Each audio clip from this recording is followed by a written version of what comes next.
Amo Samuai Yamanuia Leneaso.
na ole Radio Samoa se furulima iwa toru amo e tautuaina oe ilaungangana fitu aso le vai aso.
Na la fo ina te funga fai fale o fai le mama atu le manu au pitu alunga o le mele o faia ele li o le mea tatu te ofai pe ama ai ai o le aso le nei o faia ele li ia tatu oli ma fia ai vi ialo sua falo matu tua o le tua o le wa mai le ola mo i matau le nei tahi hao sengi ua tele tala i manu ai titi mala ua mātua mole mawina fo i le sili ese o aunga luenga wa mana o lele ua tala noa manu nga ngana o le tahi hao ua tafa fo i ata o le tahi hao lo mātua tua o le aso fau ai amai mātua pese whaafatai ai te ore nei tahi hao o mātua wifu fo i uluma mātua tau lo sili ese mātua whampe atu e pa ia lava oe le atua mamalu. O oe le atua mamana, o le atua sidi ese, o le atua matautia, le ai lava masetu sama oe. O le atua oe so i fua ma le vavau, e o lava le wha vavau. O le atua oe la eilvi ingon mamalu, o le atua oe pulipuru le matango fi. Ta maa whaafatai lau mea lofo, le ola fau mātua mawar nei tai hao. Lau ala faua, te tai fo i mapone mai le fo launga le te nuu wa tutai, manu, whai ngā maro longa sa lātu tofu whai. O le nei wai wha popo nea sa fōro lātu si fua mo le mātu ne yola mātu o liel nea sa fua. Ia, ua lua ia iaso le, masino te sema o le tue masina fo i o le nei tu sanga. Lua whai lua se furu mat wha, ua tua na ili whai ungara nawa iaso le tele fo i o Polkalame, ma lava singa sa whai ngai mo le te nuu. Ia le ngā te lea na mau fo i avanoa e mafutai a inga e kālesia. Osi le taulanga i ante oe mo tele e pēa ou lawa vei. Mātou wholonga le nea sa faulo mātou atua. Ua mātou tu inatu o awha mole mole tau te mai. Ele malanga a whai nei. Au li tia whai wale a whai ngai male atanole. A matanga ra neiva yaso. Ia fo le wha moe moe na mausi lātou māro longa le lei. Whai unga ra nawa yaso o tua na yatu. Mātou talo ta maa. Le paolo lo walofa malu tia ina ya mātou whanau pēatu inatu lātou ia o onga o tau whai wei fo ia onga le whanau ora neitu sanga whamaria fo i whaiva whengai malim tamata e whai ia onga longa whamalea o ina na ya mātou whanau mātou tena nofo ia tenu mamao e le ma whai ona ngalo sa mo na tenu e pele le loto i le manuia o lo fio iona te tai o mātou ainga uma mana i o mātou ngata uma i sa mo whapena fo i le lalaman pāpa a waiso se tafora nei ki lope ia whaasafua iei lo alofa mau whaamurianga o le tua oe whaavai ele malo tu tasio Samoa whaamurianga fo le nea tono New Zealand o mātu nofo ma mawai whapena tunu umalawa o le nei lalo langi. Le mawhai fo na ngalo le tu imaru muli panga ma le tāpo inga te talo fo ina ia mātua mātua tu asin sina o le tunu imaru mātua malawa ni yaso maru talo te tolu ina la tolu mafan whano lo lofa bawa pelo la tu se fua laude le tino siri lava ni nganga ya ombe omola fo na mātua whaia le nei so fau e mai ia mātua whaia lava ina ia fo ina vi inga ia te oe ta mafa mone wha amuri mai e le tautua rida sa mone ni yaso ato mātua wole mātua wat au nei mea malawa ala le swafa manamalo Yesu Keriso lo mātua di manamatua whaola. Amen.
malolosi ole ve ingo le tua langina na fai pesere kadesia katoliko mai Leone America Samoa Tau topa Radio Samoa Sfolima, iwa tolu amo, wa tātolu nei July o no.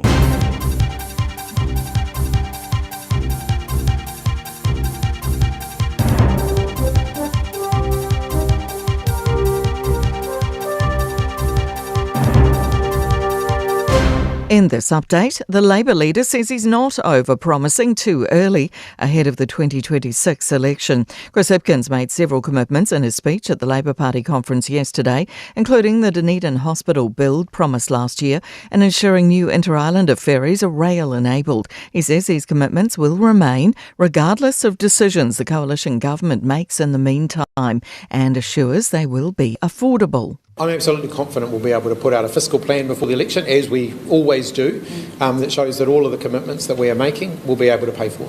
A large fire at a car scrap yard in Auckland's Takanini has been extinguished. Fire crews were called to the well-involved blaze on Tiranui Road just after 10 last night.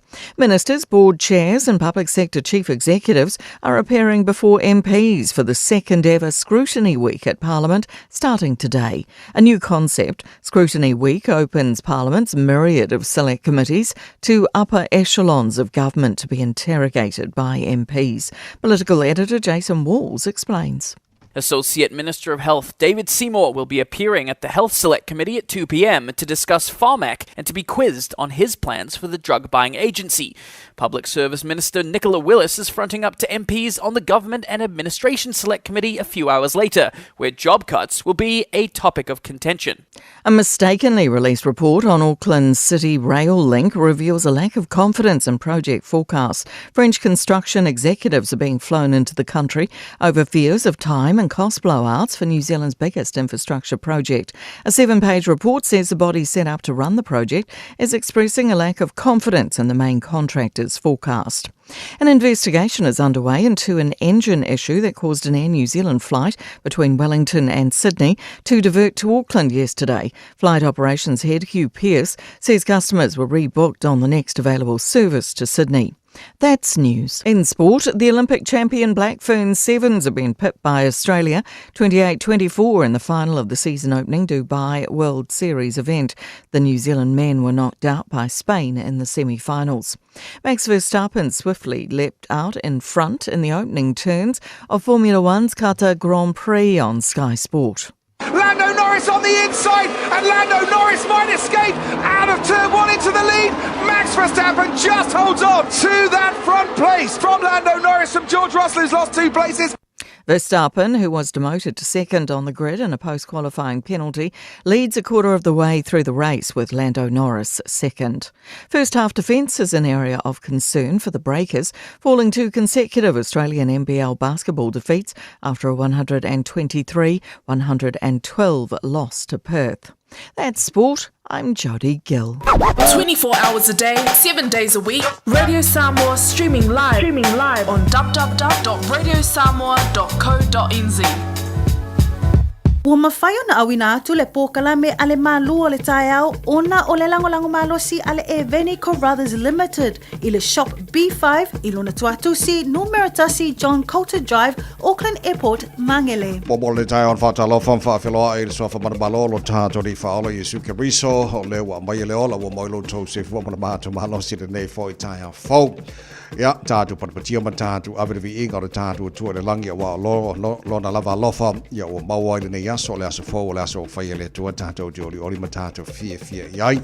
Panapatia le anga le lei o le tātu tupu siri le langi ia le ua maboni mai whono tau se fuamana mātu malosi wa tātu sit whai lumo le nua le o tua le nua manua le o mala le nei tai hao fo i le vi inga ia te ia ma le wha moe na au maruina me oma e le whai unga nawa yaso ua tua na iatu tātu whawhtai le lofo le tātu atua ia le nei wa tātu tu vai le tue masina o le fo I tu sanga ia usi mala whawhongo le pokalame marua le tai arwede sa mos folima Eva tolu a moa tātu ia le niaso mafua wa lua ia so te sema o le tātu wholaunga le lua lua se furu ma le wha o le pokalame marua le tai au a neo whalau tuli tu funga taitu to loto whapena po insinia on Facebook ma le YouTube already sa moa se roa tasi pantea ma le whianga pesta LJ Lord Seal ma tau ona nei tawai meni tau tua ina o se pai le tula Eva e le tai au nei neo whalau malo se whamania good morning. Good morning tawai malo lava soifua I lau susunga le nei tai au fo talo whalava malo morning and a happy blessed Monday. Fatalo fatu ai pa ia mawalunga Samoa. Vi ia le ali, i ole o tātou whailo ai, le nei aso fōu, malo soi fō manuia, malo le fōlau. Tau masino le tau sanga le o tātou iai.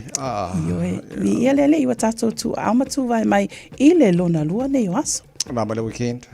Anga leile li, le lei mea umatawai. Ia, i ole tātou tua te leia, por kalami fōi ma lava singa sa whengai ma le tanu, le whai ungore nā fōi wa iaso, ia whaftai le lofo le tua leo tātou o le fōi le nei tai au fōu. Ia, ma le tātou te talo ia tau tailo tātou tua le tātou wholaunga nei whea fua o tātou iai whaftai whalolonga le veni pia na whafonga mai le tanu, a matala nei fōi tai au le lātou tau tua wa langolango ina fōi le pokalami maru le tai au. Ai le Radio Samoa whamani le tua le pulenga ma la whainga ruenga ma lo whaftai mo whalolonga fōi o tuina mai. Ia wale langolango ina fōi le pokalami maru le tai au tātou ili toi masina o nei fōi tu sanga. Nei minuta lui tau mo oi le amatanga o nei veaso o tātou iai toi kua tala fitu le tau nei whaponga bata nei pokalami a Reto Leola nei vai aso le pokalami a Reto Leola mai a pasta la whai le kopa o tātou maru le tai au whananga whananga Bora nei fōi tai au fōu. Today in history tara wawai pōne mena tupula sa lua te sema i le telo tau sanga wawai o nei taina i le fitu i le tai au nei whaponga tara fōu ringa Pratania pēr tara fitu nisi nao tara pokalami i le tula mua o le maru o le tai au. Tātou le poti amata manuka la wala nei fōi tai au fōu. Li poti mo e lunga o le awala ma le sila whial malo le atunu au alo atu tiu te mawhaiva o le asonga fua o loo whailoa mai le Auckland Transport waka kotahi o loo maa maalpisi lunga o tatou awala le nei taimi o le tai au o loo kilia uma se vaainga tatou State Highway 16 sisifo o le na o loo so longa le leimea uma whapea foi i le tatou State Highway mua bon Highway 1 i saute whapea foi mātu tatou awala lau papa vi ia le li o loo le leimea mea uma. Nisi o tau alo atu mo tatou malaiva a lele nei tai au State Highway 20A and B o loo le lei mea uma. Ia o le tatou i poti mo le na lunga o le awala le nei taimi o le tai au ina uas fitu minute te ai leono.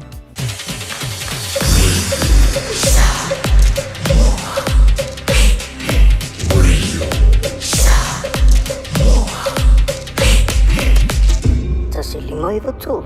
Amo. Ua mawhai ana au ina atu le tala o le tau i aso taitasi ona o le lango mai a le Pacific Finance Limited. Telefoni o Valselau fitu whawha lua fitu. Mai ngā mata e le tala o le tauara nei fōi tai au fōu tamaki makaura wa o ke lani no whako whaasalanga Radio Samoa whalimolo i le mā lua le ea nei vaenga o le tai au. Winga wha mawina o le tau le so o le aso suru mātanga o fia le la le telo vaenga au ke lani i le nei fōi aso lua se fulma lima le maurunga o le vela le ea mo tātou le so se fulma lima i lona mawalalo tai au pe au liam.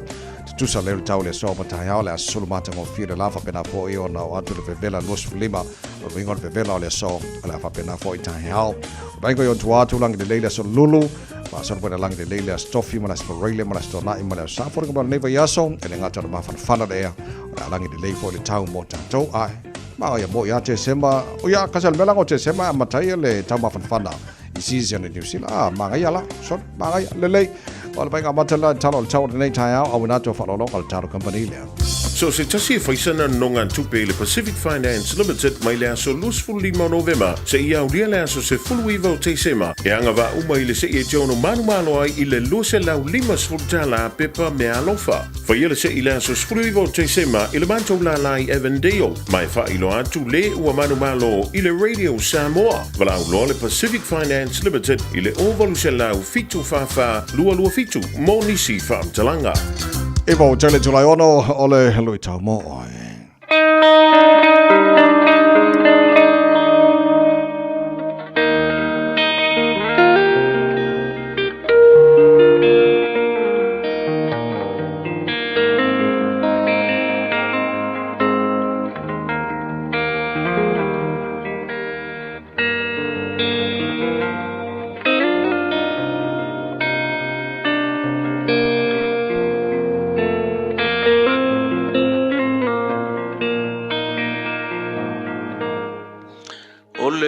Tau mo oi le nei fi fa tawina il tala la apostolo Paulo le kalisi Colosse tau pe tolu ron fa pas furma tolu mai ia fe fa pale ai mai ia fe fa mangalo ai o tou pe a fai wanga le ngaina setas Whapei o na whamangalo mai ke riso ia te utou. Ia whapea fo i utou. Yeah. Forgive one another if anyone has a complaint against another. O le whamarosi po o le ruitau mo e. O le awala e te loto whamangalo hoi. E le aise me siri o ngā kāua. E mawhawhoi kākou le meo le lok whamangalo. Nei reo le upure vai mai. E whaapei o na whamangalo mai ke riso. O lauanga sala, ma lauanga sala. O lau sori tū la fono, ma lau sori tū la fono, ma lau sori tū la fono. I rumor si le whangale atua. E rei mwhai se whai whiau se pero wheka se apos kolo. Po se whaunde o se ekalesia po se minsi. O ngā whamainga, le ai. Na whaia mea uma e le toto pa ia o Yesu Keriso. Mela le whai mai ei, i au tātou loto whamangalo, e whaapei o na whamangalo mai o Keriso ia te tātou. Peke le pela i kiki, ia mō pe o e loko whamangalo. Langa o le loko o le whamangalo, o se au penga o whaongari ki Apolo, ka le pei ainga, ka le pei mafukanga, ka le pei whainga malo, ka le pei le ngofo le lei, a o le loto whamangalo, e mamai mea umai o tātou loto. E le lei ei mea umai tātou te whaia. E le nei la aso, fe au matiute, a ise singa le fi ngafi, po le kai au, po anga po, e ia ki oe le loto whamangalo. Ono le soa fo Yesu. Amen.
Paseka Krismasi malava pese le kalesia mbetisi fangatongo America Samoa ina wasi fulu le wati anele tula e ono por kala me malu le tai America Samoa sfulima e tolu a mo tatu vavai le toe tolu va yaso mana yaso pe a pe lua pe tolu tatu le Christmas le to sanga sort coffee feri ba ve foi la ko sanga la ko mana ia tavai e fa pe foi nei vai tai mi o tau sanga o le weekend foi a mata inicio o polo kalame al Christmasi I tonu foi o ngaluenga ele ngata tonu ngaluenga ia o tonu foi e Carlesia ia maftanga anu o lo ia tonu foi au kilani mana ia foi le mai mo atu foi lunga tato apia folinga ia mai se foi le social media ile mata ngo fio te unga o e lo atu ia fofuanga ile weekend.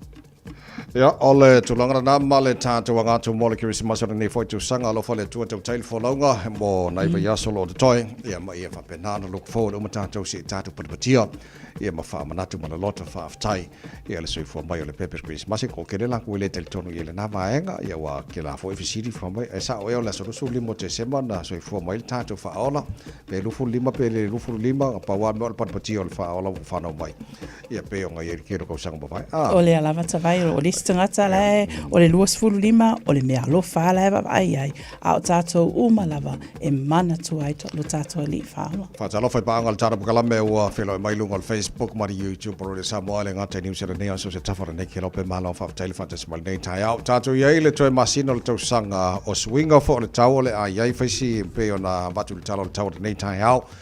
Matan tatu ti tilo sui mai le tūlanga o iai le tau o le vaitemine nei tele na o tatou e ta whao ia mau fo I sami ta ele se kau ko ia le vevelo le o lo ia lapta inga ona titilo atu paisto tele o la tau na fa penana o mo se fu ma le mor sami ia ma vai ta ele fo ke no foi ba lapta inga nga mo ne vai ia o le lava vai o lo anga I tatou mo aso fia me se foi Christmasi ma ia le pole alo fale atu tatou wa le manuia le lua o lua lima le ala pe ona eta ua ioe o lo iai lapata inga le swim safe foi o lo whailua mai lunga o penga tawhailangi ia ma le nei tai au o lo ilunga tatou RNZ News o lo whailua mai to tele o soifua ua mau ona o tawhaonga ia I matawhanga po beaches o lo whailua mai fatal drownings e ono sfultasi o lo whailua mai e o mai I nei tau sanga lua o lua wha longo winga la o lo whailua mai e ui lava e tele ia leo whailua mai I le lato a li poti a le Water Safety New Zealand o numbers na lo whailua mai I le lua o lua wha ono sfultasi to tele lava le numera tawai a le lo whailua mai whapea I tau o le average la sfulu fitu mai le tau sanga taluai sfulu fitu ai lua sfulu lua o lo o la ititi I le taimi le nei o lo sau noa le Chief Executive Daniel Gerard I le taimi le nei o se lapata inga tele moe ai meise foi ina ia sila fia le lei pe ao atu I matawhanga I lua le lei o lo whailua mai mea e tatau o na whaongaina pe ao o atu I tatu matawhanga. So nei lapta inga manai fautuanga o ngā mo tātou langa le la a ngā tātou mo le tau o le vevela I au te loe e to al to telefon tātou leo e tā whao ia whaisinga au fo le sami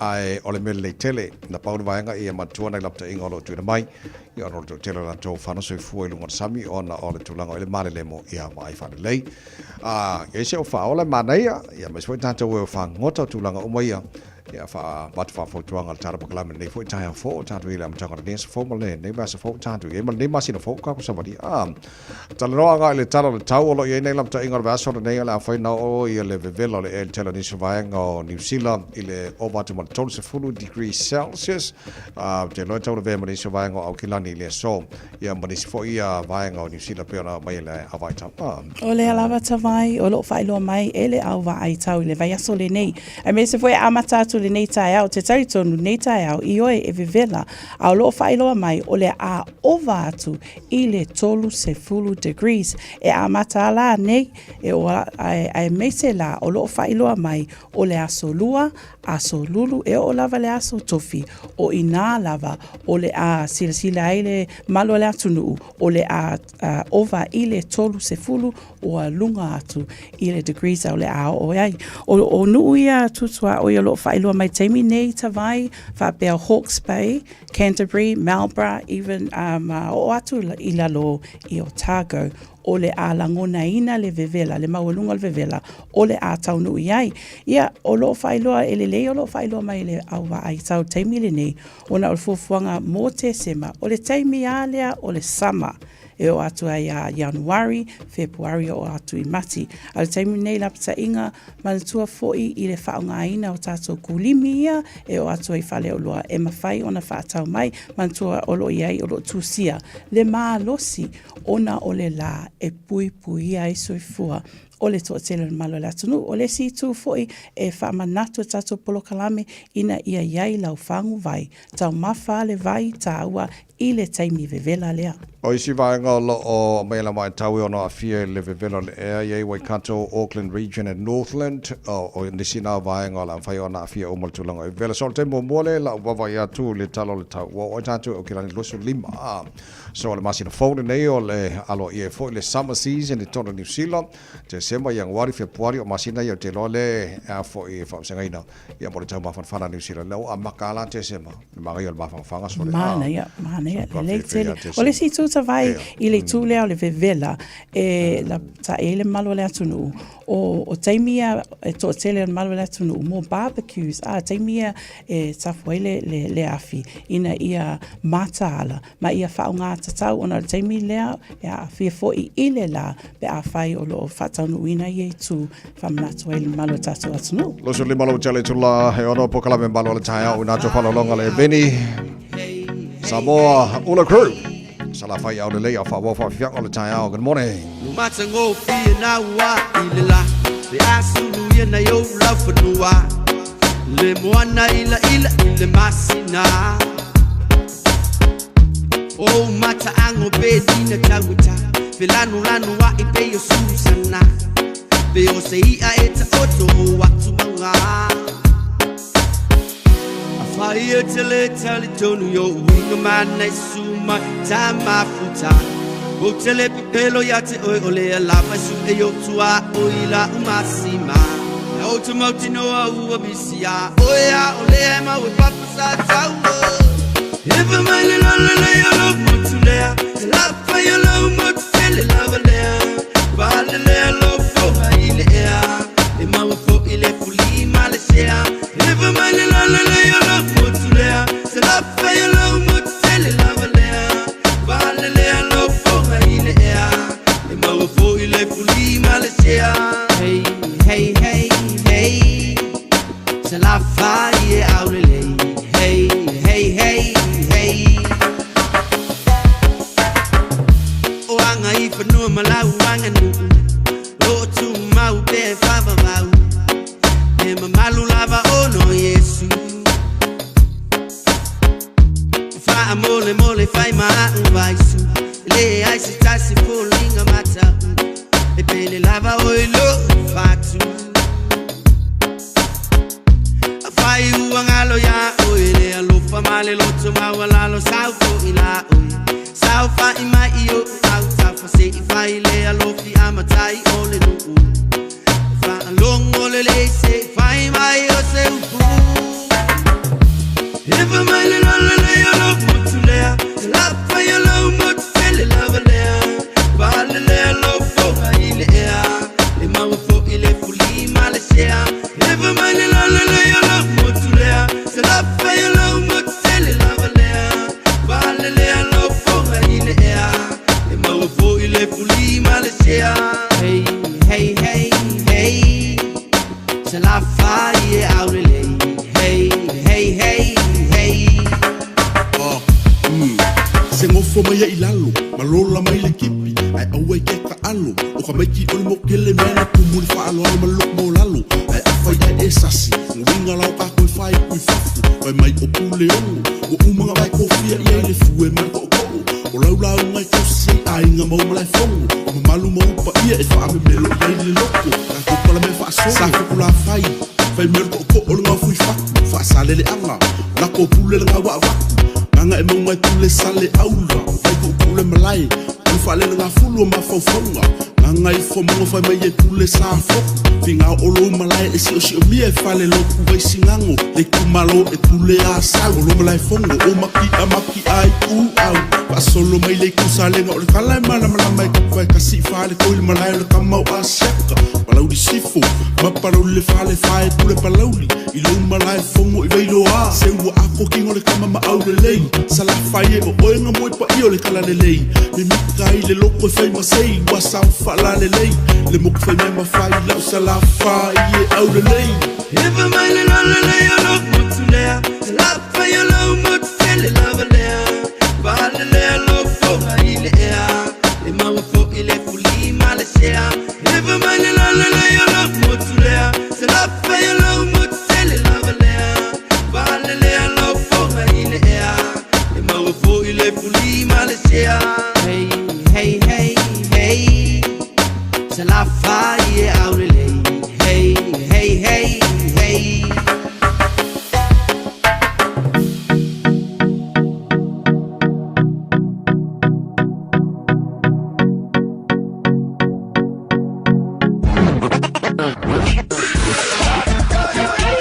Malo soy fua, ol si fufonga Samoa, Radio Samoa, Tasilima Ivatolu Amo, Se Kia Radio Samoa. Auckland Airport's making big changes, building for the long haul, so things might be different to the way you remember.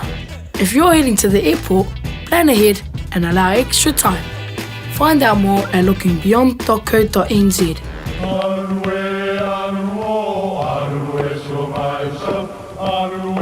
O Samoa o le atunu ua mai au na tofi. O le la au ua mai au ngā tātulanga e le to e tau au whangaina. O le vai fo I ua malili ua mai au na saiki. A o lau polo kalame o le vau filifili. Ua na o se toi wha manatu. Ua na o se toi whangu ia ua nganuu Samoa. Mau upu ta oto, mau upu tu.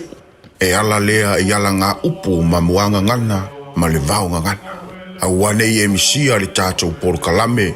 Iafi o aso lua taitasi le itu la e valu I lunga o le Radio Samoa. Ia manu ia tele, lau mai moanga ma lau whaasaunga Samoa.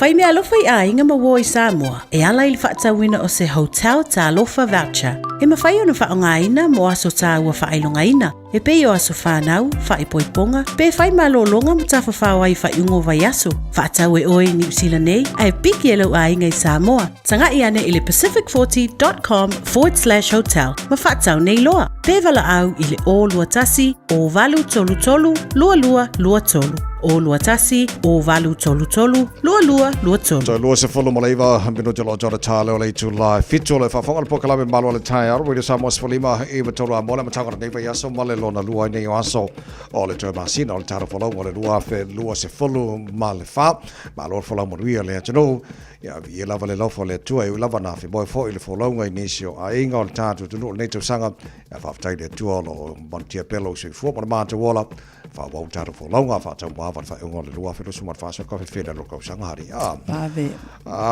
Le lei a foi, a o nei tala noa i le va lele lean, vavatul malanga mai Wellington e alusin leanga divert mai nei au kilani. O isi vaenga tala noa po kala menei tai au. O le tulanga o iei I Safe Stream Red and Black Flags. O vaenga iau te loa tauna mantua le tenu. Ma fautuaina foi. E iei fu ape a o e ta fau ma ta ele sami. O fua na e te tau o na te tono fua. E saunga le mo mai tātou. Ia vaenga e sea o na utangia foi nisi ala. Ion tupu wha apnawi dongo sami. Sao leita vai, pe ona e sau noa o lea lava, pe ona lapata I atu tato polo kalame.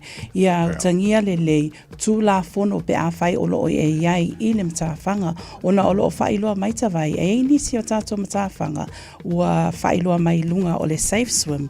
E le tatau o na whaongaina, e le mamalu le atunu.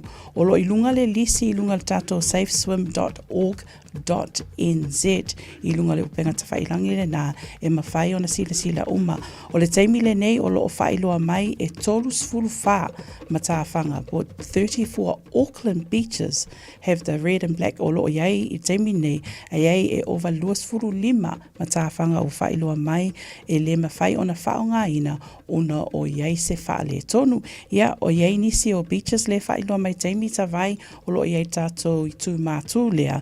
I taimi nei I Long Bay, Browns Bay, Marangi Bay, Milford Beach, Matakapuna Beach. Ia maisi lava o loo whailoa mai lunga I le safeswim.org.nz. So sia sila I le website na po le penga te whailangi na ona mau o mai leo matawhanga e leo saunga le mu mo tawhanga fo ima ia pa planning malolonga fo ima tawhanga o le nei vai tamu le mawhana whana tātu iai mantua se mea tau tele lau tangi o vaenga ia ona e alai ona le whaapea mai lato le sefepe le mo ia ona ieni se vaenga e po tulanga o lo iei le sami ia ma vaenga whapena e le ia le ustai le iei tātou Our Force 5 Ioe. O le fosia le mano si kako a fia de soifua Tuna tawai. o le valele le New Zealand lo te vavai atu sa ta whapoe moe tu ua Wellington e mo senior na nafi e iei le vaenga na tue whapoe me le valele I au ki lani misapo ni vaenga o le valele le ato tona le ia le na mafoe le turanga Ioe tawai whailoa mai le RNZ News I le taimi le nei o le valele na le New Zealand NZ 249 mai tuua ia Wellington e a ngai mo Australia sini o le nā e le I whaataunu wina lea la na toe fo I mai le wa alele na ngai mai Wellington e na ngai mai la I nei I Aukilani o na iai nisi o lo whailoa mai engine failures longa winga o le nā whailoa mai e le head of flight operations le sunga le ia Hugh Pierce o le nā o na I tūlao iai le tātou waalele lea o loo whailoa mai ona o le tūlanga le nā e le o atu le malanga I Sydney ai o le tala fia loo whailoa mai saunga le mu uma le pāsese ma o le isi tū sa vave lava e le awhainga luenga le New Zealand sa mawhaintoi rebook uma le pāsese le sa iai. So te le lope ia sai ini sala tiro le fainga malanga tu langa na iai ia matu fo ia le faina fa o winners fainga malanga se vale le pe silfio la in fa le tonu vale le pa wala me fai o vai po fel mala vale le ka la ka kul me o el fainga malanga ia on tu vaele ia fa ia ma fainga wenga fa le vale le so te le la po ko fa o fainga malanga sistema na fi po o te mini tawai pe ona whailoa mai o e na iai I le waalele lea leo ma whaintoi rebook I isi whainga malanga ale I New Zealand. A le taimi nei mo le waalele lava le nā o lo o whaifuafuanga ina ia sa ili le lei le mafuanga na whaale tonu ai le engine o lea fo I waalele. Tātou o lo whanga ina me nei o Jaja o telefoni po alawa vaenga fo le iai o te lol tasi lo vaenga lo fautuina fo le nebai taimi le vevela o tātou iai ona lo te wawai atu e iai le whale na mo somewhere in North Shore, Greenhithe. Na mafu ona mo ona tulanga ia le whanga mafu le polo telefoni pea e le fo no fauta le o le tunu le vai taimi kako ia. Sa on le tawai o le nā o le tara la wa whailoa mai lunga o le tātou RNZ News I le nei tai au a temu lona winga o te iloa wa silafia malo le atunu o le online shopping platform lea sa whaatawina ai e le ainga lea a la Sparks family o lato sa whaatawina le lato charger lea I lunga o le platform lea la sa tupu el whaale tonu whai mai sa whaunga ina le teimi lea I le se tasi o potu o le ainga lea la sa tupu mai el whaalave ua mu le whale mu atoa I le potu ona o le tūlanga lea whai mai ua overheat ia le charger lea ia ma o le tūlanga la whailoa mai o le sona po le whailoa mai ele ainga lea le Sparks family o le whai mai e aua le whaatawina ia charges mai ia platforms pa ia sila toto ma whai le lato sailinga pe a whai o loo e whaunga ina lea platform pa o le tala le nā tawai e mata alai foi o se whawhangu foi mo tātou malawa ma se whamanatu to tele o e o loo charginga lato telefoni I le taimi foi alea le whai le malo longa ma tō whawha I le taimi o le pō ai manatu e tatau lava ona siaki e le malo lo le po. E le leile no fauta le e o le atunu ina vanga ia langa a le lei on va ia mei o whanga maa o telefoni ia. So telo tātou fo le whanga ke fongi le po ala ku lalo le alunga. Ma le lei loe ora tupo ia le whale tonu wa a mula. Ia ona le ngakala la mule alunga le ngai alunga ai. Ia a whaina ume mat whale. So, whawhong maila tunu au e le tualo mo tele nei tai au mo ngā ruenga. Basela tātou fo le lei ni se no fo le whale. Ia make sure to e siaki le lei. Ia o lo koe ka pe umaka ko palaka. Ia whapena fo ima le jaja le na sa wha ngālau telefoni ana po. Ina ia mauti noa ua mkwai offer atoa. Ia ona saunga le moino tātou wha mole. Le fo nai whaim wha manatu mona tunu le nei fo i tai au fo. Misi wa e ngata vai o le auli. Ia me se fo i ia a tātou straining te tonu o tātou putu whata ele tu lo le whanga ai manatua le le peona e tā ua i oe o palaka na tatauna ta pe ia mana tātou o ngā o mea tā ua umalava e le i tu ua lo mauta po lo lawa tere alu langa luen. Mo tātou lo wha langolango le tele o medicines fo le po o whala au maisi vaenga o le talawhiwhia o nei a mantai le whamek on wakusef te swangi mo o kou so le la whandu mo le whamek e nei vaenga ia. Mana ia tele le o whailua mai e tātou taitai lea ia David Seymour o ia lea le Associate Health Minister ma o ana nafi le na whailua mai ai i oe le vaenga tupe lea ono se lau ma le wha miliona lea tu ua mai i le paketi lea le malo i le whamek. Whamek o la tau lea e asia la tātou medications po whala au e mawhai ona whaongaina mo le soifua maloloina. Ia o tala whiawhia telea o waila au po o tātou whala au. O le amawhai ona mai le tupe lea. Wha mai le sunga ia David Seymour. To o tele o ngase ia lo va ai foi o le cancer, thyroid, o le toto mawalunga, mai isi lava le lisi lo tu mai o le fiafianga tele le na o le tupe lea o le a whaonga tatau ai mai se to tele o lo whiangai diabetes type 2 ia mai isi lava lo whailoa mai fiafia ia mai se foi le fatu tele na o le alua le tato tupelea tawai. So ono se lau mal familion. So o le paketi le ne ansia unit o sanga ne I think le marapo. Ia. O le alava. So na vanga na mo le nei tai au le tu mo le samos folima e tolu a mo no to lu se fu minuto lo to tale o le tu la e fitu o le sia ta tu le poti mo ko la wala le soi ona But le lo tātou maru al tāia whananga, a reto leo la mai a pasta la whaere kopa. A mate ne vai yaso a tātou iele to toru vai yaso mana yaso na ulielo Christmas al neito sanga pes pesengo Christmas. Levina Records. Tui masina o le neita usanga. Betu o le langi ua pepe se mai. O Yesu lea ua whanau mai.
tu. Amo. O loo li poti mai ele waka kotahi nei taimi tai au o loo maa pisi I vaenga umal tato awala vanga na lunga tato State Highway 1 le tui mātu loo whailoa mai lea wa amata o na pisi le vaa o Pine Hill ma Sunny Nook. Pau nal vaenga loo whailoa mai nei taimi tai au manuia lava whainga malanga Malo le atunu tautua Radio Samoa tasilima iwa tolu a mo ina ua toe se fulu ono minute o na tā lea o le fitu. Talofa, we're the Katinas, and you're listening to Radio Samoa on 1593 AM. Bread of life sent down from glory. Many things you were on earth, a holy king, a carpenter,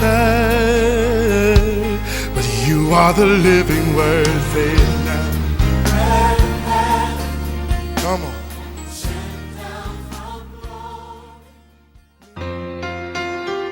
Yeah.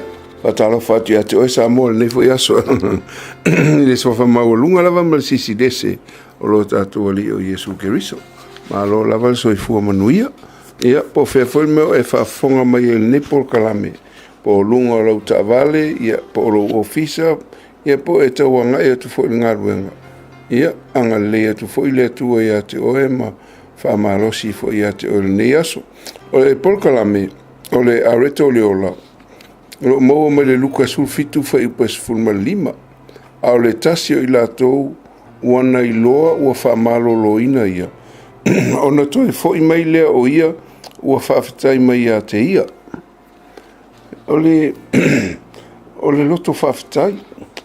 E se fulu le pela na fa malo lo Yesu.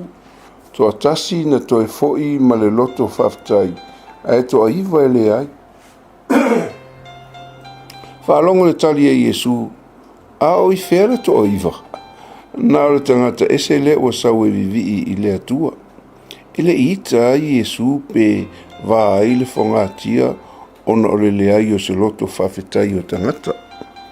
Elang o le māsangia lea, a whaila e toa iwa ele I loto whawhetai le tato matai, a e to o se fulun whamarolo, Ia o le almela e ita I pe ale maua le loto whaftai o tangata. E ile tasi aso na whai eise fono sa au iai. Ia ona whai meile al manatu le tasi tangata I le taitei fono. Ma alola vai lau sunga. Ue whaftai I o ma o I lea e ka lesia ma lea e ka lesia. E te lei whaftai mai lava le matu e ka lesia. Ma tau lea sa te lea le matu ngā ruenga na whai.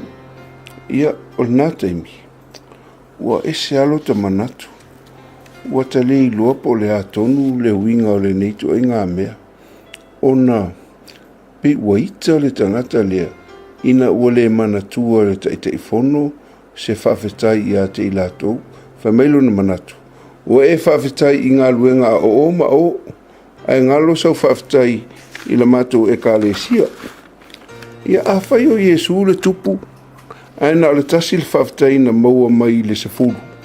O ai tātou e manatu ai e whawhetai ai tātou e le tele o tangata.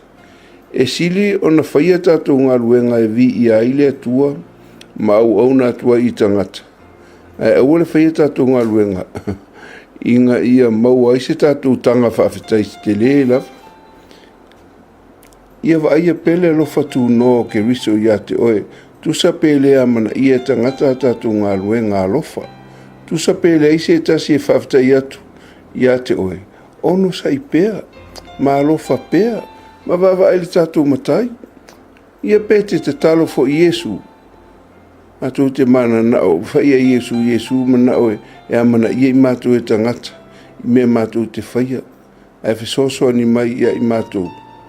Ia, olo o mātou ai tā lafu Ia te oe, una e manatua, le e ta rafu oe a Yesu, ona o le whaolatanga na ia saunia mo I tātou, e tātou te whawhetai e I pēa ia so uma.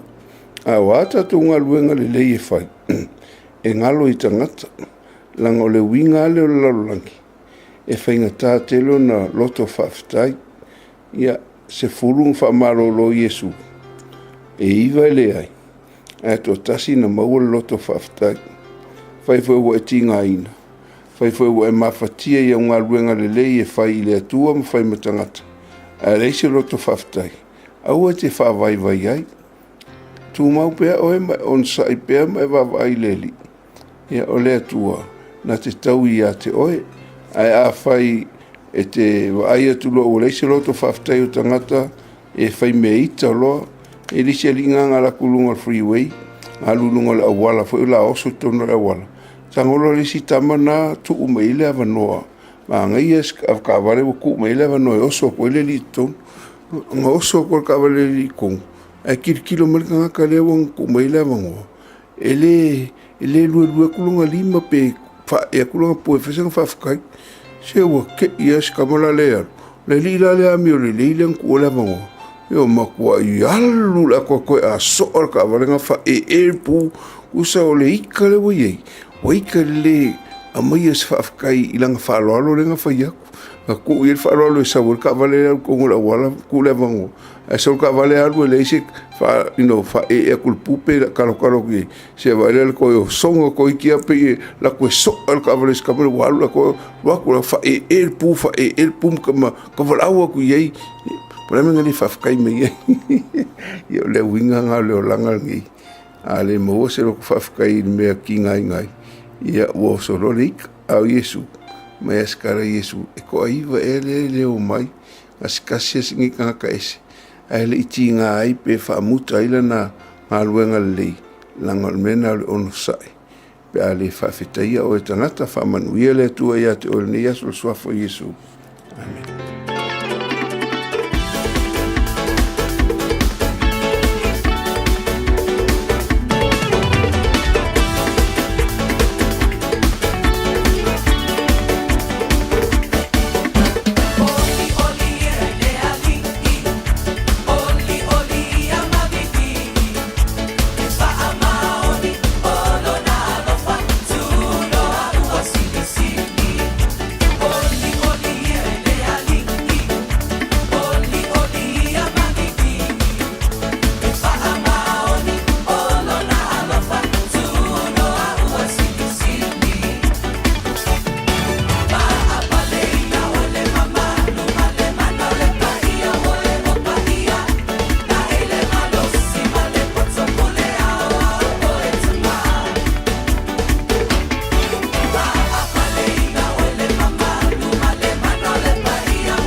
ori le le pese mala pese hallelujah worship team ina wato lima minuto lo toro talo le tu la e fitto le soluote. Se ma ora mena tupu nei aso tau sanga o babai.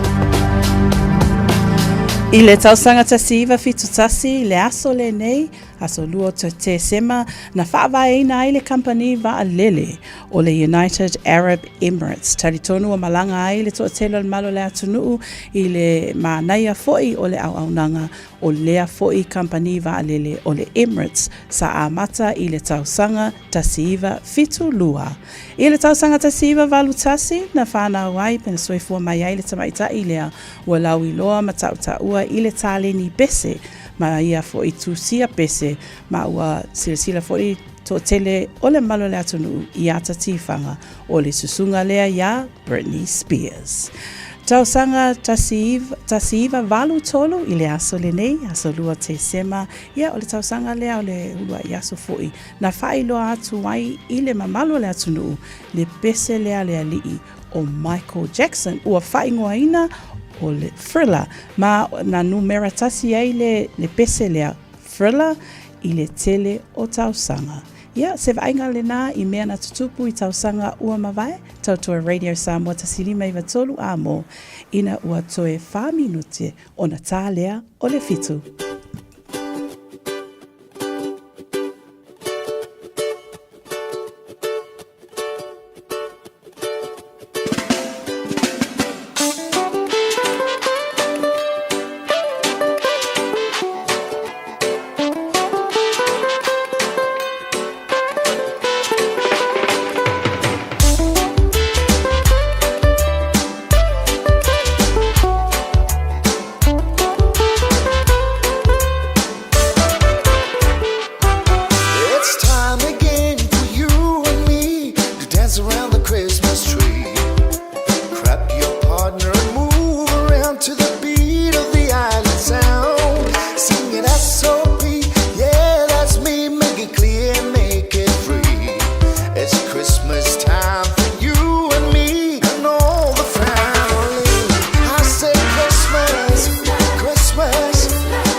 Another year gone time for family loving.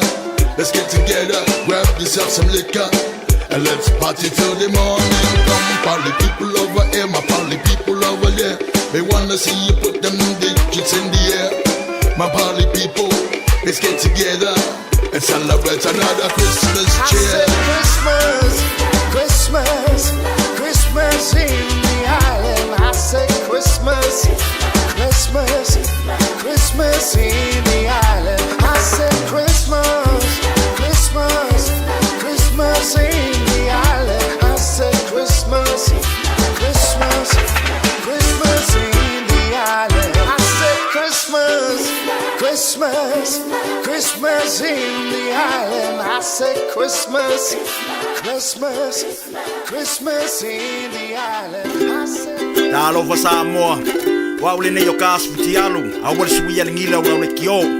I eva mai ina se fudu lima iva kolu. Amo Radio Samoa. Vevela a. From 11 a.m. to 7 p.m. on Tuesday the 3rd of December, most nurses, midwives and healthcare assistants at public hospitals and health services are planning to strike.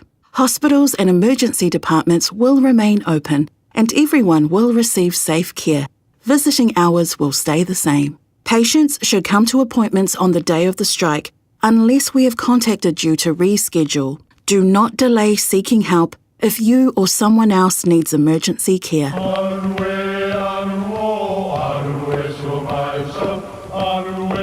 O Samoa o le atunu ua mai au na tofi.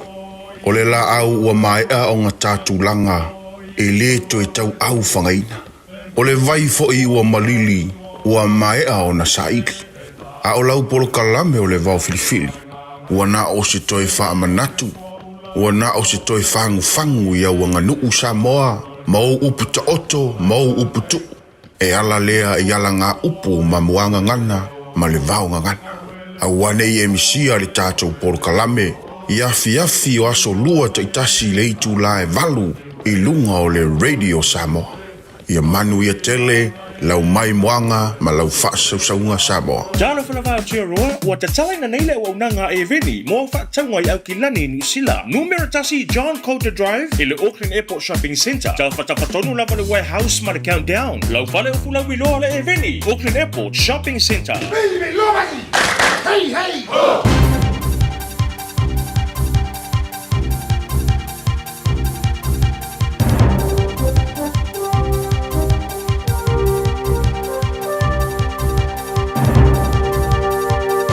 In this update, Labour's leader says he's seen enough of AUKUS to know his party won't have a bar of it. The government's currently exploring options for Pillar 2, the non-nuclear aspect of the security deal. But Chris Hipkins is ruling out any involvement at all from a future Labour government. He says he never made any commitment while Prime Minister and was always clear he had questions. I think we wanted to see a little bit more about what AUKUS was all about. We've seen a bit more about it and we don't want to be involved in it. Hipkins' speech outlined other Labour commitments like building Dunedin Hospital as promised and ensuring new inter-islander ferries are rail-enabled. KiwiSaver withdrawals show a growing number of Kiwis are struggling financially. Inland Revenue data for September this year shows that 4,100 members withdrew their savings due to financial hardship. That's up from about 2,800 the year prior. Withdrawals are only accepted when members can't meet minimum living expenses, pay their mortgage or need to fund medical or funeral costs. Ministers, board chairs and public sector chief executives are appearing before MPs for the second ever scrutiny week at Parliament starting today. First up, David Seymour and Nicola Willis. A defiant response from British TV presenter Greg Wallace amid allegations he made sexual comments towards staff and guests on MasterChef. The 60-year-old has stepped down from the show while the accusations, spanning almost 2 decades, are investigated. Wallace has issued a video response to the allegations, saying there are 13 complaints out of 4,000 contestants. In 20 years, can you imagine how many women, female contestants on MasterChef, have made sexual remarks?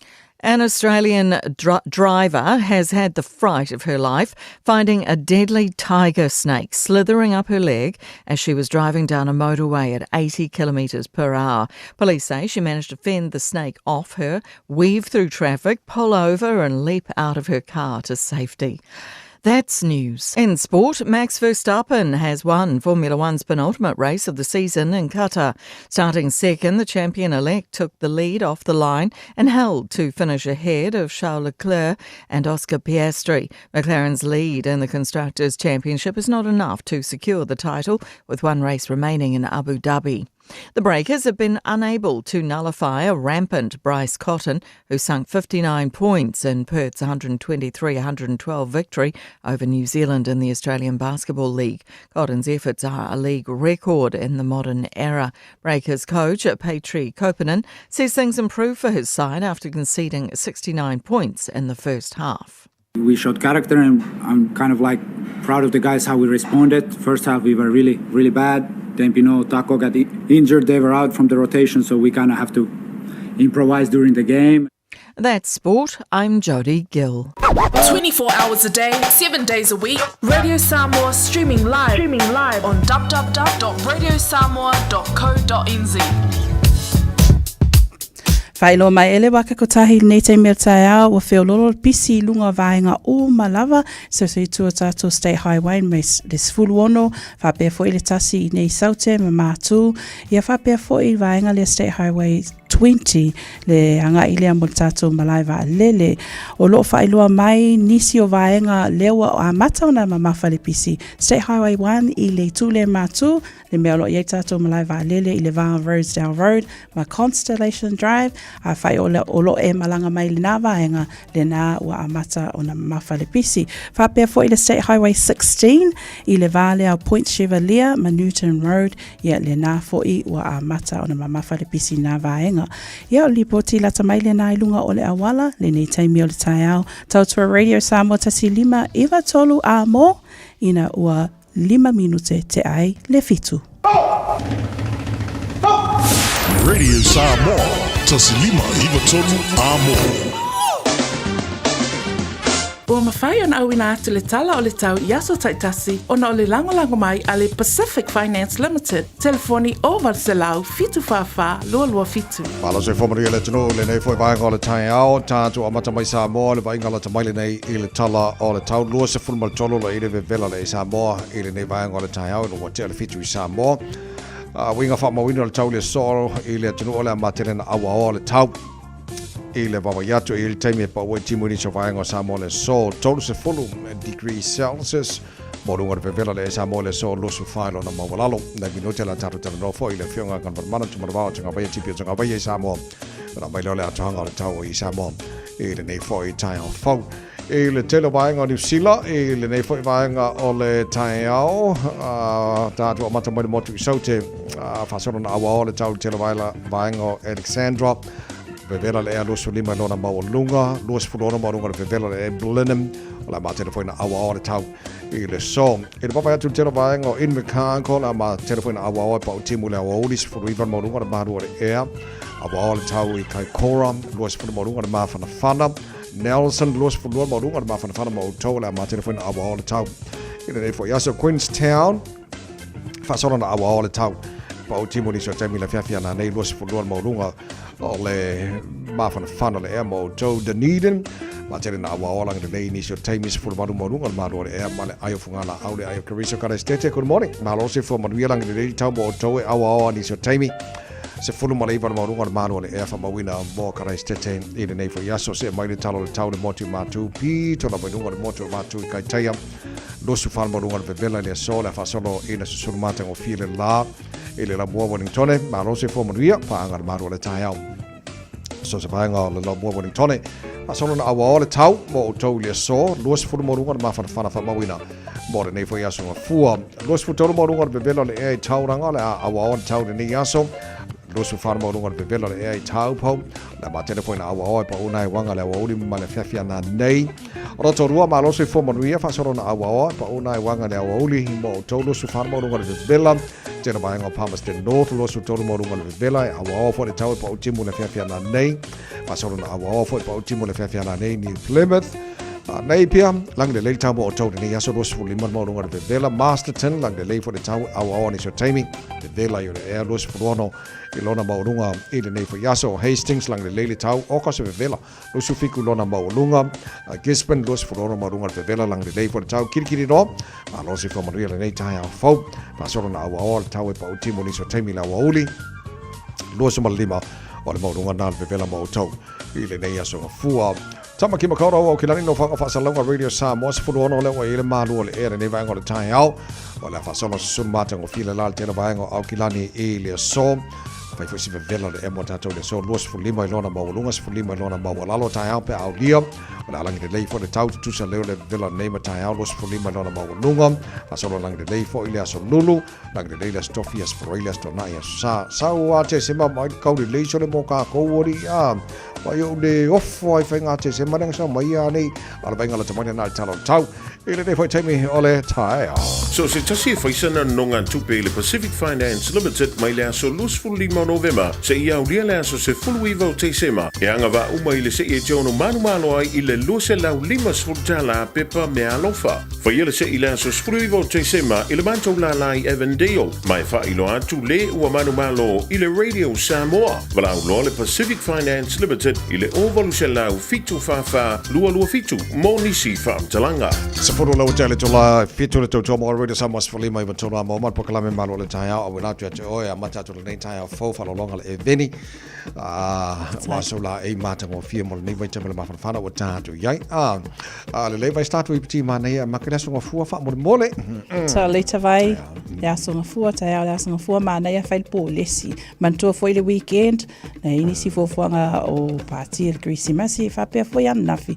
ia to nai tele foi tau mafa mana ia nei tai au fa sa polisi fa paleni ai mai tau maftanga mai le weekend o mai nei tai au ana ia fai polisi seki ya le mana ia fa sa mafalta maftanga pe ona tau nei tai au na file ko ngai ka fa mama la ki ka au so fu no ngai vai le so fo malo loina o ka ko wo vai kai mi or keleo pa ki ia ma isi foi bang fa pena ia on vai le ia ta wa fa tau ona vai le so fo malo loina le lei ata longa sa fanga solo le fai ngor ba yaso o mata ile taito fitu le fai Dubai so le ke fa ko au la Spain o le mo kwa maka kia la o Spain le we le ka wa avela support ya Spain le we so le fa lu le ka alo pa le ol peleki a fikwa New Zealand kwa le sa New Zealand so le fa Spain so le ya nga ba ya ka ko fiku mo le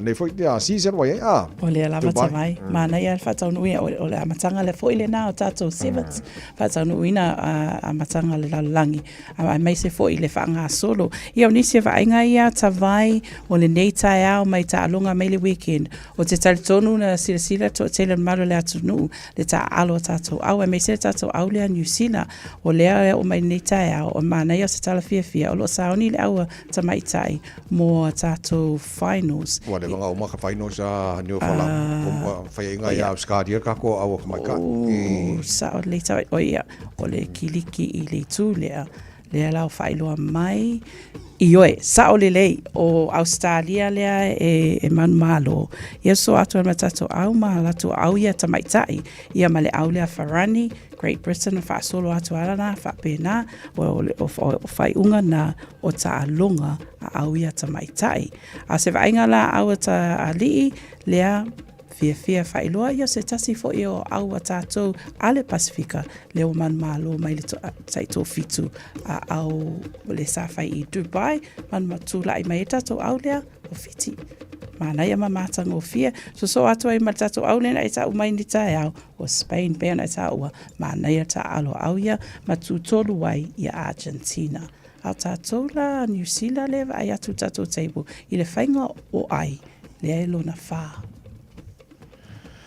so nga final la fiki ma Spain o le lava tawai ma lo ele o fiki ia au fiki mai le I mean le amatanga o pool games kwa se lau pasenge la lo fiki le nga roi mata so ala wo jumping ma lo si le le so jumping fiki tu longa lua Spain au te lona so Argentina ma New Zealand tu tolu ma tu fa ma lo Argentina o le lava tawai so ko fe li fenga Argentina le ko oki mo nga ko le lei na ia lo Samoa le au New Zealand ya ai wa le la ia ngai me kau fa le atiti te lo te fa lo Samoa ta alo isi au vai le au Canada vai ngata mai tai el fai usa montafa so te lo sa fo na lo Samoa ta au Canada ia ma au Amerika na to tele kile vai Samoa ka no mai ile au le Australia vai ngodi ia to longa na so le si vai o le tato fitu fa va malo Cape Town i Africa na il tau sanga len malo il tatu te fitu Samoa i le tamu sanga le san pole lua por korko san karuai Ia le la o ile taito fitu fo i le fai unga vaso nei pe le fitu le bat Le la pat o te sema ia le lei ua umon filfili tato taito fitu Samoa manu Samoa Sevens ia mon sanga lo Oceania ia o ia o le lisio kako mang Samoa Le o koe ki liki e se pe anaina le tūna ta vai. Oh sorry ngā o lisi ki liki eri okay, le lei o le taito fitu a le tātou manu Samoa. Ki kiro aku. Le o mon fifilia mo le tamansanga le Oceania. La sofitu la savalo te sema. Aloinga motu o petai e nosa fe mai Chief Levy. La Ventas Tower se osias for lau o le kapteni na o le tātou taito fitu. Taua Laipa Noa, Pela Sio Samuelu, Tainano Enekosi, Fa'afo i Falaniko, Tusi Tafu, Toi Lolo, Vavasa Afasua, and Owen Niwe. So o la tona o te vavai atu o le kapiteni le sunga ia si osia aso for lau. Mai kalapu la pisi o le foisai mo le marsa mo I tau sanga babai to tele to tolu to sui fo tato marsa mo Sevens la Ventas Towers o kalapu la mo tu mua tawalai panoa o le kalapu tamauli tainano Enekosi o le kalapu tamauli ia ma tusitafu to ilolo o le kalapu te patasi so tato au mana le manu Samoa ia mo le taito fitu le fai Solomona ia mo le Oceania matala fai ngona vasona nei ia le nga e ngis ka longa fia ka longa ngai o ka ko nga malo le lei fa fi fianga le tai mo le 5 stars so ai mo le fa ponga matala le vai so le tana club ngan pro tania think about it ia le tana so tai le Samoa le fianga ngan mana tana longa na matanga nei vaso tana ia I po kala me manu le tai o le Samoa mo le nea so fu o ia so te se mo tana po longa no me lo so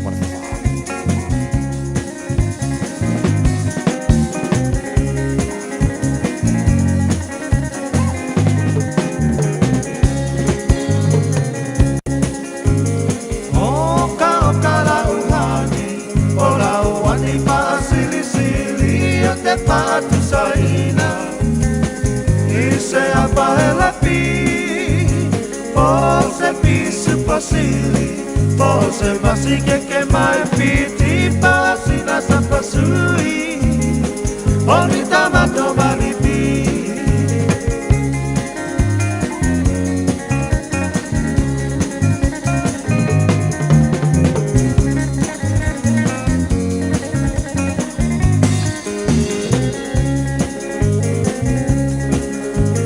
Apa la bauatonu Uatoni lau pinangalo tapa ai poipo Avane ile malo Ele anga ole tatua Etele ai ole ti apolo Pe bausa pepe Ole pepe ole po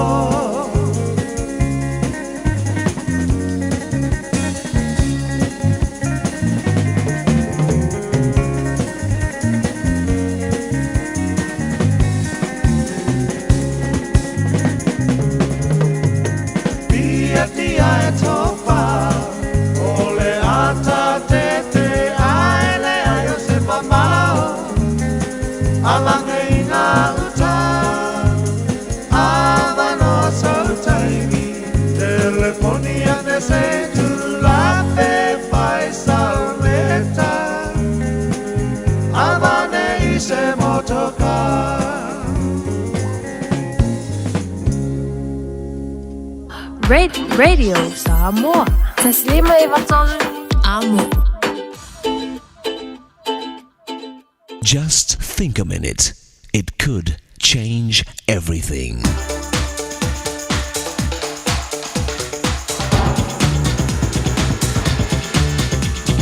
Think a minute. Have you ever been lost?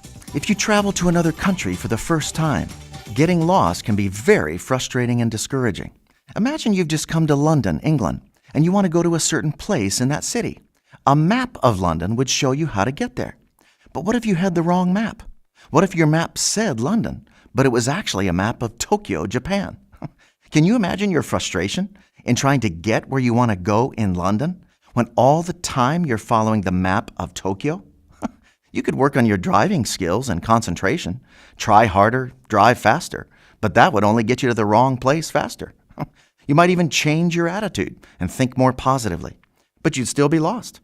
Being polite and kind to other drivers and pedestrians along the way would not get you there either, because none of these things you do can change the fact that you have the wrong map.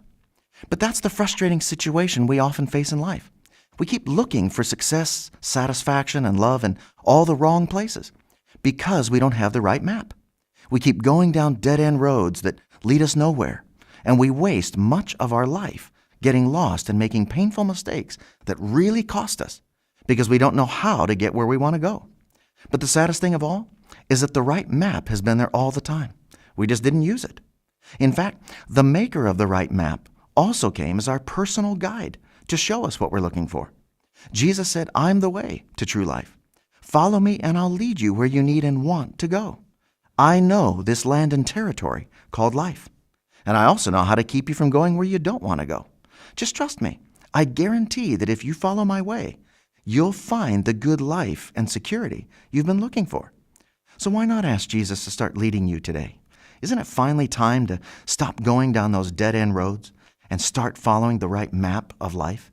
You'll even have your own personal guide every day. Just think a minute.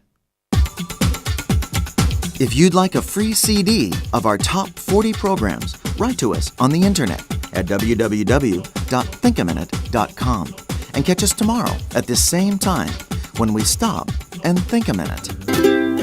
Talofa Samoa, waule nei o kasputi alu, awal suia lingila waule kio. Aeva eva mai ina se fulu lima iva kolu, Amo, Radio Samoa, Vevela a. Ngau kau sao, leo faso solang kau mafang.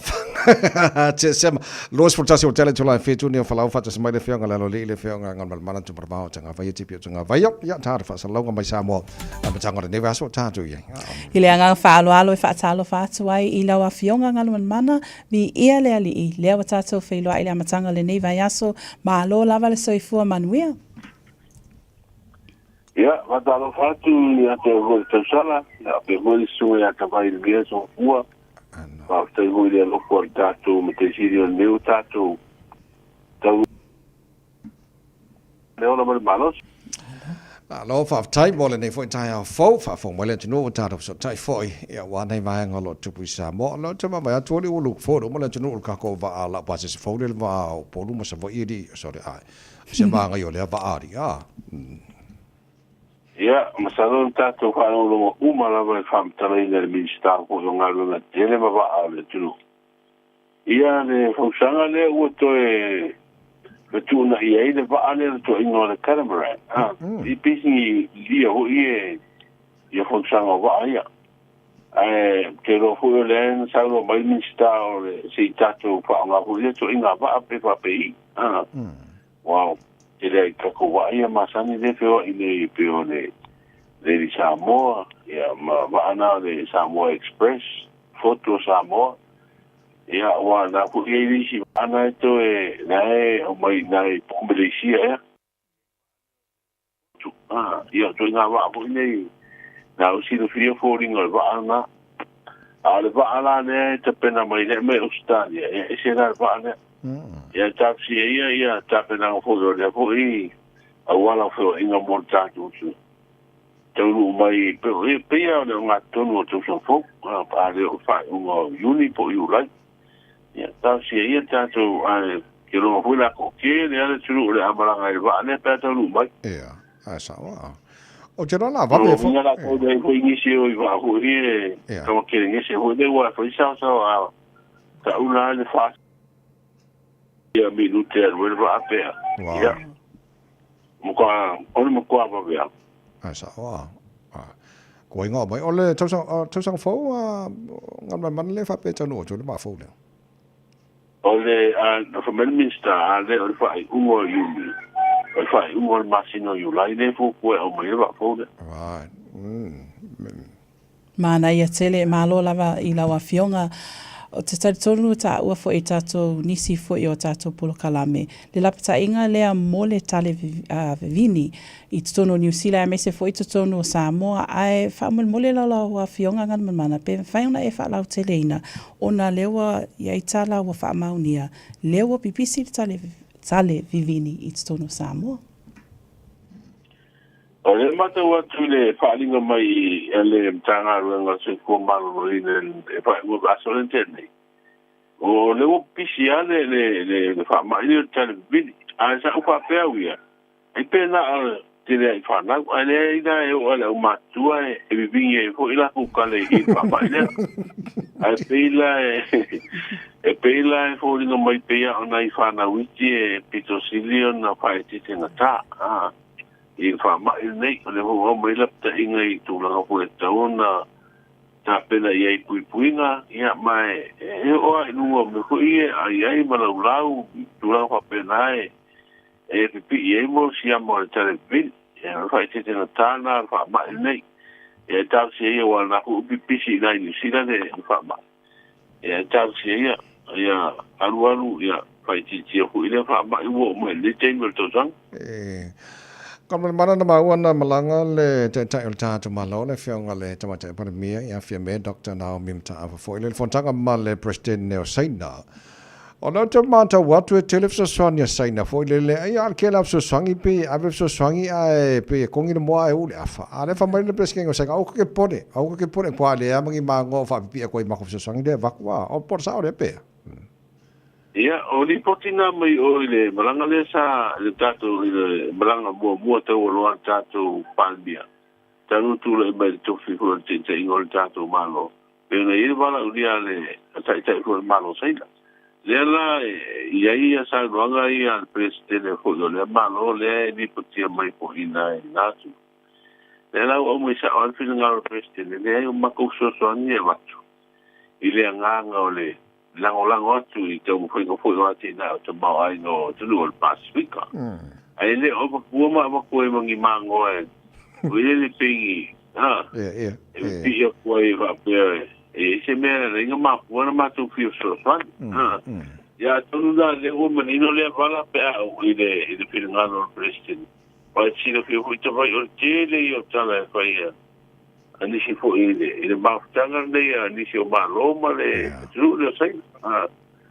Ia e mai sa tātou te re so swani a saina le au mai ai o isi so swani e au mai ala mai ni no ngā tupe hui nei ma matului e o isi so swani mo me o France hui nei mo foa e le ni no ngā tupe ia o le ala ua paani mai e Palestine fo i la whiro ingo fo i man te tātou malo o mātou te tausia tūranga o nei e dea i atu fual mātou malo, tau malo. Ia tūrenga tau malo, e se mea mako ke hai atu. A wako fui mako soaswani. Ia, o soaswani e watu rungo o le nganga, fo le ngā lua fatasi. Malo whaftai le lei ai le I o atu tūlanga o le tau o le ase talalata mai wa pēo te lo le wiki le na release li poti mo le wa fo le mana wanui a New Zealand le na mūmangoto ngai fo I talawhatai o poru. A pēo te mawai ato lo tau fo tio le tātou malo New Zealand a bino a Samoa. I tangata I na tu whatasi le repoti le na release le whaingola vaso. Lasa tau whafongai fo le. Ia, a pei o langa o whai ua vai, a so lena au mai e le tau unga fo susuanga wa susuanga e no susuanga na whai nai New Zealand. Ia. E le susuanga fo le wha pēna whai e nei. Le lai au mai e le tau unga fo I o le susuanga na. Ia, le ta ua mai o tūranga fo I le wha le tonu I fufuanga tangata. Le na mapu ai o na. Ia I wha le tonu le tupu le ba. Ia te mira nei. E le maua mai whaamtalanga mai le tātou malo. O le hase la tau sila I e tūranga le tau unga susuanga. Ai au te lo, alai whaatino ngā ruanga fo I nei e te pena wana e mai le la ngisi ngā mai matangata e whaia ngā ruanga mar company le o maua ngā ruanga le tau whaia we se swa umai runga ba. Le tu tā wana ia te awa ia. Ia tau nuu ngā ruanga le. Ia wawe e se umasua ule runga ba ane te ue se si apa ina tene. E tu rai mai ma whane tonu e tātou ngā te whane. Alo fa te telenga mal mana lau tau tua mo le tunu ia tātu tala matara nei vai aso pe tala valu ia ala matula mano fa ilo po afo i vai ngwa te pena ia wal fa afonga Samoa fa mole mole. Lewa awe fa manuia te mai te pāle mi o tātou tangata wanga wa an si tsene ni sila. Wa mai fo ispiri ngalo te fono le wanga fa upai o le pātu tu i le tua Samoa o tasi. E se ni sa wanga fo i fa pe o te ena le pāle mi o male malo Samoa. Ia le whaamurianga ni o si tsene. O te tala no fo e toi ngā se e tātou pia le vairima. Ia sino ki hoi ta vaima le atinu o le tātou o loa le atau awa manosi. Sa ua Pules company ko fit le un fa na ave ele pia le no si i le tunu le fit ya le la o manu ya fo i ta un nga an ho pa na o le tunu le la to no fo sa volta to pia le vai di mano si ai o le ua uma taimi o le pa u fo le ta o so ya o fa lo mai di ma si no fo o ele si tanga o ta o so un pensini wa tolu manuia tātou o le kapia te to fitu le manusina ma pere au te to fitu le manusamo e wa fo il te pena i la amtanga le ba ya so i le tanu sanga fo le usiani le ko i le fa ua va so nei Malo fa te tele ia le leo le ai tau tele fa to fa nei tai au o to mai manuia tau le tunu le amtanga le ba ya so ia pa ua ti bunga le aso nafi sa fa il persa la ma fa ti mua na ale la wo me ta ne ma no ye le sol la ko me lo official ta u fa le nga fa tu ngo ti mua ma fa pena fo fa le nga fa tu ngo lo longa o wi go ta wi sa boy le so o sa video vai te lau o lo official le no fa si ai o bana timu ale vai nei mo to polu mo sa vai bol le so fu le so luo te sema e o inicio temi manai timu te uruba ma solo ai a pena i wila ma fai tili e ono iai ia o le tala na le tau le so fu na fenga ngan mana fa malo fa te tele ia le au na fo i mala tau mai le tatu ngar wenga la mtanga nei va yaso mo nio fa va neso ngo fu uso ia ma nio fo i le amtanga le ma sino fo to ma sino ni to sanga ngal wenga mo ke au basan Alo se foi ale fionga ngan mana tu mana bao tanga vai tipi tanga vai mata tu tara no ngada mtanga ne vai aso na fo vatu tara headlines po tara la falo tele ile amatanga ne vai aso mana tu tu e tara tala mai samo pe ta le valu ile ta radio to mo re samos for lima e betodu amo wo mo taimi o tara fo mlianga o aso fa na wo nei fo itaya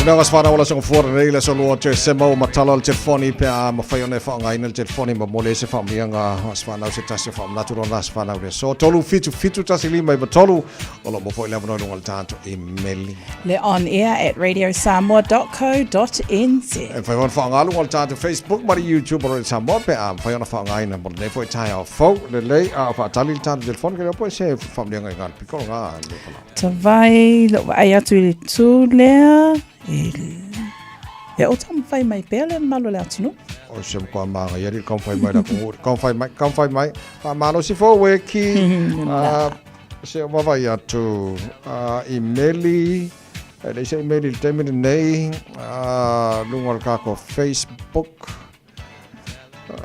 le ai fo ya le ai YouTube fa pena fo itavai pe yo ke va vai aku le aso do te se mai mai pe ala so luo te se mai mai kele aso ko ki kasi ki a wo se vai ngai misia ka wo ngi ka fo sa le sole ele ai atuari ai ya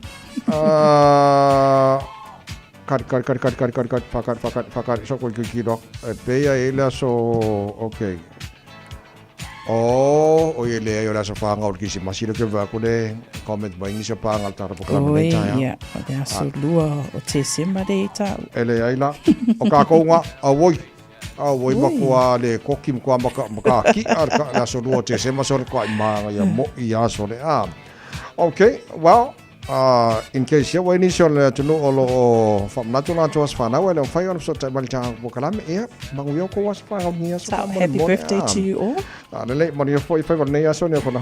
Faftai tawai man we le tautu olo to neta yao. Ya samola tunu pele faftai lava mbole maftanga neta yao man we lava singa ole aso mfura.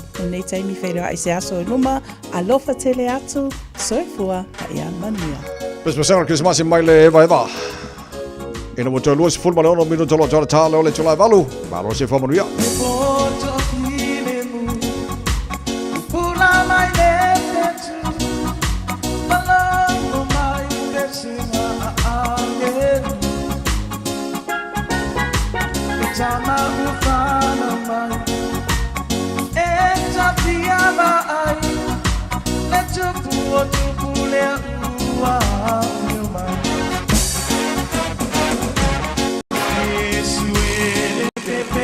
Para mai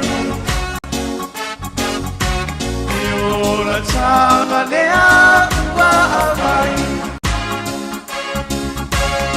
ama no alo loto ti ena le ti apolo le pepe wa para mai ta saluto.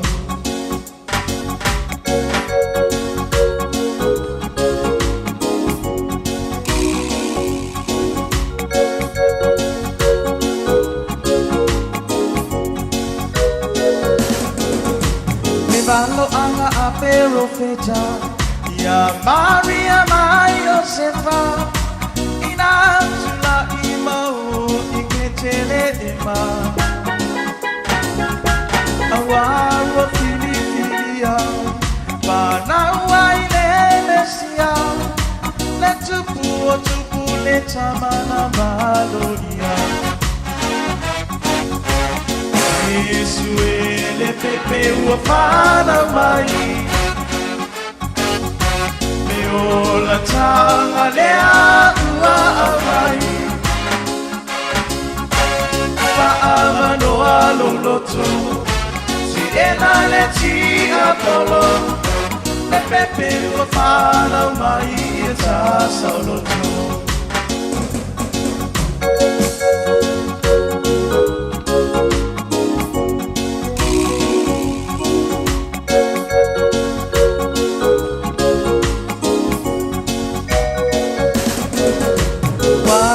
malanga ileala Tau nuu ile no moana Tala fae ua te ina ina ua e tangata E ai se amanoa Langona le faa anoa Meita ile fale o manu ua amanoa Yesu ele pepe ua fana mai Eola tanga lea ua mai Paama no alo loto Te ena le ti apolo Le pepe ua fana mai E tasa loto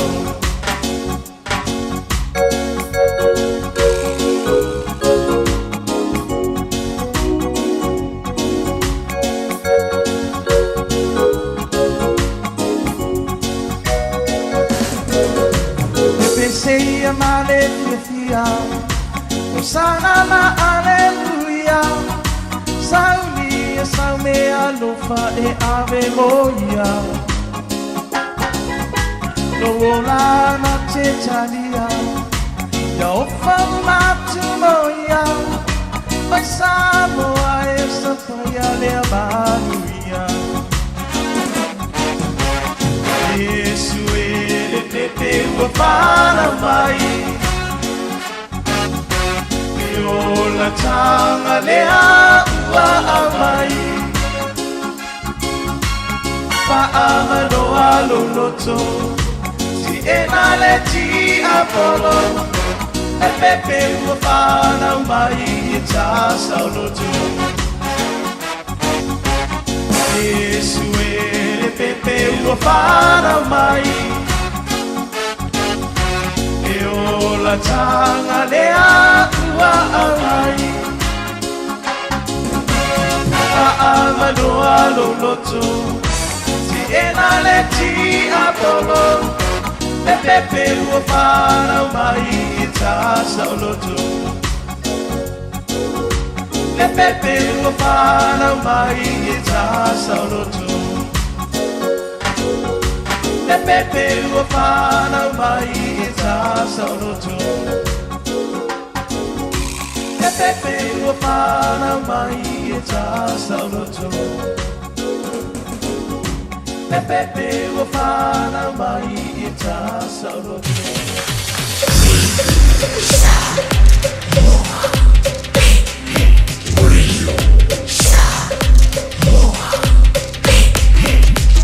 Tasi limoi votu, amo.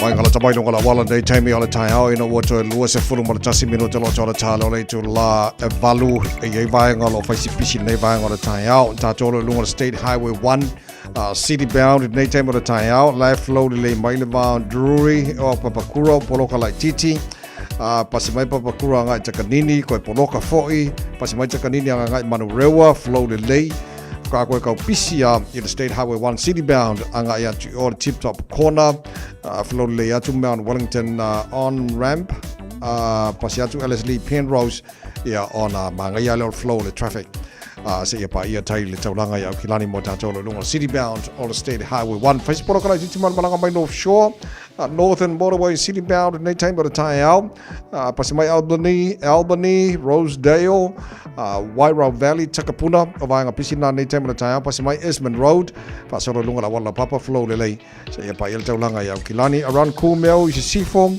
na si vaenga pisina le tawava atu iai nei tai au fa bena fo whenua pai flow le Mali State Highways Furono city bound ka koe kau pisi ala tanate tai Western Springs la tanate taulanga ia au kilani mangair flow on State Highway 20 nei time o le tai au nga le around Rainbow's End southbound makang poloka nei time o le tai au o vaenga pisi na lunga la wala e le nei tai au fau after vale manuia le anga ia tu tuja manga luenga o le nei fo i tai au fau Radio Samoa Taslima Ivatolu Amo Auckland Airport's new transport hub gets you closer. Closer for warmer welcomes, longer goodbyes, and those special moments. Park closer with new P180 short stay parking, just steps away from the international terminal. Right now, whooping cough is on the rise in Aotearoa. It is highly contagious and can put newborn babies at serious risk, especially during the first 6 weeks of life when they're still too young to be vaccinated. So, if you're a new parent or caregiver, getting your baby immunised against whooping cough on time is the best way to protect against infection and reduce the impact of the disease. The vaccines are free and given when they're 6 weeks old, and then again at 3 months and 5 months. You'll need to book these in with your local vaccine provider. And if you're worried your baby has missed some or all of their immunisations, it's not too late to catch up. Let's protect our most valuable taonga. Immunise. Talk to your trusted healthcare professional today. O mana umie o e po se siolo a inga se fisoso ani tau fe malanga inga mo New Zealand. I mata au po pe o le vaita mai no whanau po nga luenga. A whai o lau tali o le ioe, wala au loa Ken Fernieho o le Fern Immigration Services. E iaila na laisene, ma ua silia ma le se 15 tau sanga o lana tau tua. E toa tele tangata o fisoso ani iai Ken, I mata au po tau fe malanga inga. E au fia ai mata au puna o atu le tribunal. Ma apili le minister. Tanga iana i le matou Facebook, ma le upenga te whailangi I moli mau. Mo nisi whamtalanga, wala au mai le Fern Immigration Services, ma tala noa ia Luisa, I le oiwa, lua ono lua, tolu lua lima tolu. Lua ono lua, tolu lua lima tolu. Po le o lua tasi, tasi lima tasi, o lima. Jalo whanawao tia roa, ua te talaina neile o unanga e veni, mo whaataunga I au ki lani ni sila. Numero tasi John Coulter Drive, I le Auckland Airport Shopping Centre. Tau whatawhatonu lava le warehouse ma le countdown. Lau whale o fula wiloa le e veni, Auckland Airport Shopping Centre. So it's a full malfitu mino tolo to talo le tulai valo le whafonga le pokalame malo le tai. Already samas fuli mai vitola mola mtanga na neiba yasu wa lua yasu le toi masina o le tara whala wana lua pe lua se full mal fa. Valo whala maruia le tino. Whafi whianga le tai au penino tia whau nofo sala whailo motu. Take paila tua sibio polu peo teilo atu Ela ola au mea ole dono E ole la au e sua maria E ole suka mai silie O te kua nei e pia i tatanu ole whanai maria Stay my darling toka oi Tini leo tiele hanoi Le ngalo na wami o papilo Te manatu ala umasan Te lehi le pamata ni tani e topa oi Te ala umele totasi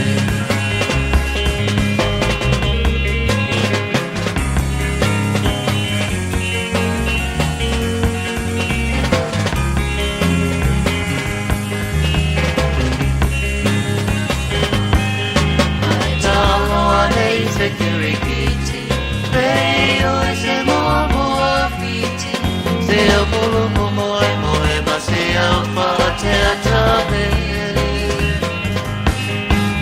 Ae si da mai se mose, Leo se movilito si mano vai, Leo ne vai a se telefone. Say my darling tofa. Tini leo tiele nanoe E ngalo na wami o papilo Te manatu ala umasane Te lehi le pamata hita ke topa oe Te ala upele totase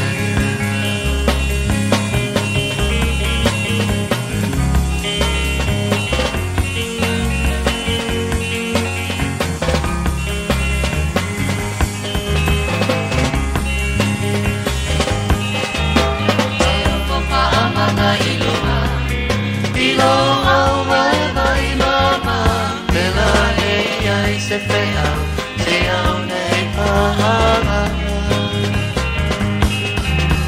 Awa tui alau mea ai Ma se e malolo ai Papa poe whanua Ai so ia e te petalai Say my darling topa oi Tini leo tiele nanoe E ngalo awa mi o papilo Te manatu ala umasane Te lehi le pamata hitaki e topa oi Me ala upele totase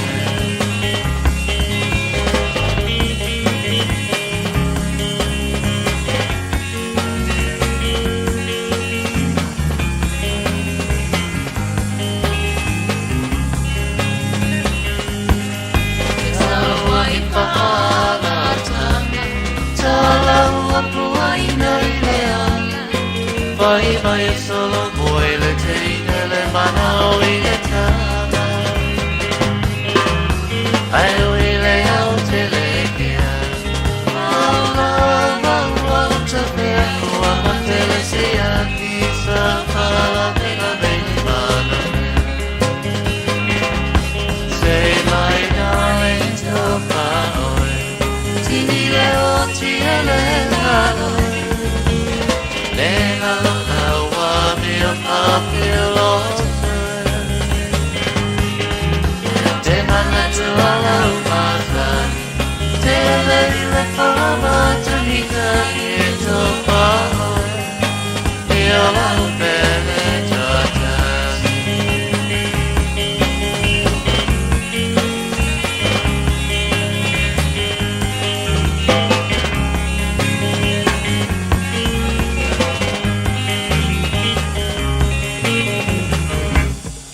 Marato se soni musika le tai au fa mala se au le tano I tu te mawhaiva a matanga le nevasa wa taha tu iai marato solonga le leifoi tu te fite tu ngai le tano le matanga le nevasa wa taha tu iai fa mo bueno mo foi se mahano longa le dei ma ko fa pa lengi a fo ile fa se ngai no le life Palengi kai me whainga rungai, palengi kai me maro lore le iai, palengi kai me alu exercise ai, ia mahanga palengi ana mo tātou e ngā mo tātou, choice fulua e le valu, taro talo mai sa mola mtanga re neve aso pe atale valu le tau newa uman whaido na whionga ngan panmana, te lo taro headlines ala whalau tele, i lana tautua mata re neve aso pe atale valu e le tau nei matua, malone on sa i le nei tai hau, mtanga re aso o tātou iai, wha malasi mai ta pena nei whanau wa fwoi na mtanga wa onga nei fwoi aso koi kiki ya wale lope ia koe e amara koe lua vai aso le toe ia ona molo foi leo a onga al whanau re ni tau sanga so ka whewheri le ro kau sanga ari alo whaftai o le whai unga vai aso te vai atu nga whai ale maftanga re kengi lea i le Lloyd Nelson o leo te vai atu i di poti le i o uluma kongu ar kaimiringi e se fulu ma le lua i la tau sa arrested leo ma le tele o infringement notices na issues tu sa mar se lau var se ful lua la tau na modia leo po ina leo mongrel ma barbarians kang o la tau tu fa singlen fai Nelson o le talala mari poti na tu ina mai ana nafi lena o fai tau le lei ai o le tulanga na eto se fulu lua la tau nei e foringa mai na ana po ina leo o nisi o lo iai ia la tu si sai foi le fa masinonga ia mariso sori ngā tu la fono ia o le tele o infringement notices lesa issue leo o le tulanga o iai le ingi lai sengi ala FOA i pasika ia mare le sa olfa ngai no te me fa ngai nei ia pasika no wala me no fo a bing o le no fo tangata i le tulanga il fa ngai no ka vale mai si fa nga uma o me umana le na fa sala ave infringement notices leo fa ngor pa yaso longo binga ka mai im kwa le ko so muli ale me le o ye nei ia ma tu fa na mi po fo na fa yaso mo vai e fo le si vai nga na fa fo i ni fo kengi na fa yaso mo vai po ina fo le leo fa sa inga umon to o lewa effective tu la fono malo ele fento fa nga ina ia lanto wa o fo ngai batches mai si vai nga uma kengi ia le fo lanto mo fo lan fa unga va yaso so o le talala le mai le potis fulua la to na arrest leo Marcelo vorse full infringement notices la issue leo fa unga va yaso ko fe so le o le vanga le wa le tala no nei le fianga satini tu mo va se ki a shu nei le a forvan o lo te tiltilo atu e ia inisio vaenga o poloka leo e su e ina ile tulanga o le ava malosi i te tono tamo whaina to telo tātou o le lau te wawai atu awha pea o vaenga o mai e titiro leo o breath tests o lo whaia between 250 and 400 micrograms ia o le tulanga na ia lo inga pe forenga mai a obaku ia ua fasala o leo a se tana no nei sa kingi le kire long sirfia i tulanga lea ia pe afarvaru le tau na batula ne vaenga au te rol fafango mo tatou i le vaenga lea tatou uma aveina le taavale ia avel taavale ma ia mo tinoa e le ofanga ina le ava marosi fa mormone ala ngal tulanga na le fola tele pono ka leo e le nei vai taimi o le malolonga Christmas le no fouta le o tatou nisi fai maranga mai mo ngalwenga fa vai taimi nei vai taimi malo la balon sai vai taimi pisi fo nei ka winga apple maisi fruits ia manuia ngalwenga la fengai mo tau ele nei fo i vai as fo tatou samari Shamua, awali saidinga, oshimanuya, olumana I ofana umana imajua, olo oula mai, nole mulila, malete talo mati uati mole chua, ya pupui oi, male ole oi, afea ngai e mangaluenga, ono sai mai, famalosi mai, awele fa vai vai.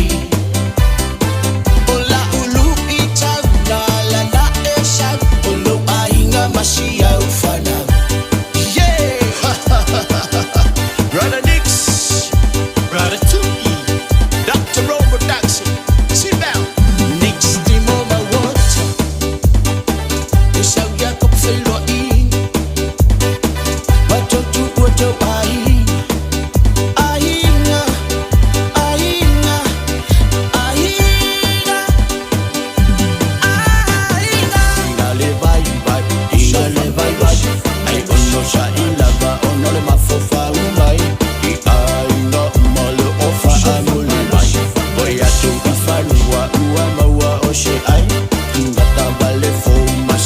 fale fine ole tase ole ishuele o se susu ta fe ai Tinga ole badulu Venga tami tami yusu Fesuya inga ole tau Fonga chai se tu O se tu O se tu Saule musu Tinga le vai vai Tinga le vai vai Ai ono sa ilava ono le mafofa umai I ai no mole ofa amule vai Voy a tu falua ua maua o se ai Tinga tabale fo ma se fale fine Ole tafe ole ishuele o se susu ta fe ai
Pwede sa mos lima iwa tolu a mom whawhiwhianga o le tai au te tolu I le valu ia le lei vai whamaro si maisia o ka mai whai kako exercise o le tai au. O maloro kako sumpo le tai au. So matala mai sa mola matanga le vaso kako ia so inuma so inuma ia le lei kako wa o se whai.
Tolu amo. Radio Samoa. Kasilima i wakuru amo.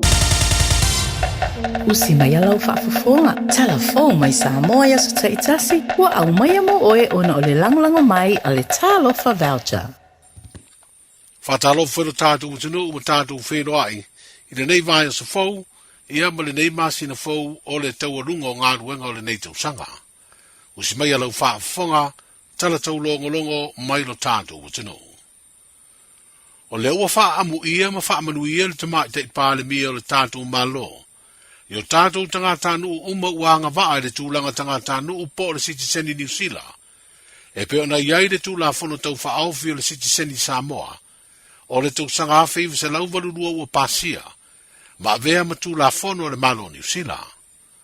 O le saunuanga le teitai o le malo i le wheilo inga. Ma sui lango lango le vanga wha upufai o le wha tuatua i le atua Samoa ua tasi au kilani.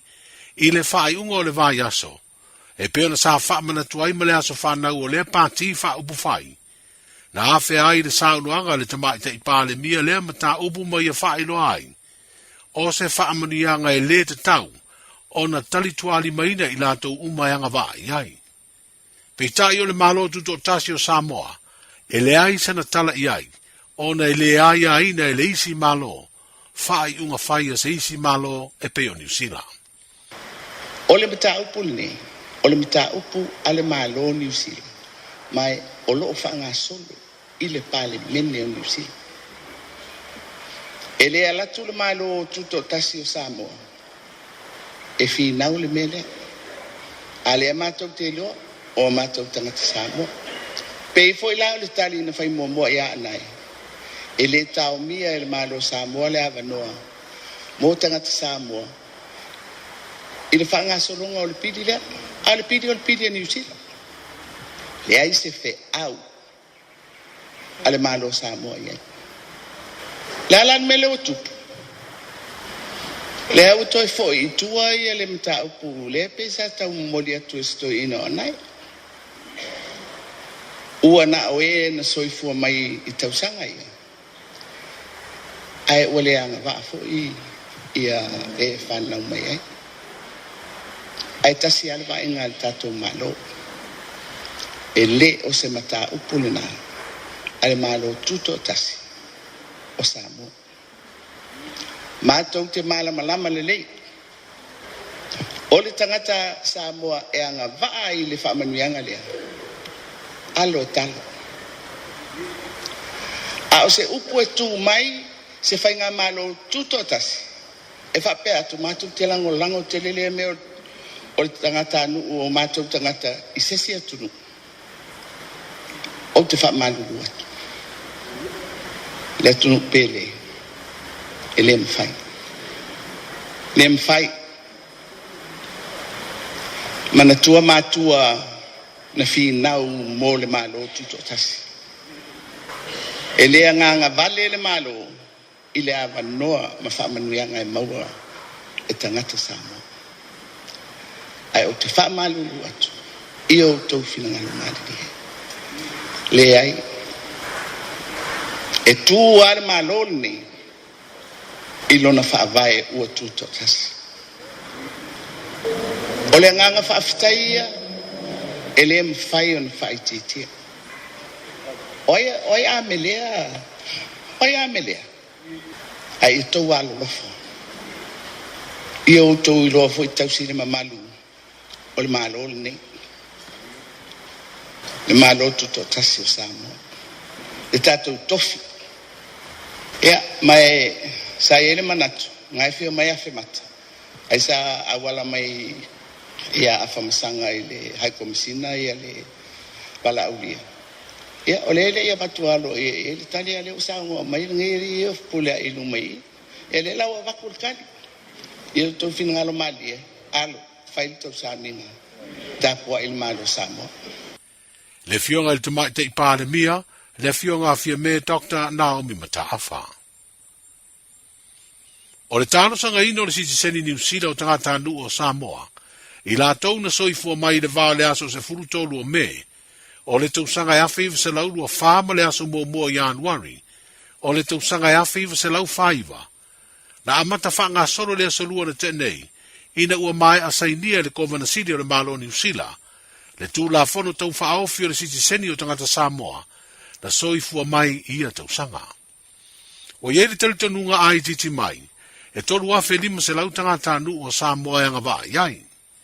Les Freire na tenei au kilani lava i New Zealand, na whai ai se sau ninga whaafetai e nisi, i la tau na fina uina le City Seni o tangata Samoa yanga wa, ma sa wala au whaalo alo ai le teitai o le malo manisi o lana kāpeneta, sa i au kilani le whae ungo le vaiaso.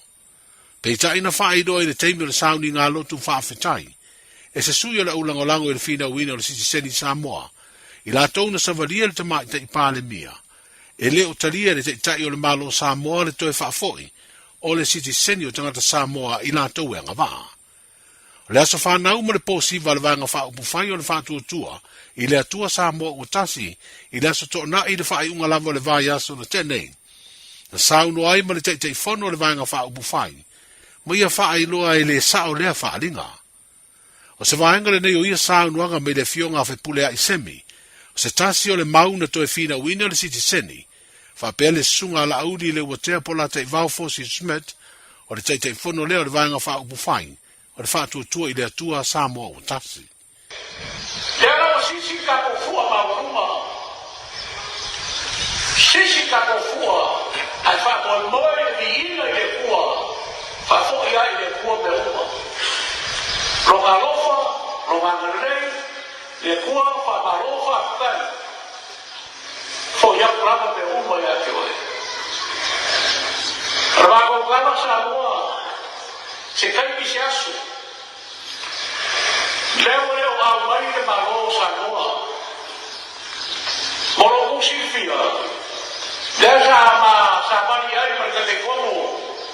Por fogo kua ya Samoa le pa dia per ka penga. Samoa me ai ni finalago. Samoa wa ma la koro. Fa kai si pekai o usao. E lei calia pa kai partia. E leu calia pa kai partia. E si scendi le mo e Samoa. E o finale la partia a o finale pa casi fuori ma parlo. Samoa ka ko le ko le ya. Si va a o malo. Bo uma ko fi ko fa la a o ma ka ma Samoa. Ora basura. Wa mai kawa. Bola foi kawa. Wa pai e pai fulana. Wa sua foi kuri. Awala leo haina. Chagua. Ole pona po. Tamato vai ai lungo penga o te fai langi. Te sau noanga al committee. Sa lato fina wina le City Seni e Samoa. Ma lafo ai le upu whapea, o se tua inga ma tu ia mai te tauan whasao. Tauan whasao. Ma tua ia ai le fionga te mai tai palemia, ma le whainga malo, e te te le whainga malo le City Seni lea na umanei. Samoa mo lau si la fia, e se se le upu na. Ma e te tauan na toi whafoi le upu na, ma fasao. O umana sao no le fionga te mai tai pale mia. I le aso na nafi, ma fa manino tu langa ia. Sa matou tapua ia o tau whaiva alo filima. Komiti umana i tolu, sa o tau avele mau a Samoa. Sa matou ta talo foi matapua i wai umal manuia. Vi ia le tua wai umal manuia. Sanga ia ela io aio le tai, ma ae sia manu ua ulu. O le tiute fa le malo, o le vale na o le malo Samoa, ma le malo New Zealand. Ma ia ile taimi e fa tino aitare noanga na i mea tala whenga i olo ta oto le tato Friendship of Treaty. O ina, e tala noa ai le malo. Ai ina nei ave se le upu lena whai na po i lungo al Facebook. O te wha malulu atu Samoa, e le sao le mau. O mana vatu le whamanuia le fionga te mai tai palemia. O ai uma le tātou atunu o whamanuia ina. I le whamoe moele nei. Alo le i outou whaiva manaia. Ni vaenga o saunoanga mai le fionga whepulea i semi, ma le sunga la audi le uatea polata i vao, Fosi Schmidt. O le tausanga lua whenua luana whaelo ai le whaase e atu i le atunu o fiti. O ngā ruenga le ngau si ai o se tasi o loa tau ava malosi e le atunu. Le pia leo le vailima. Ona o fuafuanga le kompania le Paradise Beverages a fiti. Wa pulea le whanangau si ava malosi e le vailima i vaitele. E le italia ngō fiere whaai unga lea kompania nisi o le tātu o atunu. Ai maise o le sunga i le li ilo ia ia sale i moa Charlie va ai. Malona whare tua ia Petrus Ott. Ma tau mawhai loa e whaatino na fiuta na inga e toi au mai ei lea o loa tau ava malosi. Wa lawi loa ai sa moe le lorangi. E toi ngao si lava i ro tātu o tunuu. Ma umia lava e tangata sa moa. O lea tau mawhai ngara manuia ma ave ei wha manuianga le te tai o le malo. Le tamai tai pāle mia i le sunga ia sale i moa malona ainga. Ina ua tau lau o le wha moe moe. O le sfreida na te neina te tala ai ma umusa. Le noa fuanga fau o mai a fausia. E ngau si ei le bia o le vailima i o tātou lavalau ele ele e peo na sa iai.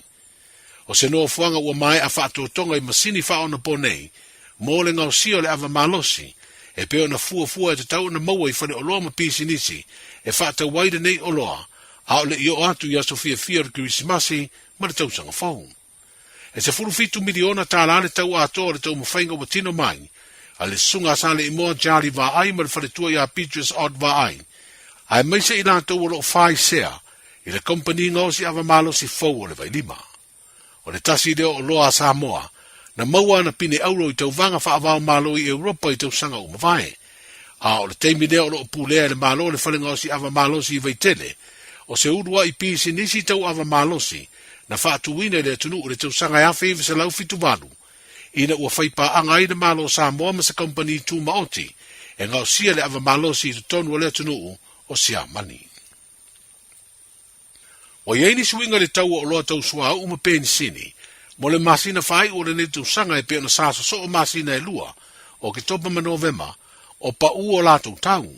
O le ua o mai a te sema, ua si itia tau o nei o loa. Wa fai loa i se pepa o wha mtalanga me le mtanga luenga o tupele malo. O mafua fisuia inga o tau o whafata o inga o sua u mo le masina muli muli, o le netu sanga lua o lua wha. Ono o le whaatupula i a peo whaafita au li lo tula i mai sa sa e tu tonu. Whaapea tūlanga le mautonu o le palo ta tele talua i nei a le malo o Amerika. O tau fau o le pensini e lua tā la valu sene le lita. O le sua ukiso, lua tā la iva sene le lita. Mane kalasini, o lua tā la ono sfurtasi sene le lita. O tau tuai sa iai nei o loa i a novema, o le pensini sa lua tā la valu tasi sene le lita. O le sua ukiso sa lua tā la valu fitu sene le lita, ma le tau tuai o le kalasini sa lua tā la lima sfurtasi sene le lita. O le whaatusa tu sanga o tau o nei o loa i atunu e peo New Zealand, au se talia mawhiti, e peo na whaeloa ni tanga ruenga o tupe o le tātu malo. O lo tu lai mai ei o lo pito mau o lalo lava le tau o sua uma peni sini i Samoa, mo le nei masina o te sema. E au se talia o lo tā la fitu sfurtsene tupe au se talia i le lita, po le toru tā la tupe Samoa i le tau o le peni sini. O New Zealand lo tasi ta la iva no sene tupe New Zealand de lita, po le tolu ta la se furu tasi sene Samoa, ma Fiji, e lua ta la ono se furu lua sene tupe Fiji de lita, le peni sini, tu sa leo le tolu ta la lua se furu ono sene tupe Samoa. E fa pena fo i le tau le sua ukiso, o Australia, e ta la fitu se furu fa sene de lita tupe Australia, po le tolu ta la lua sene tupe Samoa. O le sua ukiso i New Zealand e tasi le tala iva sene le lita tupe New Zealand. Po le tolu tala se furu lima sene tupe Samoa. Ma Fiti, o lo lua tala se furu varu sene tupe Fiti le lita. Tu so le lua tala fitu se furu varu sene pe a wha li liu lea tau i tupe Samoa. Wa amate le vaya so mua te sema i tāpenanga le tātu au laka pita i tō fitu o le manu Samoa wha pele manu sina i lau ele eno le tunu o Solomona. A wale tāmilu sanga laka pita i tō fitu a tunu o le Oceania po le Oceania, i le whae unga o le vaya so nei. Le aso Samoa mua le nei masina, na taunu umanuia i Solomona au laka pita i tō fitu o le tātu o tunu, mo lea tāmilu sanga. Leo le ato e sa idi ei se ava noa Samoa, i le taʻamilasanga le kapifitu tele le rolangi e pe o le tatou paʻu mai ai. O le au filifilia mo le au taitoʻafitu o le manu Samoa e toʻafātama o le teimuamua lea ua ofi atu ai le tatou au e pe o Lavanta Stowers mai le kalapu le kapia le lau mua o tumua ai mai a fioanga o malaela ma te whangabanu. O tau alai panoa mai le kalapu o le tamauli ai mai a fioanga o sa fotu ma sātu paitea. O le isi o tamafou mai le kalapu lava o le tamauli o tainano e ne kosi mai a fioanga o sa le lavalu ma mai a whai ma tusi fatu toilolo mai le kalapu le kapia le tepatasi ai mai a fioanga o malaela ma loto pue i ale pata. O le tos furulua o le tātou au filifilia teito fitu o le manu Samoa, ua au fiai motu o petai, e nosa a Femai, Jeff Levy, Lavanta Stowers, o siosi a Sofolau, o ia leo le kapiteni, tau alai panoa, Pelasi o Samuelu, tainano e Nekosi, fafo i Falaniko, tusitafu toilolo, vauvasa a Fasua, ma Owen Niwe, o le pulenga o matamua upati Junior Salima o le whaia o ngaulu, sua Hesed Yeremia o le teitei malanga, ma Apollos Baramoa o le Fisio Fairбest. I le tata o le kupi fitu o tamai tai le manusina, e to lua tamai te ifou o whiriwhiria iai. O i la ua ia o Manaia Rose Afuie, mai le kalapu o le Sunny Bank i Australia, ai mai a fioanga o whaale whamalua tuano. Ma le tamai tai o Drina Franiko, mai le kalapu o Petone RFC New Zealand, ai mai le fioanga o te fito ala. O le au o le tātou manusina o whiriwhiria mo le tāmanu sanga fitu o le Oceania, o Manaia Rose Afuie, Lutia Cole Aumua, Jasmine Ezekia, Drina Franiko, Linda Fiafia, Leutu Ye Fata Suesi, Araisa Isamaeli Fetayai, Siluando Lafai, Saelua Leaula, Maria Erene Nicolau, Fonga Manono Tusinga Mafofonga Va. O le pulenga o le autaito afitu o le manusina, o Filoi Eneliko o le Faya Ongaulu, Mata Afa Ramsey Tomaniko, o ia leo le teitai malanga, Matai Marelangi Elvera, o le Fisio Fairбest. O tala amataia o le neivai sa fau, seifua. E silia ma le se laufala o loa i Samoa e mawhai o na whaanga i le talofa voucher mo whaatanga alu a inga. E le atua lava se 5 milu te lafu antuai mai New Zealand, Australia, Amerika, mai si antunuu. Ai tau nuu i telefoni maolo e whaanga le talofa voucher e whai e le whaatau. E mawhai fui o na tungi atua i le cash power wha pēle pili o le vai isa o se taimi. Angai loa i le www.pacific40.com e lafu ai se talofa voucher mo loa inga i Samoa. Mo nisi whaamtalanga vala o mai le olua tasi o valu tolu, lua tolu, or the info at pacific40.com. Talofa, we're the Katinas. Talofa, this is Pat Lam. Talofa lava o aola pi marina, mau pelo li tio. I le radio Samoa, tasi lima iwa tolu amo.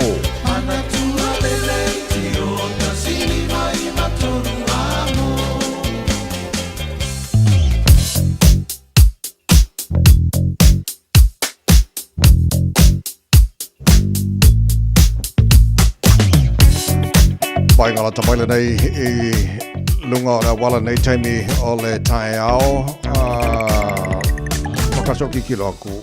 Whaisi pisi lai titi lava tātou malanga mai se sifo o lau te mamai atu a mata mai o le pasi mai o le Rosebank on-ramp pasa mai Point Chevelia mo Western Springs wanga pisi de nā mo le anga I taulanga iau ki lani o lau tu maufo ana pisi o I kumeu anga I whenua pai ia mo tātou lo sifo o ki lani nei taimi o le tae ao. Life load le mai State Highway 20 ka pisi lai kiki a le pasi mo le tano Mayoro Road poloka lai titi ia life load le mai a mai lava I ngā Dominion Road, Hillsborough Road one hanga ngā le taulanga iau ki lani whakakoe kau pisi a le southbound o State Highway 20 ia ngā I Rainbow's End ngā I Order Link o le State Highway Luasiforu ia ma le State Highway 1 life load le State Highway 1 city bound nei taimi o le tae ao. Now around Papakura lai tumau poloka nei taimi o le tae ao flow le ia pasi atu tip top corner around Mount Wellington on ramp. Pau nā nei vanga la tau pisi le titi mai nei taimi o le tae ao pasi atu Ellerslie Penrose on ramp se ki ako e tau taulanga iau ki lani. Now nisi nei vaenga lo titi lo atu Mount Wellington Highway le Mount Silver Park lai tu whaisi pisi nei taimi o le tae ao Weary Station Road le mawatu maltatu ofisi fasa lau nei le si vanga pisi Rutter Street New Lynn le si vanga pisi na life load le ale traffic nei taimi o le tae ao matala mai mau sta I lunga tu la fono la wala Nei tu ala lo tara pa nei fo I tai fo malo on sa. Radio Samoa, tasilima iwa tolu amo. Ua mawhai ana au ina atu le tala o le tau Iaso Taitasi ona o le lango mai a le Pacific Finance Limited. Telefoni o Valselau fitu whawha lua fitu. Wapai atu lua se fulma lima le wa ele vevela le Samoa nei te mele tai au e tu mawinga awa o le tau inisio taimi e pa ufo I timunga I Samoa inisio baenga o le atu nuu tu mau le tolu se fulu degrees Celsius morunga o le vevela le Samoa le so lua se fulma lima. I lona mawalalo tara papai le tau lo ye Australia nei te mele tai au. Good morning panga umal tara pakalame so sabaenga Australia lo mai mon fa fonga mai lunga Facebook mari YouTube o le Samoa Canberra le la mua sfutasi lo il malulu nei banga o tai au te atu malulu le tai au o le amtua su sulu mata ngo fire la mama kwa vevela mai e mo to se fulu o le maulunga na le vevela le e mo to le solo venga kusa le al vevela o Canberra masa mo le so todos fulu lona bolunga fulu lona bolalo Sydney Australia malor se fo manuel nei tai au la manel malu mai le tai as fulu ivol nei tai le tai au fo wala fa sol fo sul mata ngo file la bevela fo le mo ko sur ka fe todos futasi lona bolunga los fulu lona bolalo melpone malor se fo manuel nei tai au fo sfuli mo le malu lu nei va ngo le tai au wala fa solo ina awa pa utimoni so taimi todos fulu mo lunga le bevela fa mo wina mo melpone sfulu ono ilona mo lalo o te vava iato le amatele na awa le tau I Hobart lusu fana mo lunga le vela lusu tasi mo lunga le mafanfana mo Perth Australia awa pa utimu Brisbane Australia ma lo si fo monuia nei tai au fo lusu fulu ono ile mafanfana nei tai mo le tai au fa sono na awa pa utimu ni so taimi lusu fulu iva mo lunga le vela mo tau le so le vela fo Adelaide todos fulu tolu mo lunga le vela awa pa utimu ni so taimi todos fulu fo mo lunga le vela le AI Darwin wala fa sono ma no si video pa fo timu ini so taimi va nga mana Australia mala tulanga ile tau ile amtanga ne fo va so mala amtanga ne masina to sanga ta to yai tama ki makaura wa kilani no fanga fa salanga radio sa mo se furvalu wa ile malu le era ne va nga ta ya va ya tu ya wa matana ta ta malangi de lei a winga na tau le so wala fa sono langi de lei tau ile telo va nga au kilani le ya so dos fuma lima o le maulunga na le vela fa mawina mo tamaki makaura le sos fulima lona mawalalo tai au pe au bia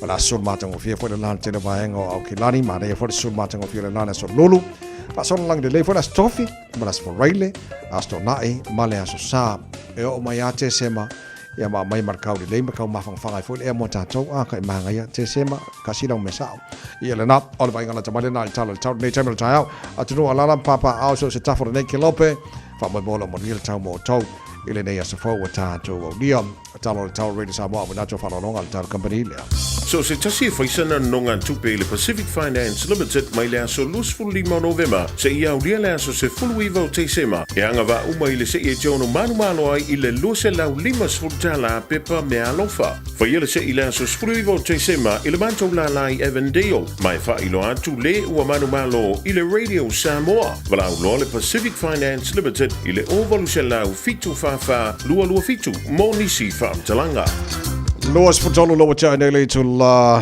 valu malo fa tayo tato tala me sa mo pe na fa fo le tunu ala to fa sala hina pe atali to la se furu mal lo la o le so mal fitul po ana nei tato tala na mai sa mo la matanga o le nei fo iva yaso ya ale le fa tail fa fo le tunu o te le oi loa nei te o se selo ma fa le ia o lo tal to nunga o le mau sit seni sa mo o la tau ia na mo I malai fina wina tit seni le te fo noi le feonga le taua ana anai Arthur anai o la tau ia na mo mua I malai e fina tit seni sa mo mal telo to sanga vai e o ma termine le fina wa le o family ina o te loa la ila to committee o lo e fo ma le feonga o pito o le si fa la tonga le Pacific Leadership Forum le olo te fo no ile le talenga le moenga tele ai ma pulia I manisho la tau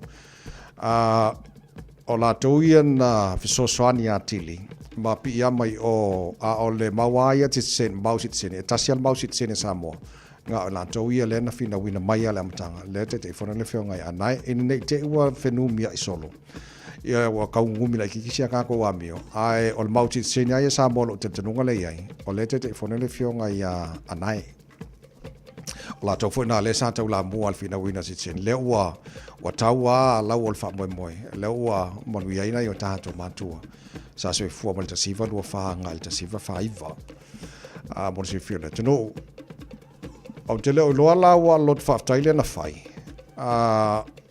na organize le fa la butonga le Pacific Leadership Forum au te le lopen a wai le sitsi le mau sitseni na fionga na man la tau foi committee ai o le lotu fa Thailand fa na organizer i le vanga le Pacific Leadership Forum le te fono le ftelenga le moenga tele ai o le senga yo nai fa la butonga ia ala to mo sa so swan ale mau sit senia ya sa mo o la to ia na mo malai fina winner sit seni le o manu ia na yo tato matua o lo mam manga na le ia le taimi nei ia wale sa tala no fo i tata proklame sa awali tata proklame le mahalo le tai au le fionga ia nai ma lato committee sunga se yuli ia o la tona na le na mele tala ato tulanga lo fina winner sit senior tato sa mo al piyama ia le Pacific Leadership Forum ia o la tona le sa swani fo ima piyama i ol ngaluenga fita sa fenga ma mau sit sen sa mo alo faftai ia o nai vanga na le ka o lo ma manga na le ia ia wa fo fa fonga le tunu male si fir nei fo tai fo sa fa pea lo ma manga fo le sa ia sa fa pea fa pea ia se lo tu fa fetai sa mo on sit senior le oto tu palama ma te fa fo mai New Zealand sit senior sa mo pea lo tal tunu mo ma fo le fa mai sa tauna koro il consulo al malo sa mo o io le suyo sa mo al malo sa mo te tono New Zealand pe ava pe o se fofanga fa pe na ia amen o lo na man mang lo tanzonga o le ia to mo re samos folima e va tolu amo e le nei tai fo ia le leo smelo fa fonga tato ma fa sa mo la matanga o le nei fo e va yaso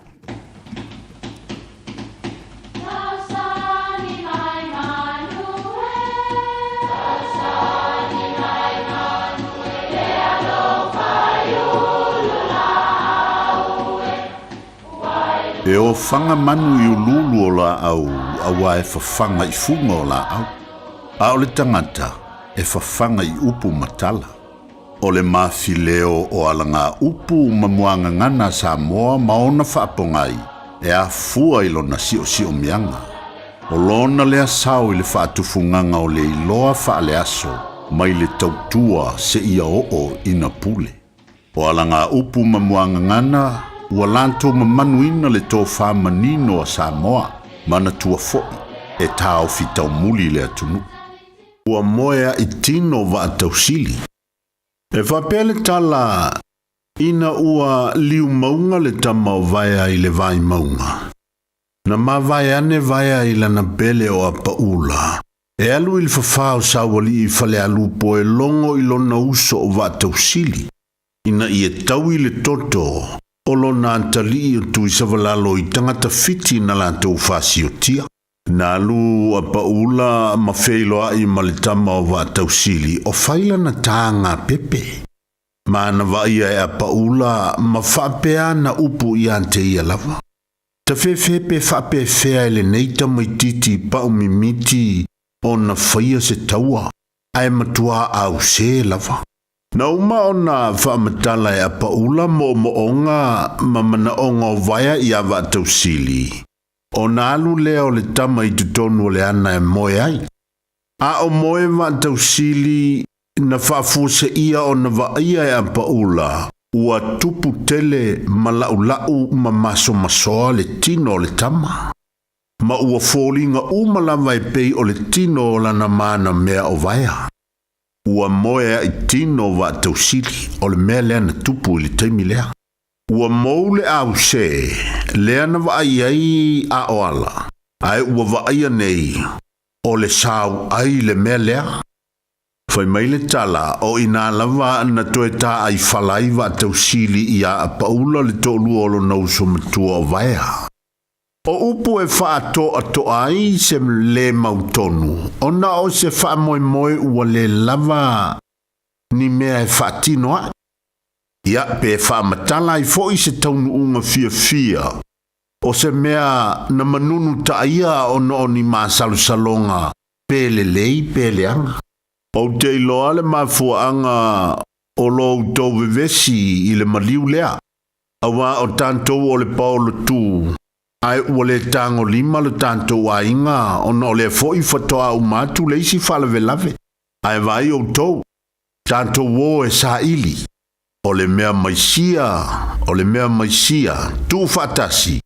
A tātou te taloa i le tua talitonu mai e moia i tino lava wa tau sili ilu tātou mawhatia.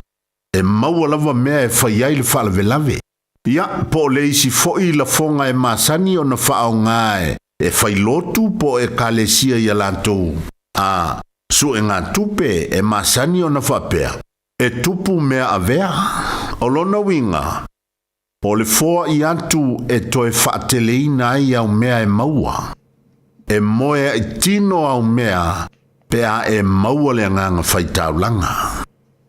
Ua moe i tino vātausili.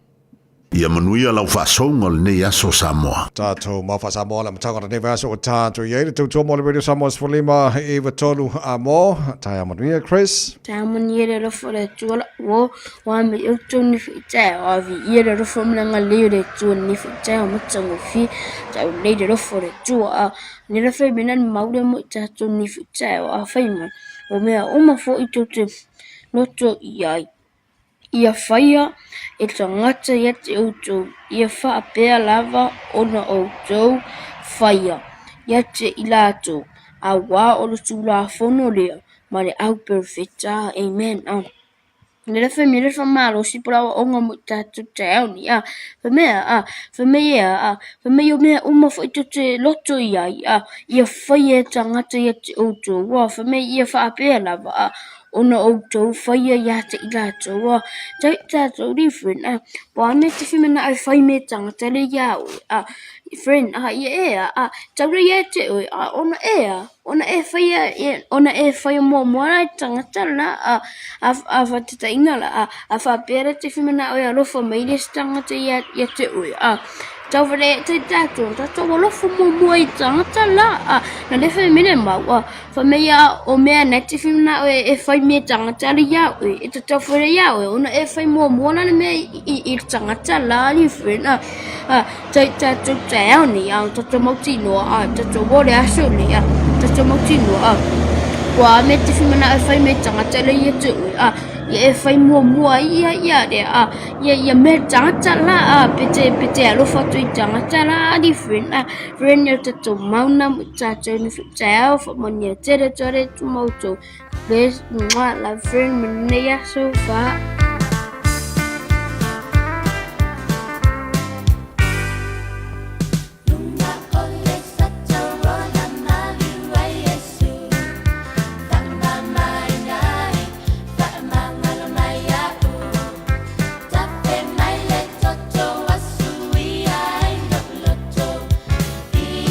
Ilona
Samoa. Talofa o salmasinga fale lua tim toidolo o le loia Samoa. Fapitoa la o nanga I mta uputau immigration pepa malanga tangata overstayers so stoinga visa. Apena foi le taxation por tu la fono tau la fonga. Fai foi on o tau avena mta upu fal tu la fono I Samoa. Faman mole vidi mai numera o iwa lua nono o tasi lua lua. O iwa lua nono o tasi lua lua. Faftai.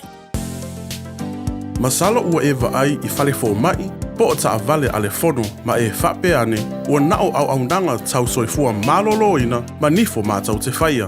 E tele le fesosoani e maua ia mātau. Fesosoani mo le ola manuia o le mawhauwhau. Polo kalame e tau fia ai le tau mawhatapaa. Fesosoani mo tina ma pepe. Fesosoani mo whaia o siaki I le fale mai. Fesosoani mo sauwanga I a inga. Fesosoani mo whanau ua hiu ma le a onga. Mo nisi whamatalanga, tanga I ane I lupenga ta whailangi www.thefono.org.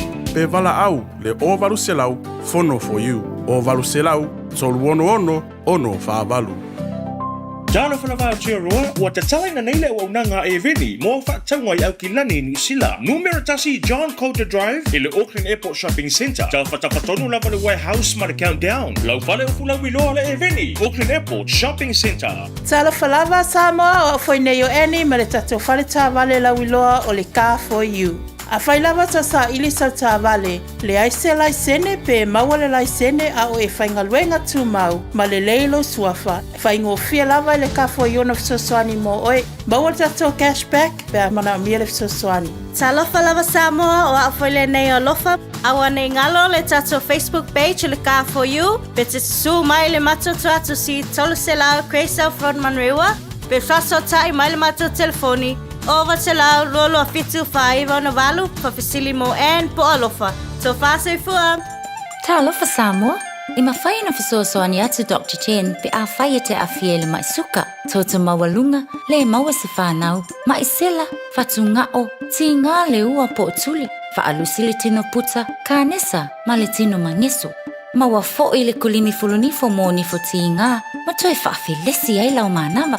Tele nisi o loa e fisosoani lo soifua malolo ina. A fio ane loa e ai Dr. Chen I le tuatusi lua ono Great South Road Orahuhu. Telefoni lua fitu ono tolu fitu extension numero lua. Ka topo roi Samoa Sfalima iwa tolo a moto e lua se fulu ma le tasi minu te lo tore talo le tula iwa wha mai al pokalame malo le tai ampa tala iwa le tai nei hal nei fo asunga fua. Tata pokalame mai mtanga luenga leo fio fatas mai le fionga le Santini tu mara se ki a shu mo tata pokalame nei tai au la fionga Santini tu mara malo le so fo mo nei tai. Nei fo mo nei tai au ta vai fa pe fo I el tata o le fasa lau me fo nei tai au fa fele to I pa ila si o tata tenu. Ona pa ia le tu so lava se fata feita ulanga ia me se fo I le logo tato tunu to mam tina matitua ia mai nato fo amataina nga luenga nei vai aso mana I vai aso fai fo ia o ngata vai ma lor fo lau ma lo fo I le tawata ma lo fa tai so lo ka ko ele ko ma singol so sanga ri vi ele ia o le aso o ta vai o masina o fainga paki mo fainga me alo fa o ia la o la ka fa kali po le asa kana mai ata ai fa tele tu ai o le wata to o le meni masina fai ati silfia fu ta vai mal fa fo mala tu o le masina fai nei e fai asi tele e fa la ve fa fu se ma fa la va io la atu tu I tu tono tato lo tu I fa e me se fu no fa no fa tele ta vai a sa le ole ta wala na ta bokala me te mo ba fo ile ina ia fangfangum fa manatu le tunu ele o ia la puata fainga o masani le tunu al tu ala lo mal fa manatu tanga luenga lo le o ta wana ta bokala me lungo redi samo pe ni le va samo le va e ke le ngai fa la vai sa wa ya le ku ko ya ta fa ta vai o wano me le pule ta vai ma siki ta te bokala me o la fit feeling sa lo sa le ai se sero la fit feeling ta vai e mo no ka ko se la ata e tene nei tangata foi ma liu no wana fa lave tata mane the weekend fa lave e ono alfia mai sai te leva no pui ai te vai a ma wale soifua ele ngata ma ur soifua o le tele o me to tino fa le ngai ne te vai le na ia ila to no mali liu the weekend le nei te vai ia o le fatua amata le masina nei o te sema ia ai furinga mai o le ua amata lava ni si o vaenga fu ia ma gari so i fua i lunga lava i o le awala tawai i latou mana tua fu tawai ia ia le whaitetenga le mtanga luenga o no telo whaavelawe nei e au fia ai vaenga mōmua ia o le sao lava i tawai mo whai sao tasu tawari lua e leo ato tuana le leita avale tolu ia o ia vaenga o le ia le ave tawari a le o ngase ngase tu ngā walanga ia isi la tolo o so la to mai tu lo le ufaunga ina ma vena ma vaenga e la via tawari ia malisi vaenga o la tolo fa swaba ma fala fa saina o le tapsanga la tato tunu a faita sila fia o lo mo o ngase fa mo le siaki fo mai po tauna e fengo e tato tawari tawai a faio e tanga fia la ma lo si male fala fa saina le tauna e tanga fia tona fai se malo longa tato fale malisi vaenga ya fa malu au ata vai e ne va pe a yo mo se funga e yo mo ri mai le pe ya e o fo ya mato ire te me sa sen tanga lo ngata vai e sa por sala e ka ka di ya sala pe sa pe fe o fata mala dunga la wala tavai al ma pito sirina poli o le ma wo se fu ale o tatu wanga tu ya so fi o ni to sana tavai al ma na ye fa ngo fi o tu o le tanga wenga le pe fa tu atu ta vale maku fa le al melo fa ku aku ai lu male ako ele ma ngai ko wa pe le funga happen for fa ngor va so ngai va ngai awe ke fia milin makanga wenga le wa o tavai a funga le tunu o le vaenga le o lamba tia ile saunga le mu le tunu ia ila to ile o fe tu e pioneta o tavai faingo fia o nga wenga o niso ila to wo so lo ona ile ni la sini mo o mtanga wenga le wo ia ile vaenga tu o no ile mtanga wenga ya te oi e che fishine ai i fa tu mo wina la usala o lo no winga e te tau wa ona tatu si le vaenga le o lo solo mtanga lenga le la matia i lo so fu ma sa ngone mo la tele lua o meto tino tolu e te tu o fam tino ma to so ta vale le na va i weekend la va i tatu weekend mai le felas for is yo o melta on an nei de tau le o le to tele la to i o fit tu mtanga lenga le ma to lo i tatu tu la fo forward king i tavai a fai lava la o fai lo o fo ile a fai fo mai ni so le tonu king pa wal va en o fo tuanga cavalo la e lo o fu le ye le se make so life le pete mu se tu en tanga lo ngalo le ai le va en le lo polen tanga lo ngalo le o lo sawa le fie tu so na le ma fo tu lo ku fo ngaina ma le o ta off your ta vale ma le tau o le fai si ma se o va en ye le lo polen tanga lo ngalo le o no tu po ni se fa bla a ele tulen tanga langa le ta vai pe fa tu wina o le vai taimel tau sanga la fionga santini le fo fa mna tu la tu no la ke le fo au nga oi ia o ele le ia le usta io vai nga tau na fa ina ia fo ile tu langa fo ia ia ka ke va valo ta vai mal ta ta no nga le ta ta no ne vai ya so le ta tu o taimi e fa tu pula ile ngoi e se to te le ngoi le tu pula weekend ta vai ile nga ta la ve tu no ta langa fa tau ia me se tu no la o ma mana tua e ia le taimi o le o mai ona ave vela le tau ai le avele ma vai nga te fa tamala e te tala fa solo a to fa to o lo la po lo mota po fa malama e te tawa no loka pe a wale sanga le mu vai se ili tu lo fa fonga samo e fa malu o to no la mota ai amatala fo fa mo tino o fiala ai le o te tala o tatou fale po la mota ai o mo e pe o e ka fa si vai o le avano le o lo to tele na to le ngata la to no fale ta vai o fo e tatou ta vale pa ai o loa ang ta afa nga kinga nga se mama o lo makua chef kwa ave gilisi mas o fa di ko ur ka vale ma ise vai nga e chef famous ang le mu na le ye me vai nga ye matego ia ai le to no ta vale o no lo fa tu pula ia fo le ngoide la to ele abeta vale ai kale tatou ta vale ina ia ave ia vai ia e mai ar termine se yo o nga ka maro rota vai o la watu be tatou foto ma tatou tunu ia o vale sa ngale mu o fe ngai ma so fifi ta alo fa tai lo fe sa tinia la fa yo tai po ka me le tai au nai foto fo ma nai fa na o le o lam fa fo ya o ngal fa na nei tu sanga i fa ma tu fo nai ma tu sa ngale mo nai fa na ia tai o le a sier fa na fu nga sa mo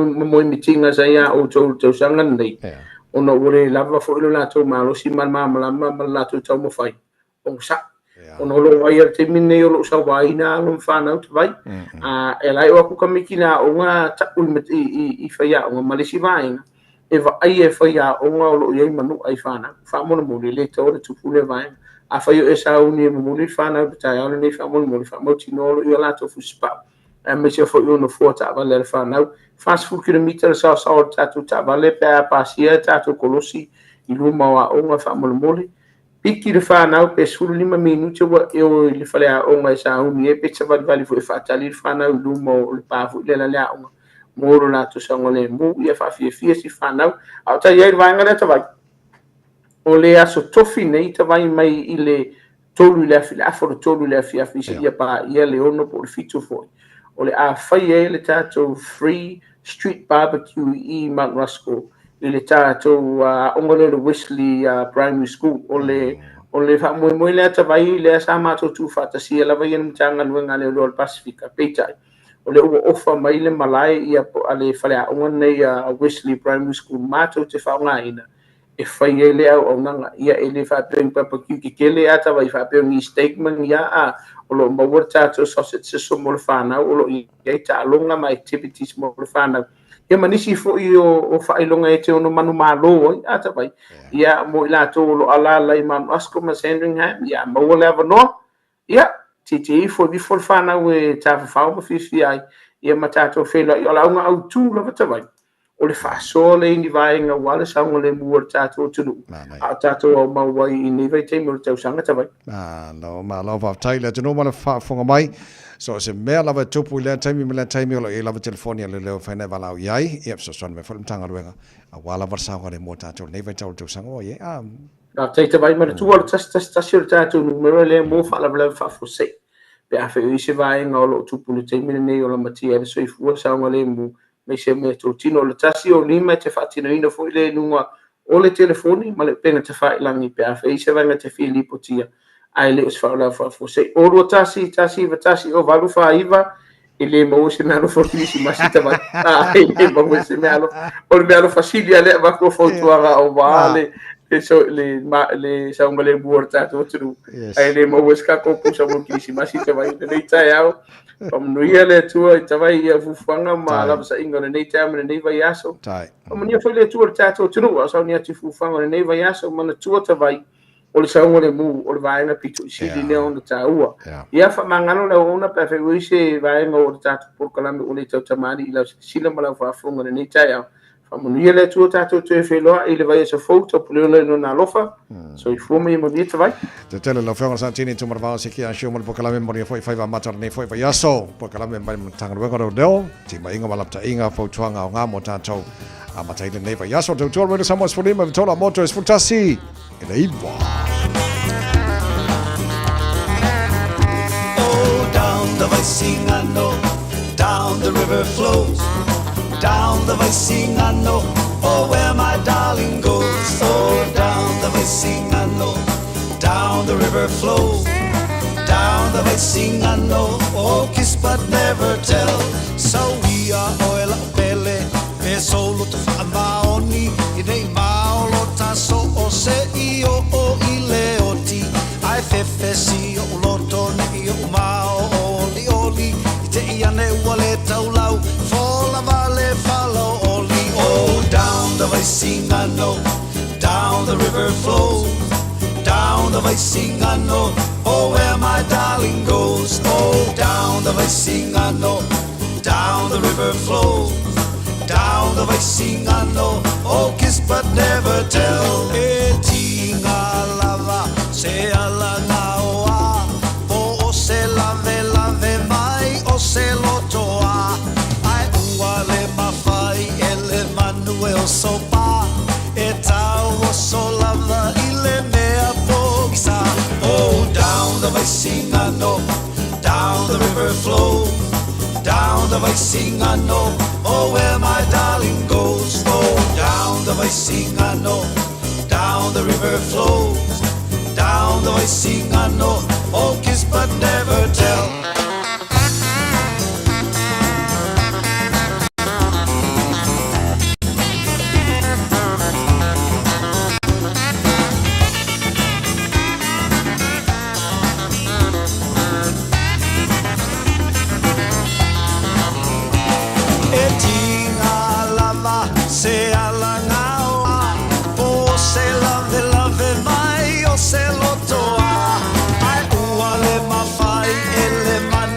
so pa e tau o so lava I le mea pōngisa.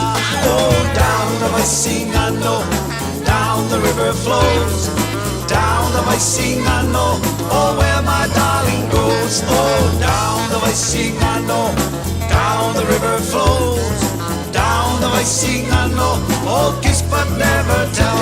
Oh, down the Vaisingano, down the river flows, down the Vaisingano, oh, where my darling goes. Oh, down the Vaisingano, down the river flows, down the Vaisingano, oh, kiss but never tell. Down the Vaisingano, down the river flows.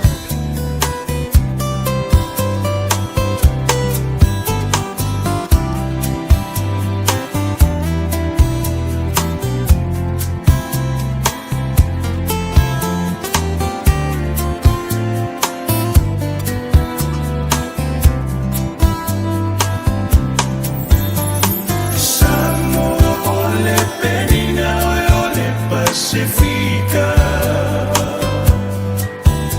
ula ufanua lanula utava usamiti uata,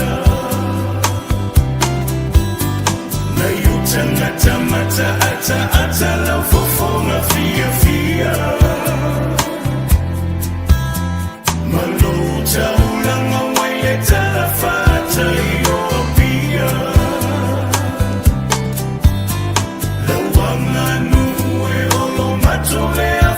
Sino mana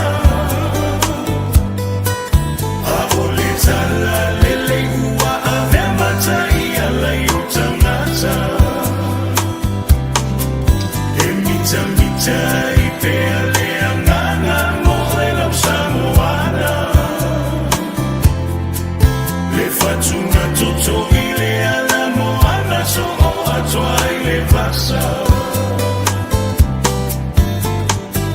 Samoa ai angano ya fa befea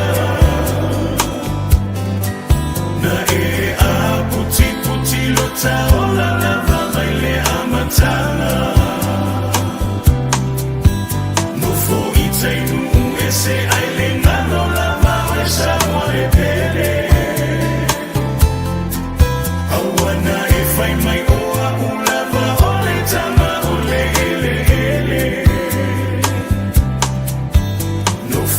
Tainu ese aile ngano lava oisa mole pele Awana ifai mai oa ulava ole tama ole ele ele Awana ifai mai oa ulava ole tama ole ele ele Awana ifai mai oa ulava ole tama ole ele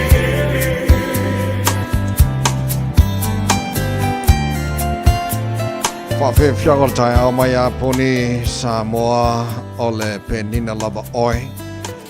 Tau jopor wele Samoa's whali mai watono a mo. Au le I whatu le pokalame malu o le tai au le amatanga o nei vaso o tātu iai. O tātu telefole o te pena mai sarawa masimino ia wafo I lau whaafonga pe atariwa e le tai o nei. Maulunga le lamatia o matawhanga o Kilani, tāpunia nisi o matawhanga, mona si whiole tanu. Sai mai leo sifuru lua, toso mata vale, so ta I kengi. Ia mwhatsinga I Nelson, le anga lea whiorwa a le e New Zealand. Ia le ai mai a Hempkins I le Orcas, so e le temu le whangamaa telefoni. Vea ina mo e whale I au Kilani, so tātu tala umana. Lewa te pena mai ia sarawa masimino e whanau tele a tātu tala whaupe a tāna iwa le tai au nei. Ia ona tu na te foi no tātu whaasa launga sunga ia tia whanau tusti tia. Ia walfa wa wina o tautua rele sa mon pokalame fia mai. Tātu iai ile nei foi asanga fua malo whaftai le tano. Lau tala mo lau tāpo inga mo lau whaafonga angara nei foi tai au fau. Waka ai foi whanala sunga fua la ko. Ma non foi whalau manuia le tano tātu savaria. Ia le toi masina nei foi tau sanga. La fal tātu tua, tau tail tātu whalaunga ia whapena na ngātu whamanatu. Ia ma tātu patpatia le kirisi masi o nei tau sanga. Ia whapena fol tātu a ngātu. Whātu wha lua whirosu mar wha. ia e foto mai na tau sang fau pe tatu le lo fo malanga le tatu mta siri langi a mano fa te tele fa te pulenga mala fenga luenga le beni lango ina le maru le tai au tau lunga dal maru tai au nei fo e tai au fo real over day also God bless to all the time minutes so for you my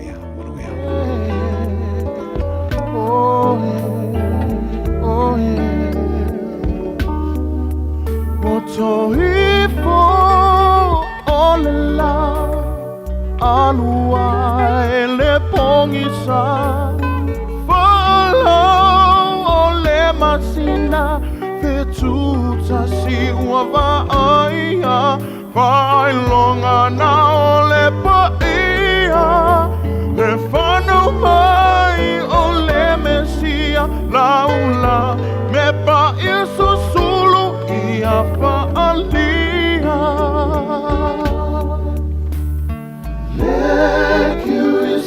Masilo e matao le fia fia Elea i seta sina telepetia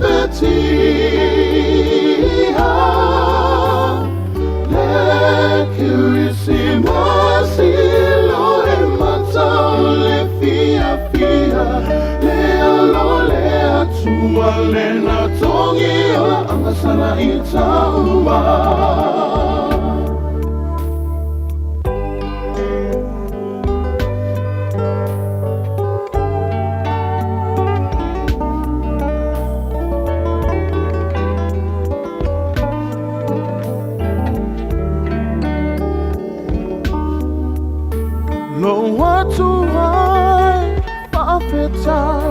Lau mea lo faua e au mai O Yesu le ua afio mai Kirisi masi ua e au mai ya Le mesi li lava ona taua O aulia mai e taua Le kirisi masi fia fia Alleluia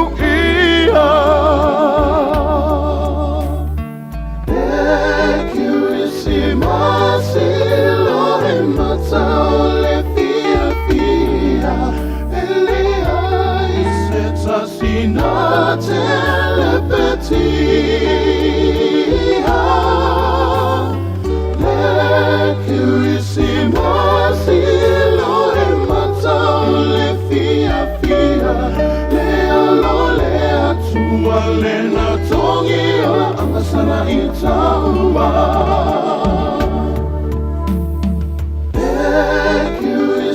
Masilo e matao le fia fia Elea i seta sina telepetia Lecurisi masilo e matao le fia fia Lea lo lea tua lena tongia Angasana itaua Lena tongia angasana itaua Baby, lomai! Hey, hey!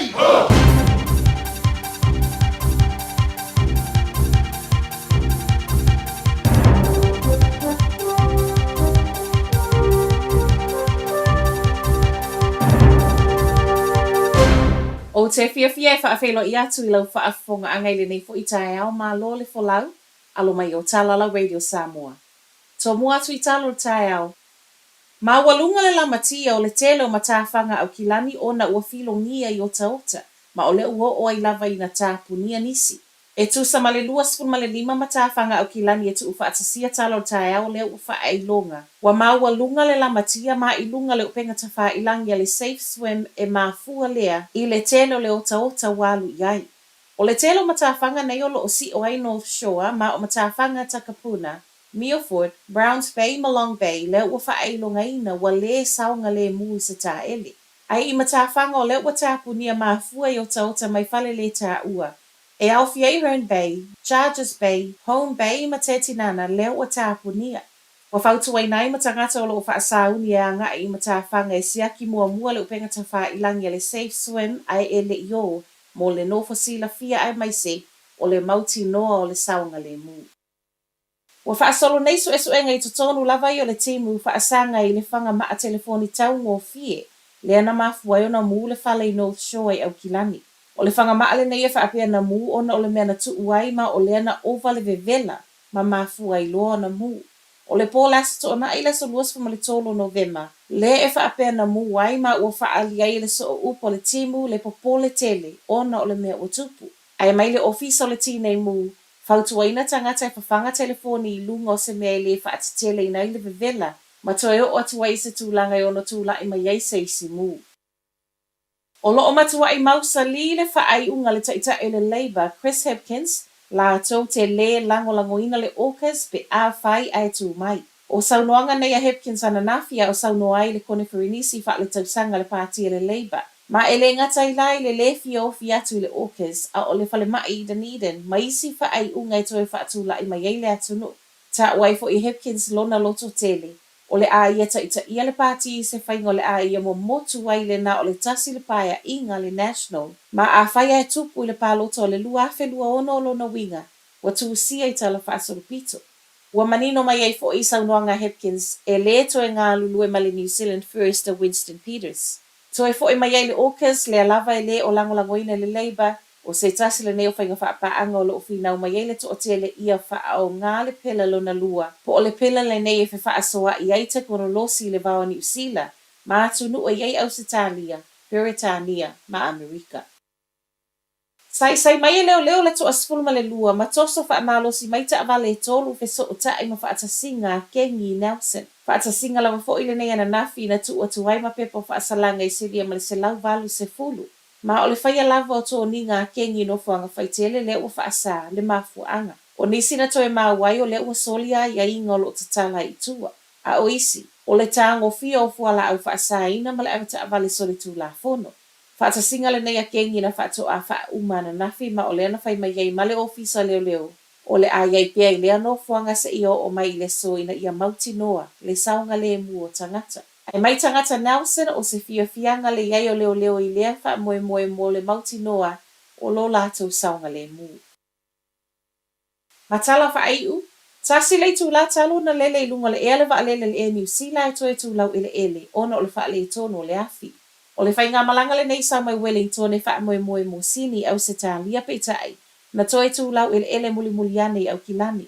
Wha maoninga le e New Zealand na nafi. O le wha le tono le afi le mafu anga ma o le ana toe tū lau ele saunga le mu i le te o le lima i le afi au Kilani.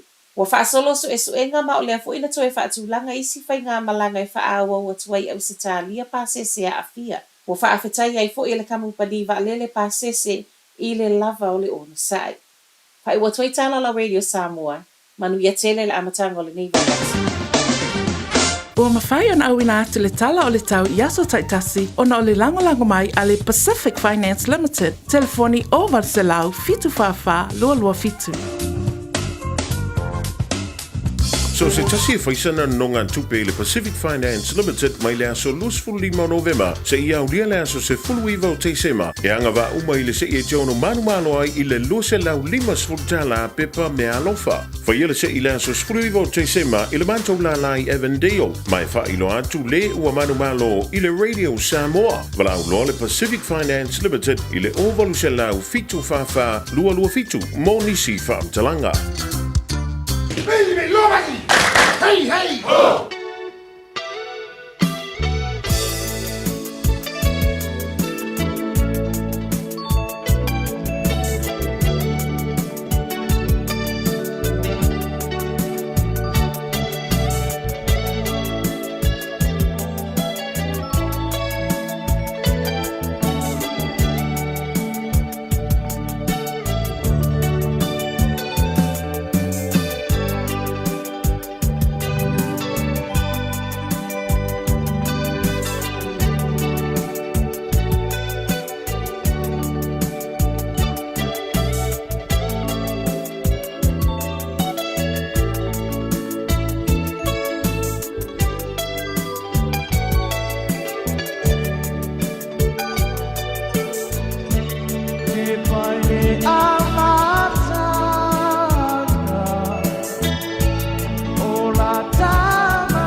Leo se bali taimi le wati le tai au se fulu bali 2 minuta le te le Julai iva i le tautua bala unanga fa opea le nei le Radio Samoa se fulu bali 5 vitolu a mo le nei tai au le fu se ia tu no fall po klame fifia mai a wale tautua ino le tanto wa tinu i na ufa mai atu le tautua bala unanga ale sunga le o i tawai meni mal po klame le malu le tai au ia tautua i fo i mal tau sala ia ni wa folau pe ona ye tatu ngaluenga amata mo tautu amata le Radio Samoa fifia le tayao e fa talo fatu balenganga fifia balenganga fa lalo pa i molunga le tatu wa tinu ule fo tatu mafuta le tayao matalo fatu ne yo tatu tu amata tu atu asinisina le tayao fo le fo fa tasi mai tono lantu mo lantu lawa e inisio ne tatu matua matu olo fa tasi mai mo ngasi e fo inisio latu ole alo fa tasi mai mo tangata matua so se tafar ke lo pelo mafuta mai na ye tatu tamam tina matua po kalame le tar fifia mai fa talo fatu ya te auto malanga nga mawalalo ma lo le soifu manuia ma lo langi matafi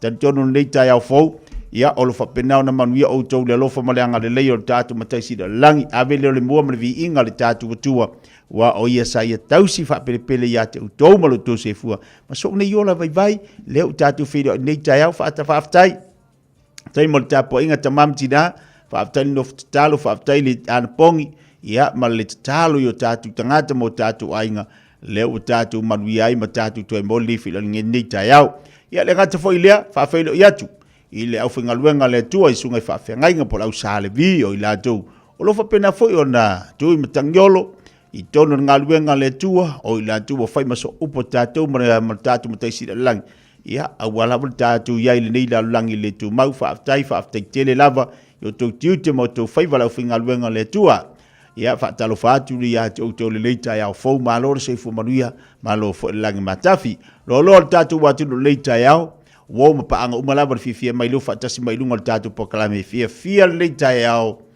leo tatu to fai lo ma tatu to mafuta ia vi ia le tua tu mau le vi inga le tatu mataisi langi wana lesia no ia te tatu ia le mafai ona esi mai le mafai na fa fonga mai o tal no atu matatu mafuta leita ia o ia wa mai le malosi o ia wa mai le ola o ia wa mai le poto o ia wa mai le fa malo longa le o tatu to pene ye matatu to pati leita ia fo ia patalo fatu balenga fa lolo malo se fo laud le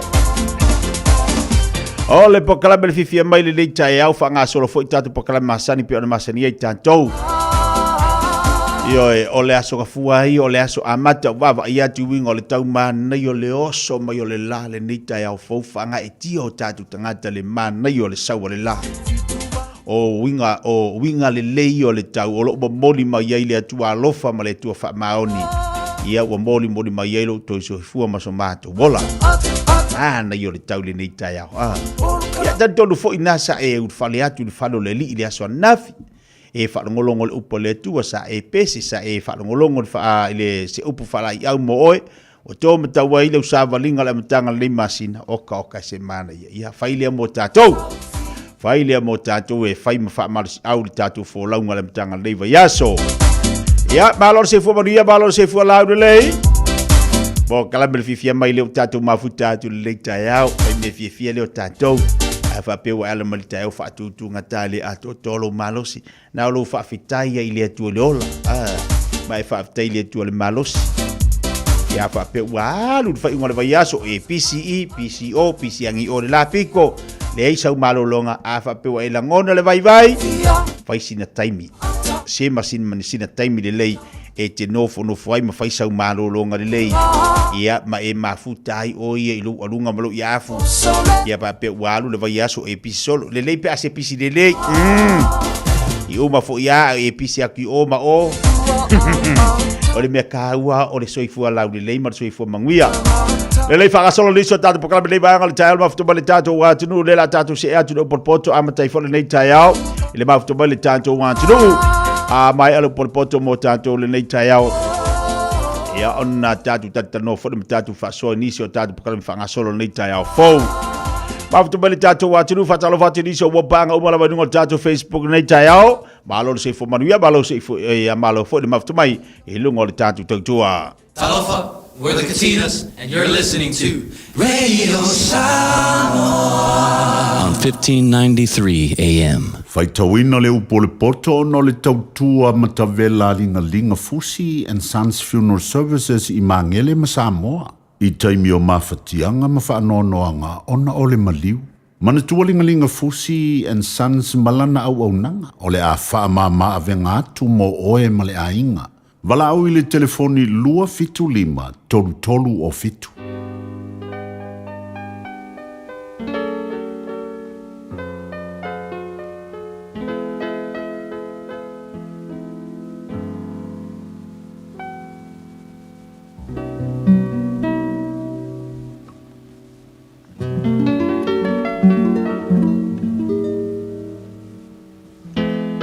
Le faitawina o le upo le poto le nei tai au. Ma o mai le tuse le whaata auto I lona mata upelua. Usi mai le whaafonga. Whaamanuia le tua le faitawina o lana fiong pa ia. Lo watali I. A whai e titali a upo. Ma e teulo loto au polo inga. E wai atua iau talinga I le poto. E whaasanga atu ai lo loto I le whautauta. A whailawa te wala au atu I le ata mai. Ma ele o te le atu le whautauta. A whai e te sairi ili I ante ia. E pei ona sairi ili le awio. A whai e te sue I ai. Pei ona sue I le oloa lilo. Ona e langona I lea o le matau I a Iova. Ma e mawai le poto I le atua. A wau Iova na te wha I mai le poto. Ma ilono whafonga le poto ma le whautauta.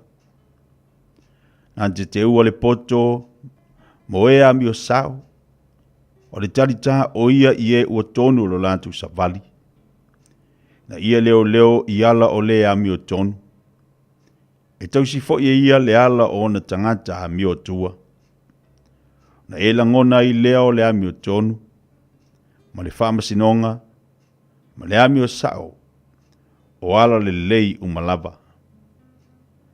A o le poto I lo loto, ma ua maalia I ante oe le ata mai. E whaafea o le mawhau I ante oe. E leo I ante oe le whautauta. Na ia lawe I ante oe ai le ala leanga. Ai le tangata ua tautala I mea whaapio.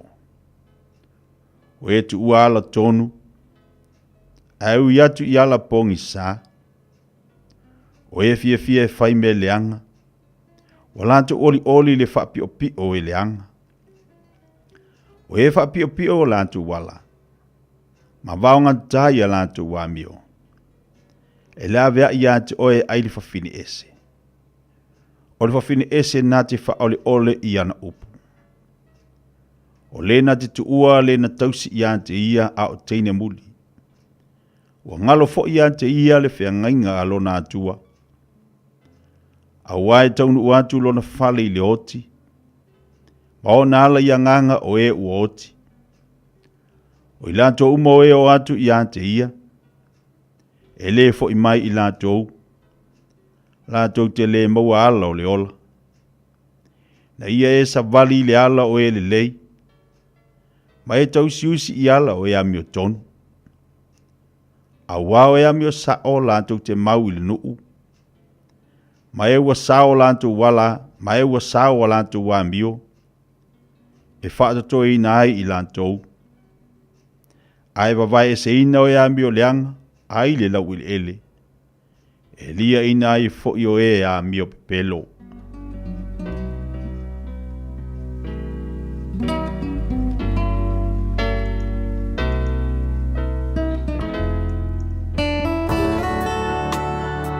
Ua awina atu le upu o le poto I le nei aso o no le langolango mai a linga Fusi and Sons Funeral Services. Ua mawhai o na tu whātasia o au nanga tāla whea ngai I ni tautau ngō fia tele. E fsosoni atu ai a o whea ngai oe ma le popole ma le whememea. E mamoli whaatasi atua I ma wha mai senga, ma wha mawhana whananga mai alingalinga Fusi and Sons mo ainga uma o Samoa ua whea le maliu ma le oti. Walau mai loa ia lingalinga Philip Fusi lingalinga, to ia whaapō lingalinga, to ngia si ulavea, pe susu mai I le luas fulwalu Canning Crescent I Mangele.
Ya se fonga bali nela foi pesa le worship center Michael Estate o fa mai atuali tato programa le polpoto a mantel ni yaso pe ona fa fonga ba yai lungo le tau pa le udanga se fonga le video Samoa se football liba i tolu amo ile nei foi tayao luas football minuto le tene ia le tu laiva Dei fatalo vate di so tato panga umala bale malo ma futa ma ilungo tato Facebook nei tayao le vato ama wa mali tato tautua mali tato e banga ile le ia so fua malo la vale usu nei tayao ma na ia tele ia fatasi atu fo ia te ila tu yo lo ma futa ma ilungo la tele la fu wa fenga ila tu manga ruenga dungo la wala fai maria lo sa tato yo lo fa penan fenga manga ruenga dungo la wala au nei so ona fa adu la ta vale le vato a mantale aso mbua la solo no lua le ni masida mbuli nei ol nei tausanga malo al folau malo sa te se malo tato yai wat tangi fo malongor kidisi lantou lo winga e o lo le vai te se manga opis pesengor kidisi mas o ma fo nga me alofa o pati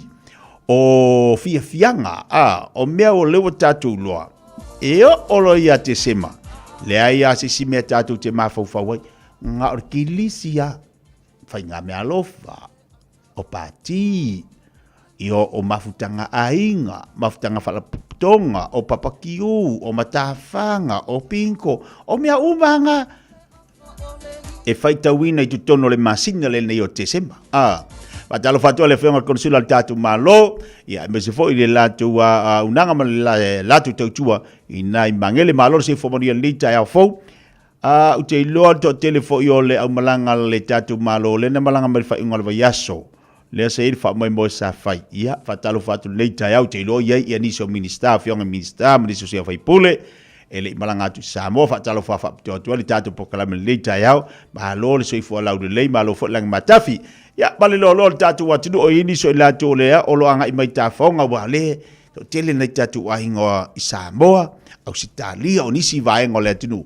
Lea la malanga mai ma tātou whai kilisimasi mwhai tau sanga fo nei. Ia, o nisi fo i lea malanga atu i Samoa. Lea la malanga i se atu matono New Zealand. Ia, manu ia whai ngā malanga mfuafuanga pe ona iei ainga.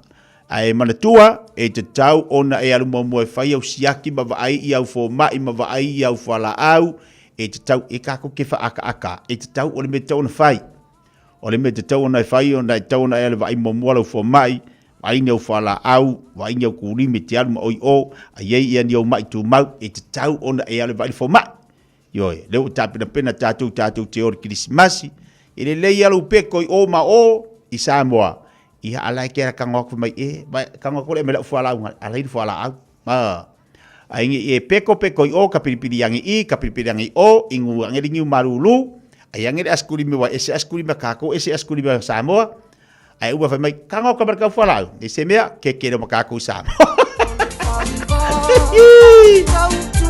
nga umanga lo kapiripiri da ko ia marka ere vai marulu apa ku nga wale se fuala au era al meu por keke nga keke a kiria kul fal mai fa mai se ko estu quasi ma kwa va mo ke ko va ni si da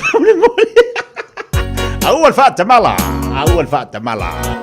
Luas fruiva minuta chale chula eva mai la pese de ka ko va foi e wo ka ke ingir kaya o solo ya fiki oka ese de ma yo le audio ka pu ai fiti mani usila su eva no mai ni usila italong al pur game ai ke wa sao mai lunga sole ko fa ka mala fiki e o New Zealand semi final ai nga sao ma no New Zealand o ko make alia io ma fa ufonga e ko final ngi New Zealand ma fiki e ko final ngi New Zealand ma fiki sole ya so ye le wa sao mai disia o ngo peki ya fa le tonu le o New Zealand ai se le mana io alo le tunu le ta alo le New Zealand manga ia seki afa to nele tulaiba o ma pa ngo mala mala fifia ma le taiao good morning fai mali le taiao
24 hours a day, 7 days a week. Radio Samoa streaming live on www.radiosamoa.co.nz.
Siu fonga balio le baeva pepesenga Krismasi. Wena fa fonga bali tato watu le tayao momoli atu ya te oil ne vai tai bile tato yai. Ya pe ona yai tato fa ingon le to sanga. Ile ne masina o te sema. Papa loti di tato pa ngau bala vai tato Facebook. Ma lole sei fo manuia. Ala fa mai le tayao upol pese moi oi. La tu ia whainga luenga le po na po, awani tu e whala la vei tātou le nei tai au mo la tu ia sa ngā rurua le ana po. Si whaise la tu malo long. Moia kua i mare pepe, ia marki ngā le pepe, ai vai ka kou ka mare pepe, wane vanga kau ngai ku irum. E leo le kau wha moe moia ko le pepe, ai kau kule moia ka mare. Ia se mera e wha pepe kua i ma oi ari ka mare pepe. Wane vanga kau ngai ku irum, whaise vai salor ki ngā le pepe. Ia, me whai maari o le tai au, e se le maa ngai o ngiri kai au, waka sau ngiri kai au, wha le pisi ara wala, la hai se ki ara kai au, longo winga, a wha le pisi, to a pele tai le amatango le vai aso la teo tiu te mga luenga le tātou wa tenu i te lor whai ngā luenga, whai marua o whaiva, a wha pena umar nei tau sanga o e whai ngā luenga, so longa le leima manuia, ia tātou loa fu in whato a toa le leiro la masina muli, ia ufuafuanga mau ngā luenga wha ngā solo i tono lau a inga, o te tono lau ngā luenga, ia maso se mea le nā, wa e ngā rua e mole nei tau sanga, a i loa la na fōlau manuia, mai lau fōlau ngā, na seki mea uma, whato a toa loa la ma le wha inga tau sanga ma le masina muli nei, aua ne i eise mea ngā se, aua ne i eise mea so o nā upu masani, o se i songa se mea songa pa o vale, whato a toa le leidoa la masina muli, ina ia tau nuu ma le manuia lau fōlau ngā, i le aso muli o le nei tau sanga, o tau loa na whato le lei, au ngā luenga tono whai ngā luenga, whai fia, ua uma le tau sanga ngolo whaioki, whai whalawe lave, whai aso whangau, ke le whalawe, whato le lei loa man whai unga le tau sanga la tau, ma aipo le ase me te tau loa ona e whaia, a koe ka kangi me se longo se oki, whai aioki, le oki e, se koe oi, ai va pio le wa makale masinga ko ka kangi ma dioki. Ya ga fai do le oti e. O fe e ai te tanu. Io. Ai vai do le dioki, ma le lo koki. Se ku ma se avango moka ika. Wa ngi ko sanga ka fai oki. Ya vai le se avango ma se kaimi. Ya ba vai le de Krismasi la to. Fai le ye se vai banga oi male ainga. Ya fa pe wo I fa koi foi ya wa ama ka kausang sauri o nga kongor kausang ya le wo ma o fa ya ngi wo fa le lavi ya la ga le si alo mo nei me o fa le lavi tolo tatu ainga e te tau ona tatu we fa ai o tatu te lo foi ona fua ia ma fa tau le me te tau ona tatu anga ia a fa pe la wo umar ngi va yaso a le la ka wala ko Krismasi ai ko ka kangi mai se longo se oki ai fa le oti e o fea te oto. Bebe senga Krismasi mo tātou le nei tai hao. Ya se mari te mala wati lau toa se furu male valu minuta talo ali tulai se furu. Fai malua u faiva. Matalo pati se usa muli ufi para. Maria ngā luenga nei aso amu ia ai wa mau sau ke kusi. Uni ala ba.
ele pudi ala ba mai fa fia nga mo cha cho le nei cha yao.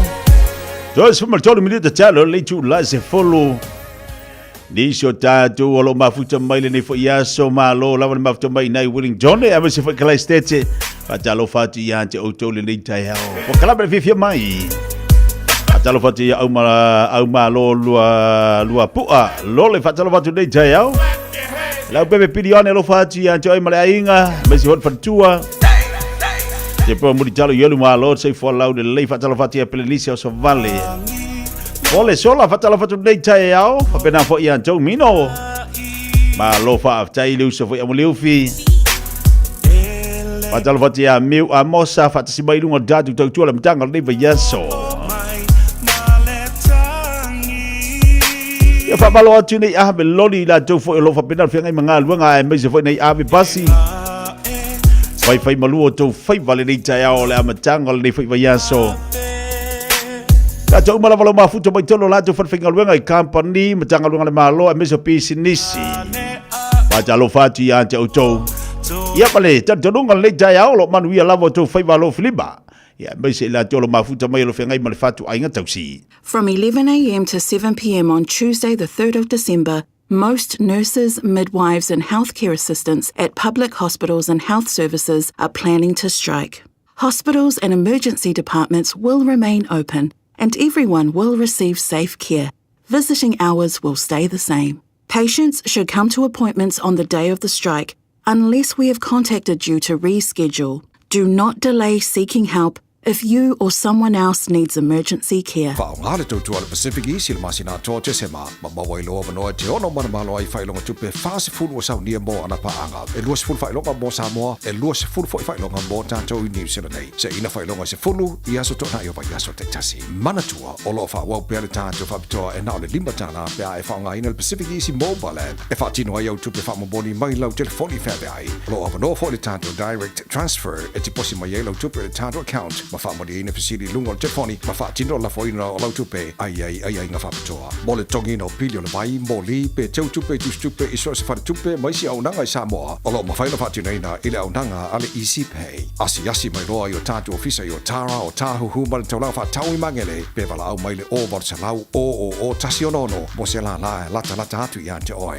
pe wala le tātou Pacific Easy mobile app po le direct transfer e whasa wa ilo teimi ai mwisi o tangata fo i le pensini ia manuia telekresi masi ma le tausanga fo i ainga umo Samoa ma le pulenga ma la whainga renga le Pacific Easy o lau paanga mo tupe whamomoli i Samoa.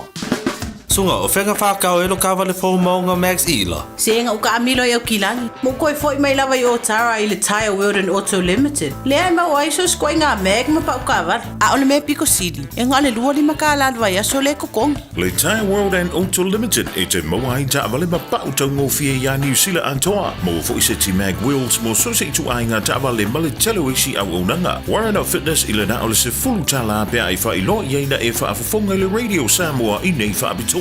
Talia wins quotes, cue cards, maisi. Walau lo le Tire World and Auto Limited i le lua fitu tasi tolu o mo pa uta avale. Po le lua fitu wha tolu lua o mo le fale inisinia. Ua na o le Radio Samoa se furulima iwa toru a mo e tautuaina o e ilangu ngana fitu aso le vai aso.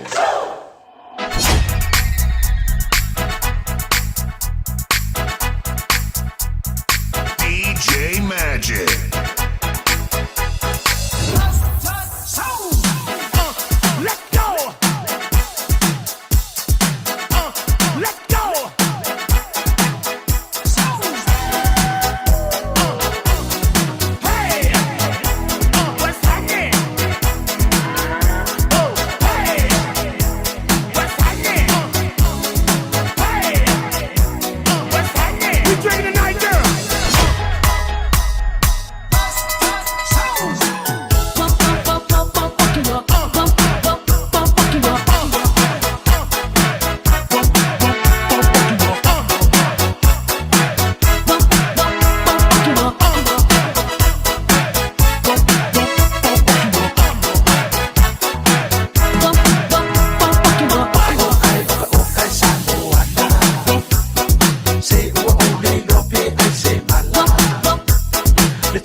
ua lava sitoia ina ana maua tonu lava ia i le maapene ua uka kasi ua tonu whanima ua lava lea numero ma le ainga ai ase fitu lima oka ua ma te laina e ola pae e mau umi wana o le momoe lava matau fetuli whaato a toro toro mai ki le whare ua tani alisi o si e a fisi o si e ta whawhare au fetolo fini wane tofu mate se ala atomi o si e a fisi o si e ta whawhare au fetolo fini wane tofu mate se ala atomi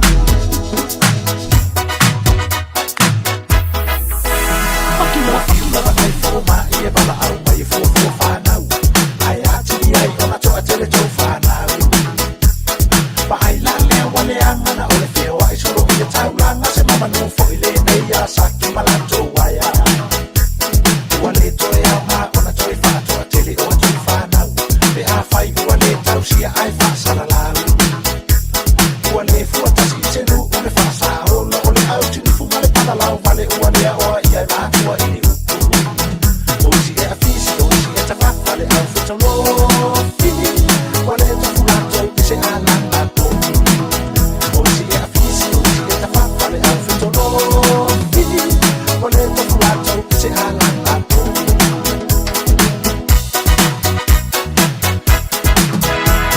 e aso na te tele o le o le tole au ngā ai na toa tele le a fua i le tau ai ai o le o la ngā o le se lau tala nei aso ua pei lava o le tua tala pe a fua fua atu i le tau o loa a Samoa whaalongoina pea i talinga le tau ai misa o le si aina e maa fua mai ua le lava o le tau sina toa tasi e whainga luenga o le toa lima na o le maeva ai a whao mai i le lau wano la angani ma le ulo o si e a fisi o si e ta whawhale au whetalo fini ua le tofu nato i se ala atomi o si e a fisi o si e ta whawhale au whetalo fini ua le tofu nato i se ala atomi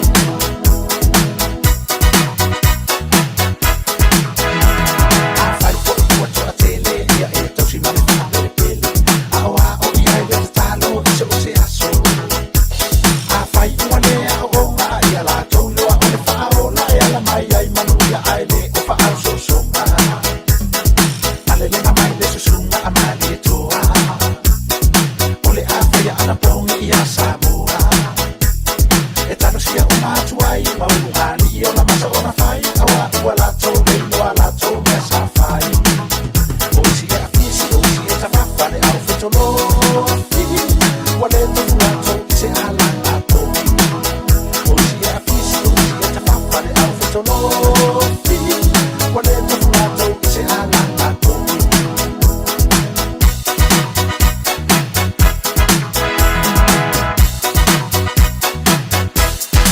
Toi fa minuta le tale o le tu las fulu tale tu las fulu to awinatu fa sala wino tatu tala i vai fanua e le tau tua bala udanga le filtua le sale va masimino matalo fati ya lupe piliati le fati simai nei amu Samoa ya balor se fo manuia tidiana malai ulu to tele yo tatu paanga le lungo tatu YouTube le tayau matalo fatua tatu proklami ya to umala fa ingola ba yaso nei le va biao le sa fa ma el tatu vai mo mo tatu te to fitu ile mania la o la mata o le toi saulunga la fiti te le yor swing o toi o me fiti le wo mai ai no fa tata tu ya oe ia le tu langa sa yel tatu o New Zealand mana ia te le awal tatu wa mana ia au New Zealand o no le ese awal tatu Samoa au la New Zealand no tapo ai bala o fiti e dua au no peki ele tam sanga le ai te wa alu o wa vai te New Zealand pe ka amaka seku mai le alu le por game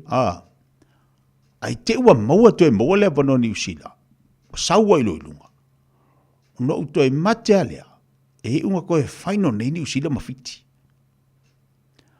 ai le fa ma ia le sa wa Spain le sa wa ma na ia te le ia wa Spain ma na ia te le wa Spain o le mana ia la tatu te to fitu le na fa nga solo ni wa ye for swinga wa ye swinga mana ia le so New Zealand mana ia lo mata mafana wal tatu watu walu ma fana wal tatu ula ta alwai ta mafana Samoa e se le mania o le laito tamaiti ale mania o le taaalo tamaiti le tau foi mele au New Zealand le ana mania ile le sauanga i mailunga le ana taaalo ia fiti ma Spain sorry o le au moa le au la Spain o le au la Spain e le skama au sorry o kau moa Spain le skaidi a Argentina kau moa Spain le skaidi a Argentina ia malolo ia New Zealand suenga tu tolu ma tu fa malolo ia Argentina malo Argentina Saudi talonga mafiti sorry ma ngai le final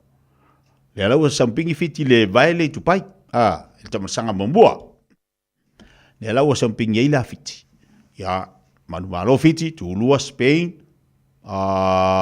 tu tolu ia Argentina tu fa lo le New Zealand mana ia tele tam sanga pe na fanga solo mana ia tam fanga overtake fa tamala fo ia New Zealand ile lantu sa ilinga sampini mal au Australia ma ia so Australia sorry Australia au le wo vengi fel te to fitu al sfulima mana ia talonga fo Australia ma Ireland ile fa ngol va yaso o le fa tamala fo Australia tamala fo Australia au mana ia ia le tu le mai Australia lito sanga ya la uia na mata ma uia bava ai sai ai ta longa fa ngol yaso ti lo na pisi to te lo tatou ai pina mapua i ta longa sai ai fa ngol yaso ya ma misili da lo to se aku ka ko sampingi afiki e ko sampingi foi da afiki o se a au ta po el tatu atu o auia mala makama e misili do bang sa mo afiki lo tapa ilo le si mako ko afiki dango ye piko fiki nga ke fi ya ui afiki ya la o malo fiki ia awa le manuel tatu o New Zealand a tonu o le ato e tamu fai mai si vai na sao mai lunga le tatu o New Zealand patalo watu salo malo si fuporia le usa so alo setu o lo mafuto mai nei Samoa ia la fu te fa il marketi salonga ia o tele mal fatu anga yo ai do le loaka le ko ngongo yu kal mama Diso tatu ai kalau mafuto mai tolo tatu watu ni Samoa patalo watu nei vai ngal o matatu telefon dengan Samoa tatu tapena tu no lela abatu ya oe ia le tatu sumpa leita yao tapena mai sumpa tapena mai lo fa marstino leita yao tapena pena mai lo sumpa la song fua ia ila matanga lima sina lela tatu wo atu le vai tebi nga ole aia papa kiu ai tau face tatu fa marstino Steva Salawino tatu tala vai fanua Radio Samoa tasilima tolu amo O te fia whaafelo i atu i lau whaafonga angai le nei fo i tae au mā lo le fo lau, alo mai o Talala Radio Samoa. Tō mua atu i talo tae au. Mā walunga le lamatia o le tele o matawhanga au kilani o na ua filo ngia i o taota, ma o le ua o ai lava i na tāpunia nisi. E tu sa male lua spun male lima matawhanga au kilani e tu ufa atasia talo tae au le ufa ai longa. Wa mā walunga le lamatia mā ilunga le upenga tawha ilangi le safe swim e mā fua lea i le telo le o taota walu iai. O le telo matawhanga nei o lo o si o ai North Shore ma o matawhanga Takapuna, Milford, Browns Bay, Malong Bay le ufa ai longa ina wa le saunga le mui se tā ele. Ai i matawhanga o le ua tāpunia mā fua i o taota mai fale le tā ua. E au Hearn Bay, Chargers Bay, Home Bay ma te tinana leo o tāpunia. Wa fautu wai nai ma tangata o lo wha asauni e anga i ma tāwhanga e siaki mua le upenga tawha ilangi le safe swim ai e le io mo le no fosila fia ai mai se o le mauti noa o le saunga le mu. Wa wha asolo neiso esu enga i tutonu lava i o le timu wha asanga i le whanga maa telefoni tau ngō fie le ana mafua i ona mu le whale i North Shore au kilani. O le whanga maa le nei e wha apia na mu ona o le mea na tuu ai ma o le ana ova le vevela ma mafua i loa na mu. O le pōlas to ona i le so luas fuma le tolo Novema. Le e wha apea na mu wai ma ua wha ali ai le so upo le timu le popo le tele ona o le mea o tupu. Ai mai le ofisa o le tine mu. Fautua ina tangata e whawhanga telefoni i lunga o se mea le wha atatele ina i le vevela. Ma toe o atua i se tūlanga i ono tūla i mai eise i si mu. O lo o matua i mausa li le wha ai unga le taita e le Labour, Chris Hipkins, la tau te le lango ina le Orcas pe a whai ai tū mai. O saunoanga nei a Hipkins ana nafia o saunoa ai le Koniferenisi wha le tausanga le pātia le Labour. Ma ele ngata i lai le fio fi atu le Orcas a o le fale mai i Dunedin ma isi fa ai unga i toe fa atu la i mai eile atu no. Ta wai fo i Hipkins lona loto tele. O le a ia ta ita ia le pati se whainga o le a ia mo motu wai le na o le tasi le paia inga le National. Ma a whaia e tupu i le paloto o le lua whelua ono o lona winga. Wa tu sia i tala whaasoro pito. Wa manino mai ei fo i saunoanga Hipkins e le to e ngā lulue ma le New Zealand Firster Winston Peters. So e fo i mai ei le Orcas le alava e le o langolangoina le Labour o se tasi le neo whainga whaapaanga o le ofinau mai ei le to o tele ia wha o ngā le pela lona lua. Po o le pela le nei e wha soa i aita kono losi le vawa New Zealand ma atu nu e ei Ausitalia, Peritania ma Amerika. Sai mai leo le to asfulma le lua ma toso fa malosi mai ta vale tolu fe so ta i ma fa singa Kengi Nelson. Fa singa la fo ile nei ana nafi na tu o tu ai ma pepo fa salanga i selia ma se lau valu se fulu. Ma o le faia lava o to ninga Kengi no fanga faitele le o fa sa le mafu anga. O nisi na to e mawai o le o solia ia inga lo tatala i tua. A o isi o le tango fia o fuala au fa sa ina ma le avata vale soli tu la fono. Fata singa le nei a Kengi na fato a fa umana nafi ma o le ana fai mai ei male ofisa leo. O le a iai pia i lea no fuanga se io o mai le so ina ia mauti noa le saunga le mu o tangata. Ai mai tangata Nelson o se fianga le iai o leo i lea fa moe mo le mauti noa o lo lato saunga le mu. Matala fa aiu, tasi le tu la talo na lele ilunga le ele va lele le New Zealand to e tu lau ele ona o le fa le tono le afi. O le whainga malanga le nei sa mai Wellington e wha moe mo sini au se tālia peitai. Na toe tū lau ele muli ane au kilani. Wha maoninga le New Zealand na nafi. O le wha le tono le afi le mafu anga ma o le ana toe tū lau ele saunga le mui le te o le lima. Ele afi au kilani. Wa wha solo so e suenga ma o le afo ina toe wha tūlanga isi whainga malanga e wha awa wa tuai au se tālia pasese a afia. Wa wha afetai ai fo ele kamupadi wa lele pasese i le lava o le ono sai. Pai wa toi tala la Radio Samoa, manu ia tele le amatanga o le neiva yaso. Radio Samoa. Taslima i watolu amo.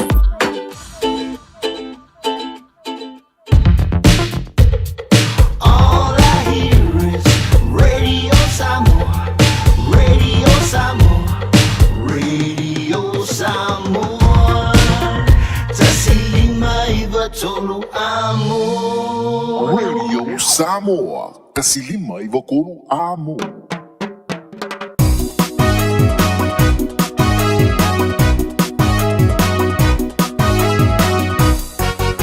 Pavovonga maya se ipai atula utala. Na oni mana tue avatu va utuana. Te umau beilo fatu. La tanganga na imo. Samoa mai lea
E alo te tali mai tātou whasalunga lei tai au ino mai atu nisi o tātou tāla I vai whanua I lona toe whasalawina I le amatanga li vai aso se bali tabe le watis fulu minuto te nei le tu las fulu tātou se bali tātou whamarastino lei tai au poli tātou sumpa pe masa ni foi tātou ia songa fua vai aso taitasi yo e ua tāpena mai tātou le nei tai au mo tātou whamarastino a seki mana ia le ua to tele ila to le fua nga I mai lungo tātou po kalame wal tātou whamarastino lei tai au to tele ni so tatu pa anga le fo ua tau mo fai mai ia ila tu e sumpa mai lungo tatu Facebook ila tu fo o lo fa nga ina le tu tu mande au danga fa il tatu fa marstino pat se le sunga fa fenga nga ya o pau au fo le fa ino tatu fa marstino le ta ya pa talo fa tu le sunga fa fenga nga malo le su malo fo se fo manu le ta ya fo talo fa te tia malo fo se fo mo malo lange malo fo le su le ta ya le lo fo malanga le o le tu le ta ya fo fou le aso fou foi nei tai au te tia le lofa malanga leo le tua ia malo foi folau te tia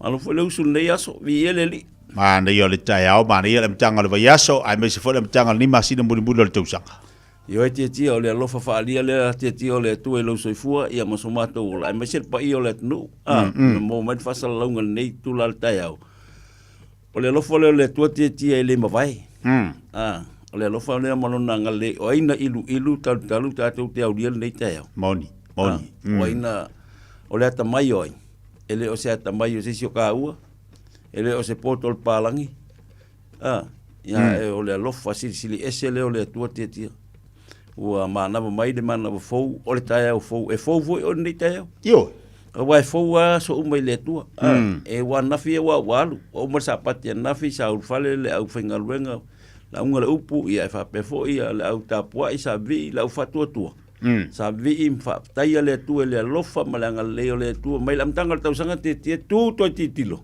el lo fitam fintang fo la mai kai lo ska ka pele inga sa o sa o lang sa au ka ua alu lunga pe fulalo ko ya a kongi pe wa la va fo la ya ai fa taia le lofa le tu Ciao, mana ia lelei o tulanga na pe ne ile tai au tatu yeli masina muli e o tala fu ile vatu tatu watu nei tai au o fa tai ia vi inga ile ia le asi si besini ile fai tiel vi inga le tua fai titilo o lo soifua pena lei pola le folanga sa folau mai mai o tino fital fa fital le soifuanga maleolanga ia no fo fa tai le tua le ka ko le masina muli le tau sanga la tatu walo atu le vai taimi na pati maltelo tau maftanga ia mamalo longa la yai ai a mata le masina nei ia tau foi hana halu pel tatu fa marstino mo tatu ina ia fa mars au pe ia oi tatu umalaba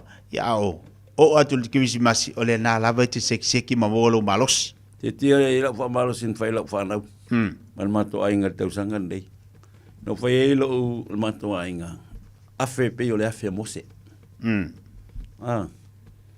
afe pe yo le afe mo se na fe titilo e mo wa se me aunga le afe foi na fe mo se la vo nga mu ai le lo pe la ma va fo nga na lai na mu le afe la mo se na mo wa na tal no ai na mo se ma le tu tete afe la ki kilo se me le yo ne te usanga vai o ki kilo solo fo me le tau to e fa tau mai o la fo tu nga fa ma ko ai afe se afe foi le te lo mo se me le yo ai nga am fai ngol tau sang mana ia tau la ia fele afe lo e o lo se lengi di kausa fo io e ai wa ke afe la fanga de ngaka mo kausa ai ko ko ya pidi afe o wa sona wa men ole am tanga ol mele o titile holiday pay me umma ela afe tina la inga su e atu ele o na mi el fali nei ma se me na mi el fali o la tele mi el fali ai fa ka wisi me le umai boleh paling il pace dol tausan alfa ingol tausan malam tangal tausan vevesi lo mulai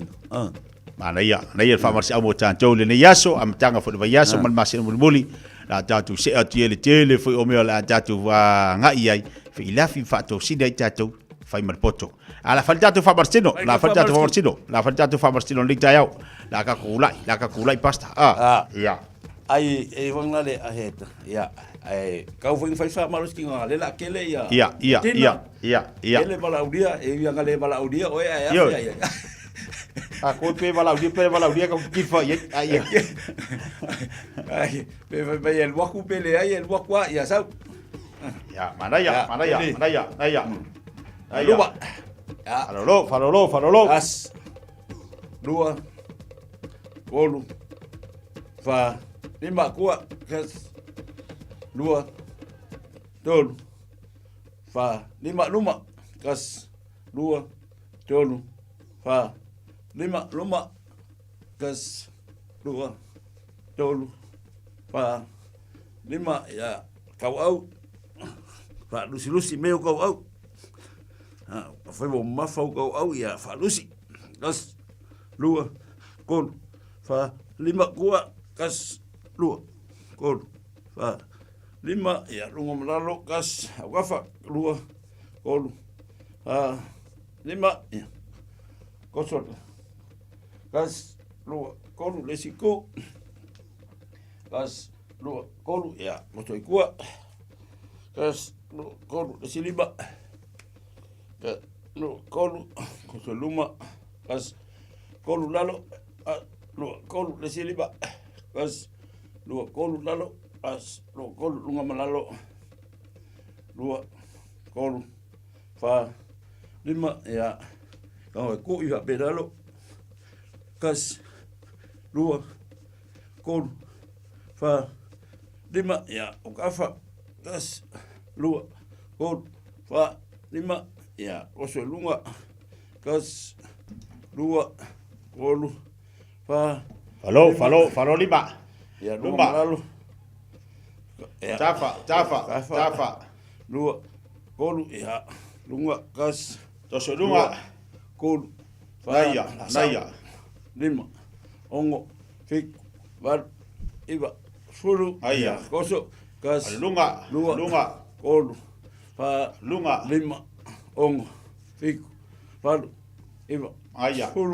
Gafa. Kas. Falo yo tafa. Dua. Kolu. Tafa. Fa. Lima. Ongo. Fik. Var. Iba. Fulu. Luma. Kas. Luma. Dua. Ada luma lima. Fa. Lima. Aya. Ongo. Fik. Var. Iba. Fulu. Ya. Lunga. Lunga. Dua. Kolu. Fa. Lima. Ongo. Fik. Var. Iba. Fulu. Luma. Kas. Dua. Kolu.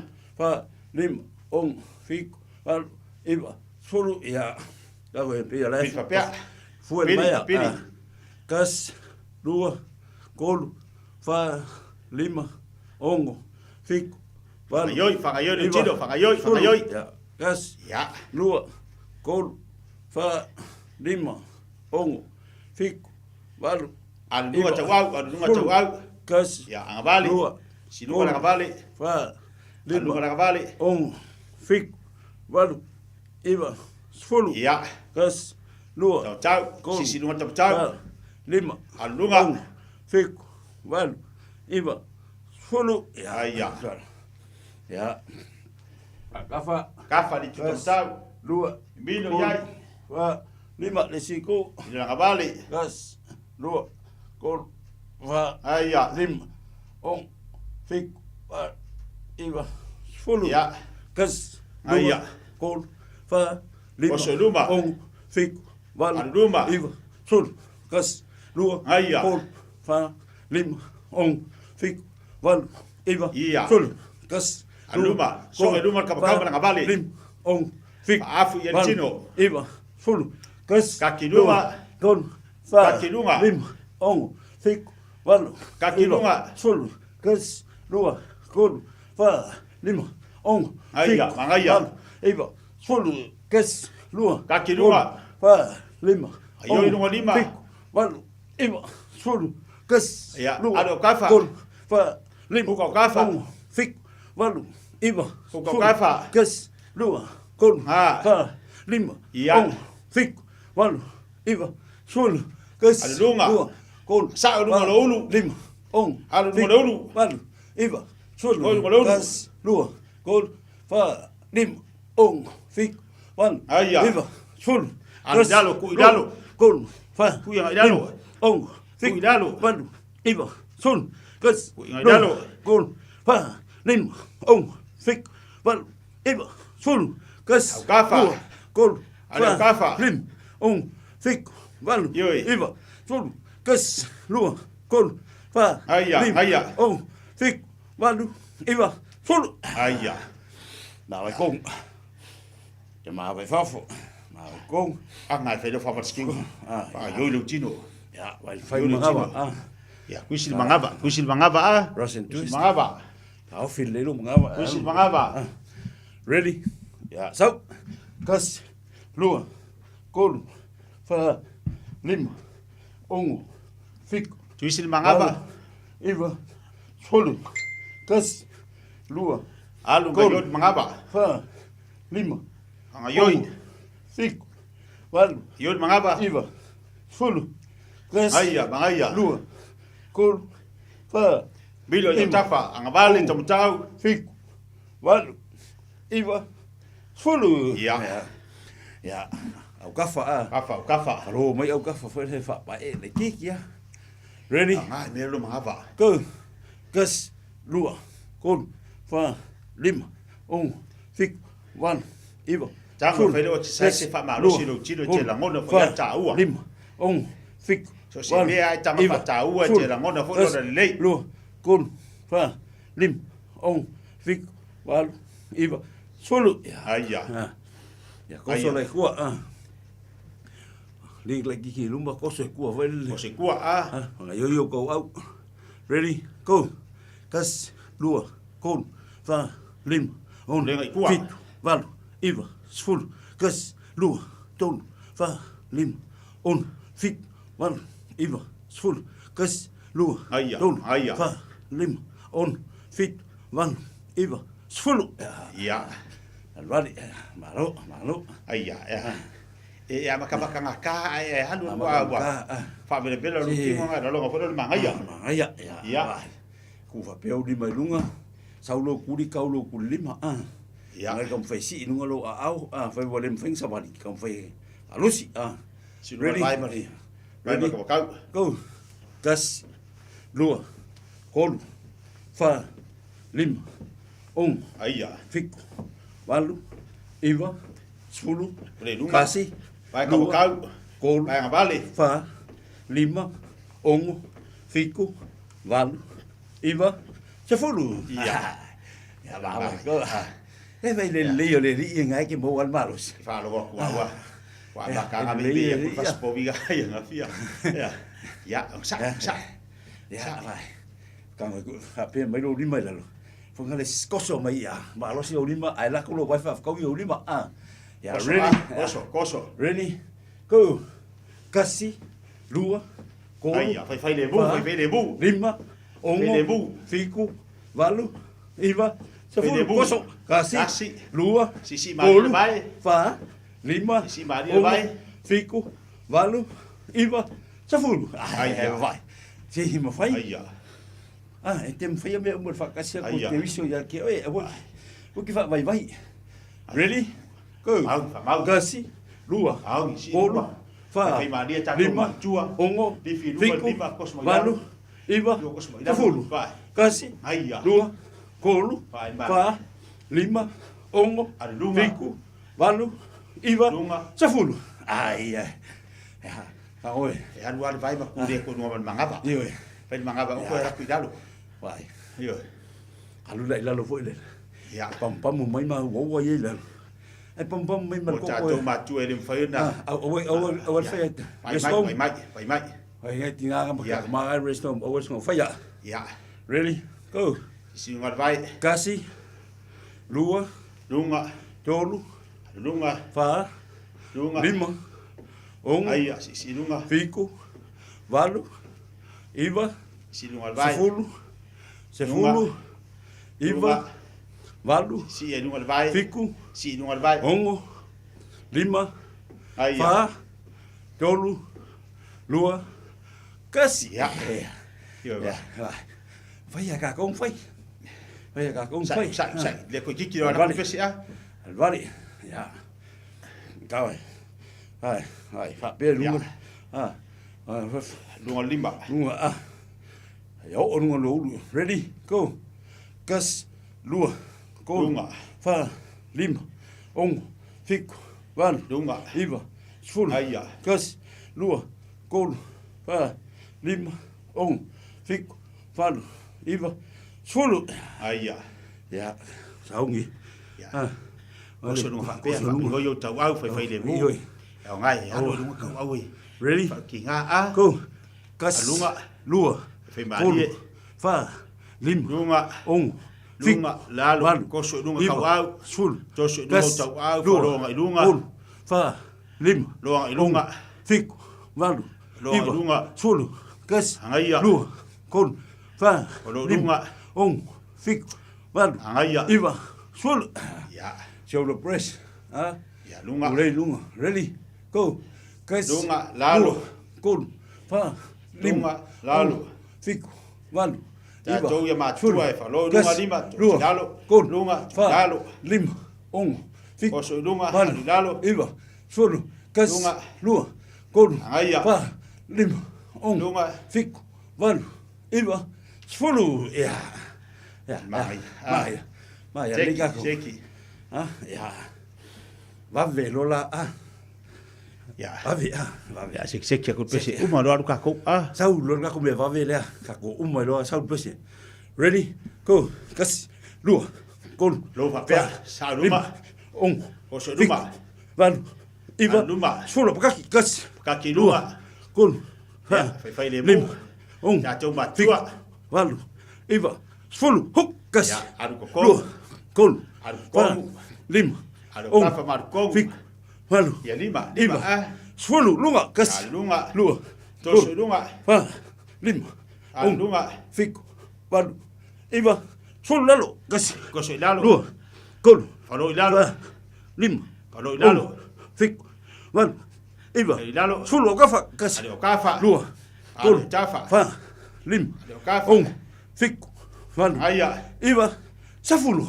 ia, seki, mau todu, watatu pese, ya, laka ko pese, vai lau ba, vai dola, vai lau whang vai inguingu, so vai skasi, ah,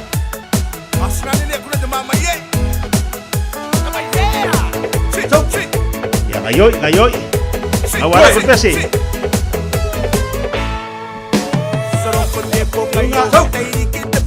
ngayoi, raya, yes,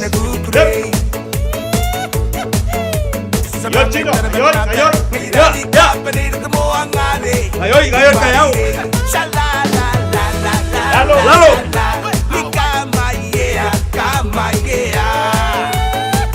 Tunga. We. Aka. Alu. We. Yo,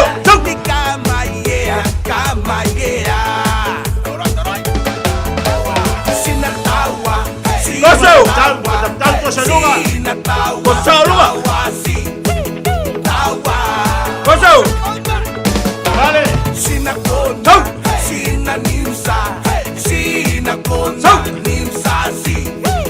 Tau. Ya, walu raya luma. Hele. Lue mai. Ngayoi. Yo chino. We. Kafa. Lalo.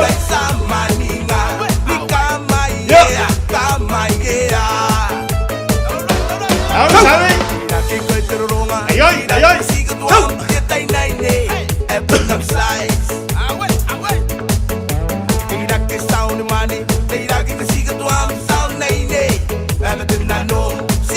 Kafa.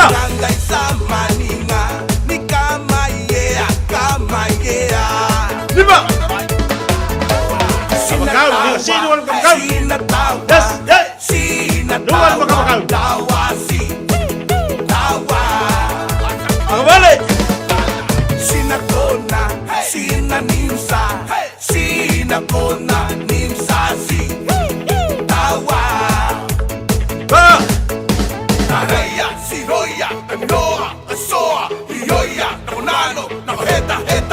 Lalo.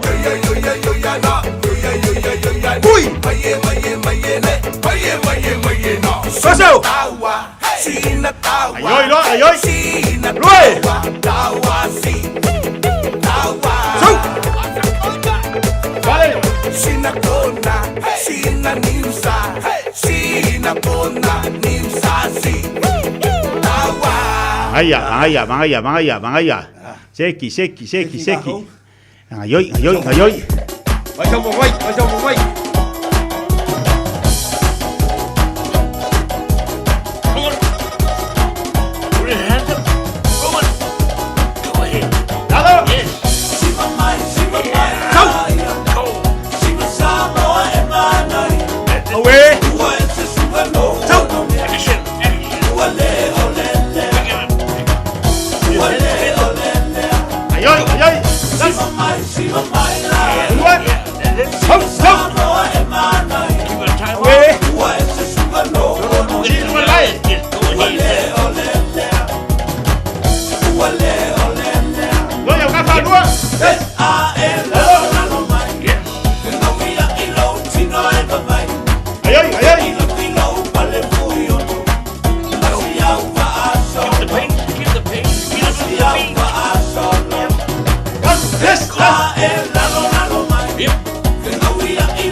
Halo, Mangaya. Ya.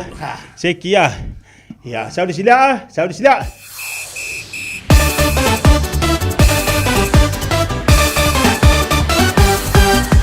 Shake Milo, shake my finally shake. Yes. Gang all cap se fast name. Eka dum dum, eka dum dum, eka lal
Sasa mai au mo vai au le pungo.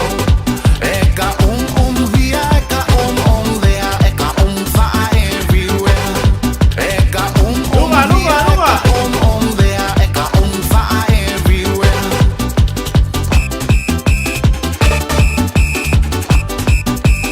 Paso! Kaimi leila lue away ke vale. Paso! Se ka vale vale.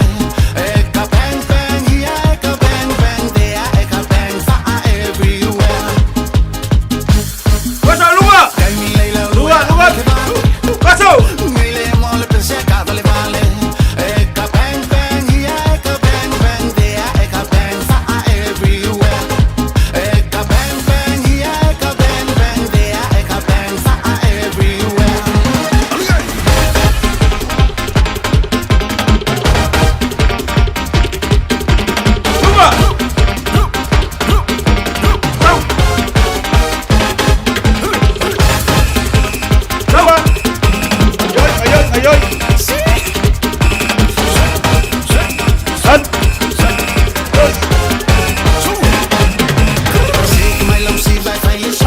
Alunga.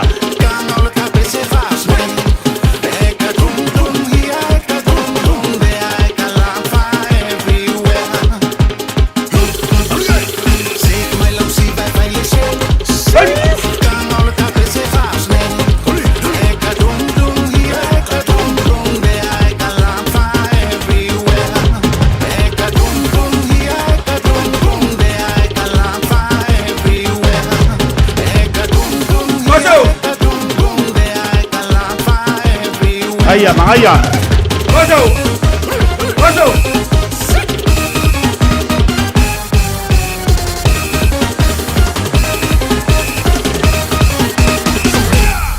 Ya, Mang Ayah. Sekia ka kau ah. Ya. Saudi sidia. Ya. Ya, wo moi.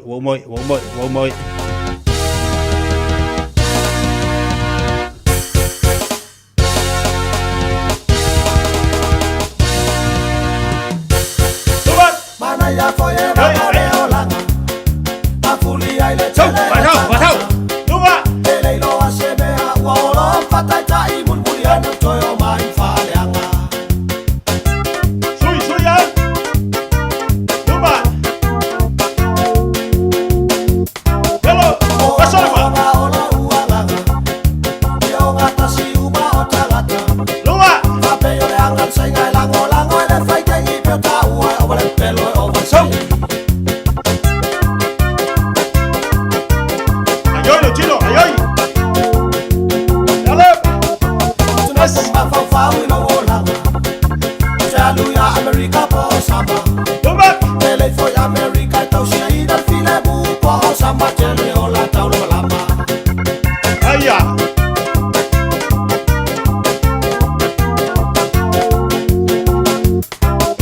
Tau ngale fai fau los tau langa. Soi a to te lupiam to ayava. Tele lo lo pele ti wa e ba wan fau tanga ale la ba wa e o ba mala.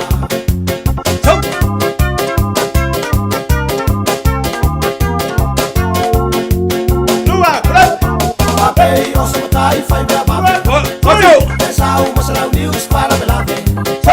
Al foi mas para ba o le tele la la ni fa sai nga ya America po ya pa. Aya. So. Ayoy. Tele la fa me a tu. So mani al fata wa ba wa tu pe. To sia yo la fa na wo lo ai nga lo to lu a wa la o ye le fi ba ya ile. Tuma. To sia yo la fa na wo lo ai nga lo to lu a wa la o fa ya wa la fa. Ai lo wi su Aya. Ya.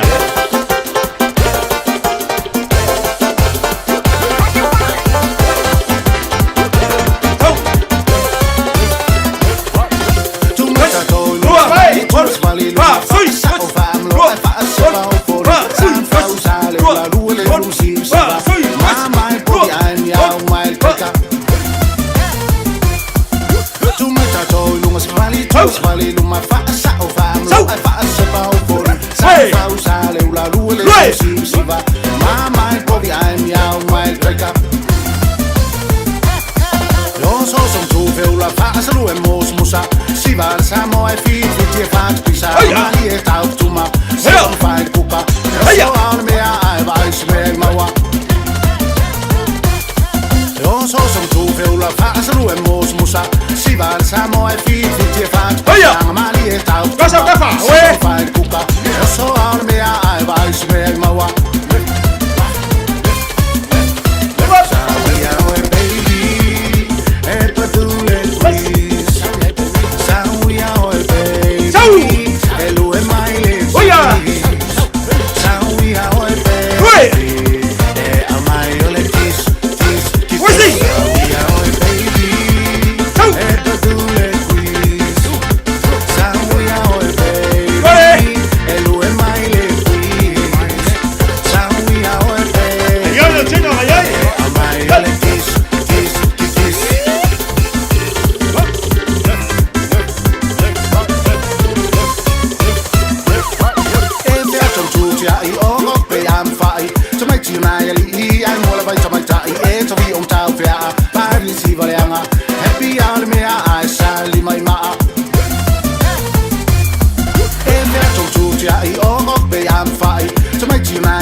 Maia.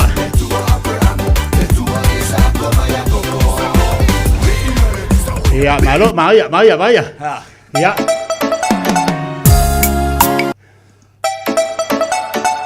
Kasih dah. Ayoy lo chino, ayoy. Asa mapua Maia.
Seki Maia Falasino, malo, famosos. Yo lama. Ya lunga. Vai ngocho le lai le sama fusa. Lunga. Alcafa. Ya oso. Oye checho. Selili sama. Maia, Maia. Malo le lei paso lo chino. Paso vai. E faile mabai. Ya kuba kasi o auka fresh. Ole alof. Que mayo vai lunga kan. Afai. Olu kikiluma. Lene. Yola. Paso. Ya elo. Pasalo kuah. Ya koso kuah. Banganga. Ya besi vai. Sao lelo kuah. Ma na fai. Koso kuah. Wajah wajah. Oke coba selili sama sama iom. Aluluma. Ya. Koso lagi. Baik. Apa yang boleh lecaya ame olela. Nama jalan lona bunga. Ulena. Singa mau eya eya souna leo leo ma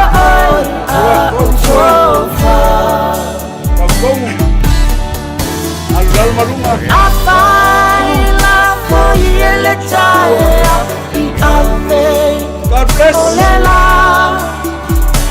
Nama chala lona funga Ua ulena Ya, malo mana ya oka. Paki ka ko ya tātou whaftai le lofo le tua mau le malo whafawina le ya tu tatu watu no le taiao malo ya le li yes ya le sisi me si don tau e fauna bando wa mai le li mo tātou tātou te fai sisi fa malastino nei ma fai ona mo sisi malos wa e moni ai fa tu ngata ai fa ngata foi na amata vai atu se fa fonga vai atu fa fonga tātou watu no ya ai alo lua ke fa longa amata no bebela lo tino wa pata foi na fa longa ina wa amata no Sofia Pialo fia fai fa marstino ya malo fa te mo nei taiao ai tamam tina ma tua e mesi tato o malava le sta sa tato sumpa tele yo me taun tato tal no tato fa so ye a le meleni e tau ana avelo fa mo mua o lo so fu malo loina o e lava o lo so fu o yo au o lo lima per fo ma ia takta foi le tau pini ia stofita itasi o lo so fu malo loina na lava yo au mo lima ke play minga fu le isi tangata e tele play minga lo to lua o la fanau o no fa pe o over o tele me ai la o le ai o lo ia le to fa maleuta ye fu ta we fo ilo malo sia wan mel tau sami ali kiki yo e sa o le ole mele ave ilo fa mo o lo so fu malo loina tau na fa ilo fa malastino e tau na ave ilo fa mo fa malau malu o le taiao fa isa puti o le taiao fa nga solo lo leo fofuanga le aso a ua to ale leilo mo se vai ane fa fonga tatu watino ia ma ua foi lau fa malastino awa e te le ia pen fai atu te le o mea tatu te fa soa ma tatu tano a tatu le ta ngofi fai tatu te le lo foi le lo na tau pe la fa malastino a tatu le ta ngofi fai tatu te le lo foi le nga yo tatu tino ai malo fa tai after ya tu tatu watino mo tatu sumpal ne va yaso ni ma sino tatu savlia awani wailo savadi ne ma ne le afia fila tu e failo savadi ba si tatu ne tatu tamam tina ma tu mota malawa ia fa nga yo ya al faia e pau ale mea ia fa nga yo fa peu tau au po lima ia o vai fa lo luma fa nga yo au ta fa alu lu ala nga yo lo tino la nga yo le tino mo tatu fu ia fa na malosi tatu malosi la nge e faia tama yo si lunga lima la nge au ta foto ina malo matua e fa lo mal to ina malo matua ya si lunga wale tu sa fo la tu malos ya si lunga le vai fa pepe ano fo ya si pe lunga ya tu ya tafa tu ton ya aluma fingo fe la vana pe fa pe wale ato to len malos sertino na finga yo ya vai ya le finga fa nga yo ye vai pe tinga ana ya awan ngalo ya ole tawana ni pokalami lo ton fe molia tu pe mo tatou ia pe te le tatu pokalami tatu taun tatu oi ai tauan avilau fa mua i lo so fo malo lo ina le fa malastino se fe mon molina le pokalami le fifia mai le taiao ne ia mau pe tatu le fifia fa talo fatu tina ia le utolo mafuta mai Samoa lo fatu mo tina ia tatu le to mau tatu to filo fo ne ia tunu le utu lo fatu mo tina tu lo mafuta mai Samoa ia talo atu mo tina ma lo fa te mafuta mai ma lo sisi lo tu malo si foi si do matua le mafuta mai lunga tapo kalam leita yao ya na tamam tira matua le lo mafuta mai so se vaenga ya lo fatu ya ti mamanu ya mata tu mo lo mafuta mai Samoa ya al tapo kalam na nita ya lo sunga fa feng yo e fatalo fo nei ai ngol mat mai America la to sanei atetia o mala to breakfast ya o mala to lunch ya la was ai sumba mai na isi ai ngalo tal no mai ai lungol Facebook tu Facebook pa pe mai ya ma tanol mat ngo fi fo yo fa malostino ia wa molet fo le fe au ya la to mau yo ya me singa tinama tama tu fa talo fa fo la to tinama tama tu lo kongo rest home tetia ya ngalele tu ya to ya o to le le na fa malosi au le por kalame memoria tu tono rest home ina ya to mo perso fo malolo ina le ole o atu faise tato tala ya mo le to malo angam tetia ya to umo tono rest home anga leile tua fa fo sia to malosi ya wala au nanga ile tua malantala le vi ele li titia pa ta sumpa dani tatu sumpa fo le fe la ni yo to lu va ya so titia le to or sumpa o le mani ti tatu break lo la ya tatu no fo la ia mo kisimasi che mai fa lo mai steve po manade ya le se fa uma ien fai do foi lingo le tio atiti awala ni imisia le fefena ni ta le tu la so ye to toi o toi kai ma wole fa e man tu foi la pe fai ator kisi masi ya marta marta so fo ale tau sambia kai milagi fa nga yordino wale la o pa ki le o papa ki wole ai nga fe papa ki wole ai ele vala uma ya ai afia ia bali si me wale foi la e tele fa ya wafu Palau dia. La ya le so la e. Ele le ya la ko le ko fu ko le o fu le timana oi. Ai e ku ya ku kama ka o ko le yo ka wa. Ai wala la wingi e vengi. Yo. Lo wi o kele falo. Kele falo. Ai ku ya ku la le fa pe pa pa au. Au e. Asia. Ele fale ku. Au ai. Aveli ke o ka. Ya wo mai ngai ka miki ai McDonald's so ai McDonald's so ya le fa ni o foi ke kele o e oi e o sai ja o ka wo lo o ke fai meika o ke fai meika o ke fai le lo size ai va le lo size o ke fai meika ke ka ngwa o ye fai de me ke roi e ka o kore de yeni mo si o fuma pe fa penga ke manga fa fere au ka fo ka au i wa le ka ma fa la fa dia de fu do ka di manga yo ka vale el vuelo balua que el pese la olivo ya vamos por eso que u vale la balua ya mana ya tu fa palestino na ni vai ni ya singa fu ta tu sun pode fe na ni ta tu dai ono ama ko fo ko sun pode tianga nge ya e malta to vai vole au ka fa i maka ko vai vai le manga ya fa ta ya tu na yo ta tu ainga mata tu pa anga lo to ma fa ta tu vai le to tele la tu o le wa tamam ti na matua o ka mana ya ya la o tau long wai mo wai le tu pol fa tu tau long me lei ya war sei fo malo lo no lista alu lo sei le ni lo sei fo malo lo na ta alu ta na ya lu nga tau sei lo sei fo malo lo ina ia tau maftanga i lau vai tau mafa o lau kolengi o me umana tau ona pa le ni le mo lo sei fo vai me lo ki gol me ka fa ko wala va ko pisa me Dia. Vai lo ko mai ki. Awal mera wa ke yo ko es fiku. Go aka nge lo fa nga mai lo so. Ai wa pelo tela. A fa se fulu walking fa nei masing. Yo. Olha. Ya, o ke min nge nga o tang we ki kilo fa peo. Wa fa pe ka calculate le pe fia lo tu pe na lo. Ya tu le ke fia ingul vai fia ingul me fa me konka. Ele ngo winga la le ke invest nga lo ke lo invest nga lo tin. Lo se fo malo. Aku dah ko vai mari die. Aku kakangi mai a fa pelo kakangi lo ngol klisi masi aku kakangi mese lo ngol ki. E sa le ki e o fe ka ngoi. O fe ke ka ko. Le o tie. Pai ka dia ka vai nga fe ola ma fai. Awa ka kakangi ya ke fongi le. O me ka yo ka busu ka li ke fongi lo isi ke mission. O fa e manga se ba ku fo fa e manga se o ki ka kakangi mar kai mi ngai. O ele ai da.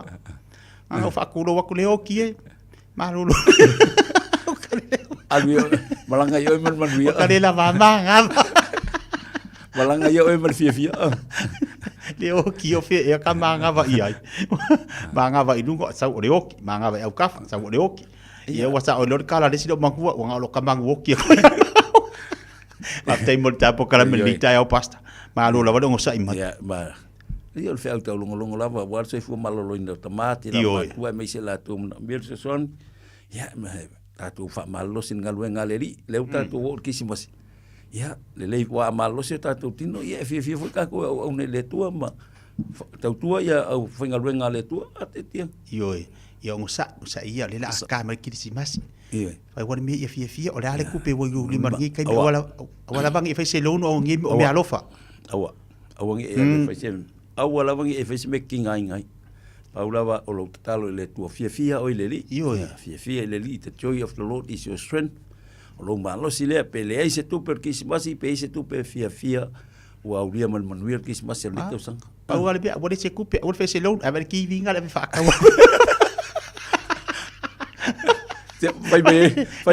fai mai fili ba ke ki Wali pusa isanga nga fa mau kwa si mesi ko mo se kupe ko amai ai va tan le ta ya tatu atino ya malo fo nga lu tatu to filo fo ile di va ya su tatu supa pasta yo tatu filo fo i ba pulo le lo fa malanga le tu le sfalaile te tu elo to soifua ia masomato wola sa bola no pele la stala o papa ila fafonga malu ave fale o to fingalo ia dato filo ile lo famalanga le le tua ile sfalaide te tu elo to soifua masomato wola te tia ma perfa unga wale tau tu opina no i tu la toi e langa le tu ta feringa ngi te tia vi ele alo fa tai Beta Drive Doctors i le taulanga whaatau i mangele whaapea manrua.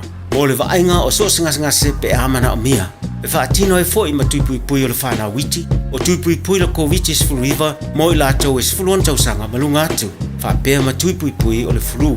Wala au telefoni 255 iwa valu. Mo so wanoe whaatino ai nei au nanga. O fisa foma i mangele i taftafane o le McDonald. Amanrewa e taftafane o le Faletusi po le Public Library. Beta Drive Doctors Clinics. O le R-Dash Travel, o le company numero tasi le taungo fio pase se mo fe malanga inga i Samoa whapea le malanga bai i Samoa i New Zealand ei. A whea de loa i le ofisa o le R-Dash Travel, tasi valu lima Great South Road i Marurua. Pe vili mai i le telefoni tolu iwa lua o fa o o. Tolu iwa lua o fa o o mo le R-Dash Travel. Tala falava Samoa o foi nei o eni ma le tatou whale tā wale lauiloa o le Car for You. A whailava ta sa ilisa tā wale, le aise laisene pe maua le laisene a o e whaingaluenga tū mau, ma le leilo suafa, whaingo fia lava le Car for You na fsoswani mo oe, maua tatou cashback pe a mana mia le fsoswani. Talofa lava Samoa o afoile nei o lofa, awa nei ngalo le tatou Facebook page le Car for You, pe te su mai le matoto atu si tolose lao Crazy Front Manrewa, pe faso tai mai le mato telefoni, over te lau rolo a fitu whaiva na walu, pa fisili mo en po alofa. So fase fua.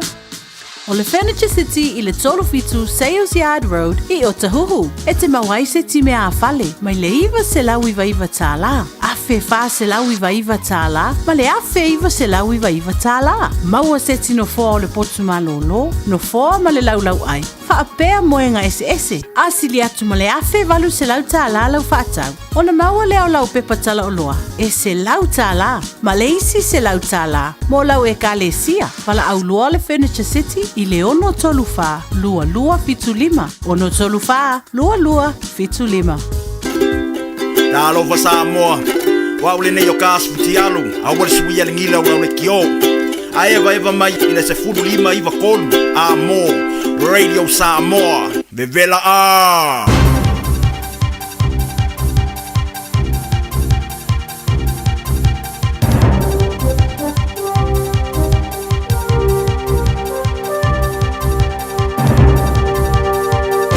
In this update, the government is confident a new infrastructure agency will help get major projects off the ground. Crown Infrastructure Partners is being replaced by National Infrastructure Funding and Financing Limited. The new organisation will be more private sector focused.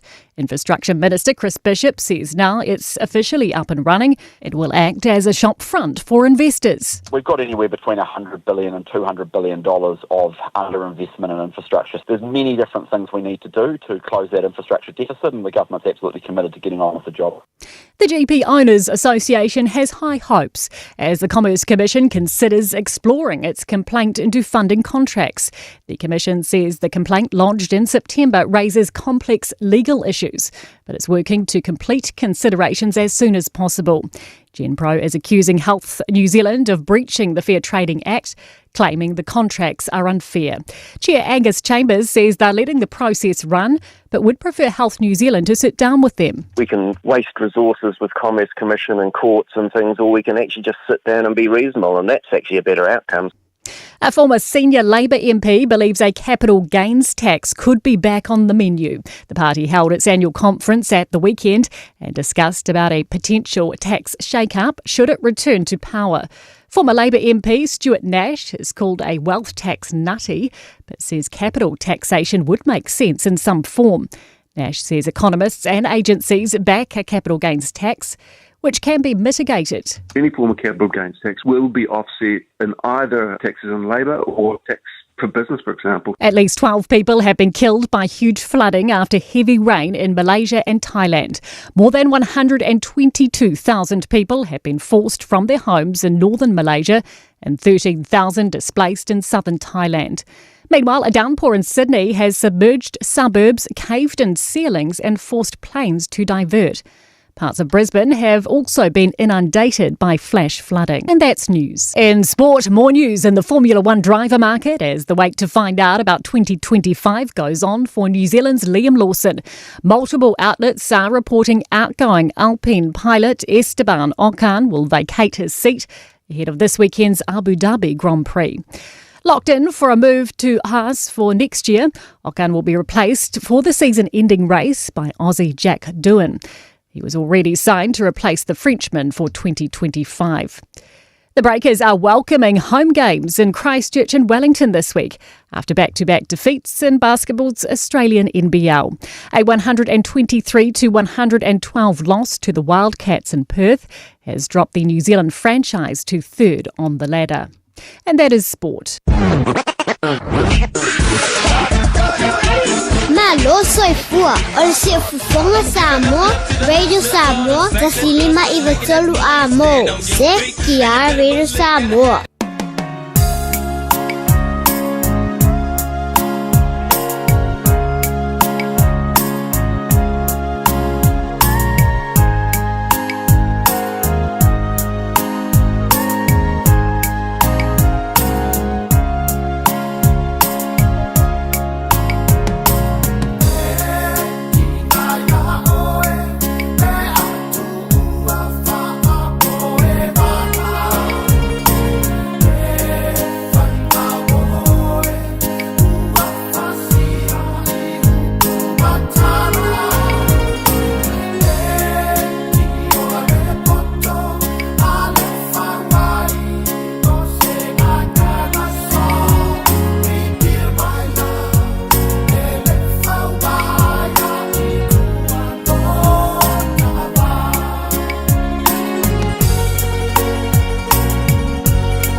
Right now, whooping cough is on the rise in Aotearoa. It is highly contagious and can put newborn babies at serious risk, especially during the first 6 weeks of life when they're still too young to be vaccinated. So, if you're pregnant, getting immunised is the best way to keep your baby safe from whooping cough. You'll be passing on your immunity to them. The vaccine is free and safe for mums from 13 weeks of every pregnancy. And for all you dads and partners out there, make sure you and any other kids at home are up to date with your immunisations well before your little one arrives. Let's protect our most valuable taonga. Immunise. Talk to your midwife or trusted healthcare professional today. Beta Drive Doctors i le taulanga whaatau I maangele, whaapea manrua. Mo le vaenga o so ngase pe amana o mia. E whaatino e fo I matupui pui o le whana witi, o tupui pui le COVID is fluiva, mo I lato is fuluan tausanga malunga atu. Whaapea matupui pui o le flu. Wala au telefoni, 255-25 mo so wanoe whaatino ai nei au nanga. O fisa fo mai maangele I taftafane o le McDonald. Amanrewa I taftafane o le Faletusi po le Public Library. Beta Drive Doctors Clinics. O le R-Dash Travel o le company numera tasi le taungo fio pasese mo fe malanga inga I Samoa whapea le malanga bai I Samoa I New Zealand. A whea de loa I le ofisa o le R-Dash Travel tasi valu lima Great South Road I Manurua. Pe vili mai I le telefoni tolu I valua o wha o o. Tolu I valua o wha o o mo le R-Dash Travel. O le Furniture City I le tolofitu Sales Yard Road I Otahuhu. E te mawaise ti mea awhale, mai le iwa se lau iwa iwa tāla. Awhe wha se lau iwa iwa tāla, ma le awhe iwa se lau iwa iwa tāla. Maua se tino foa o le potu malolo, no foa ma le lau ai. Whaapea moenga ese. Asili atu ma le awhe walu se lau tāla lau whaatau. O na maua leo lau pepa tala o loa, e se lau tāla. Ma le isi se lau tāla, mo lau e ka le sia. Wala au loa le Furniture City, I le ono tolu wha, lua lua fitu lima. Ono tolu wha, lua lua fitu lima. Tasi lima iwa tolu amo. Radio Samoa. Lonu ue Samoa e wai la le le I le vasa. La le le oe inu o le vasa.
lama lama le taina o le sua le palua vama le sula tonga ia mana tua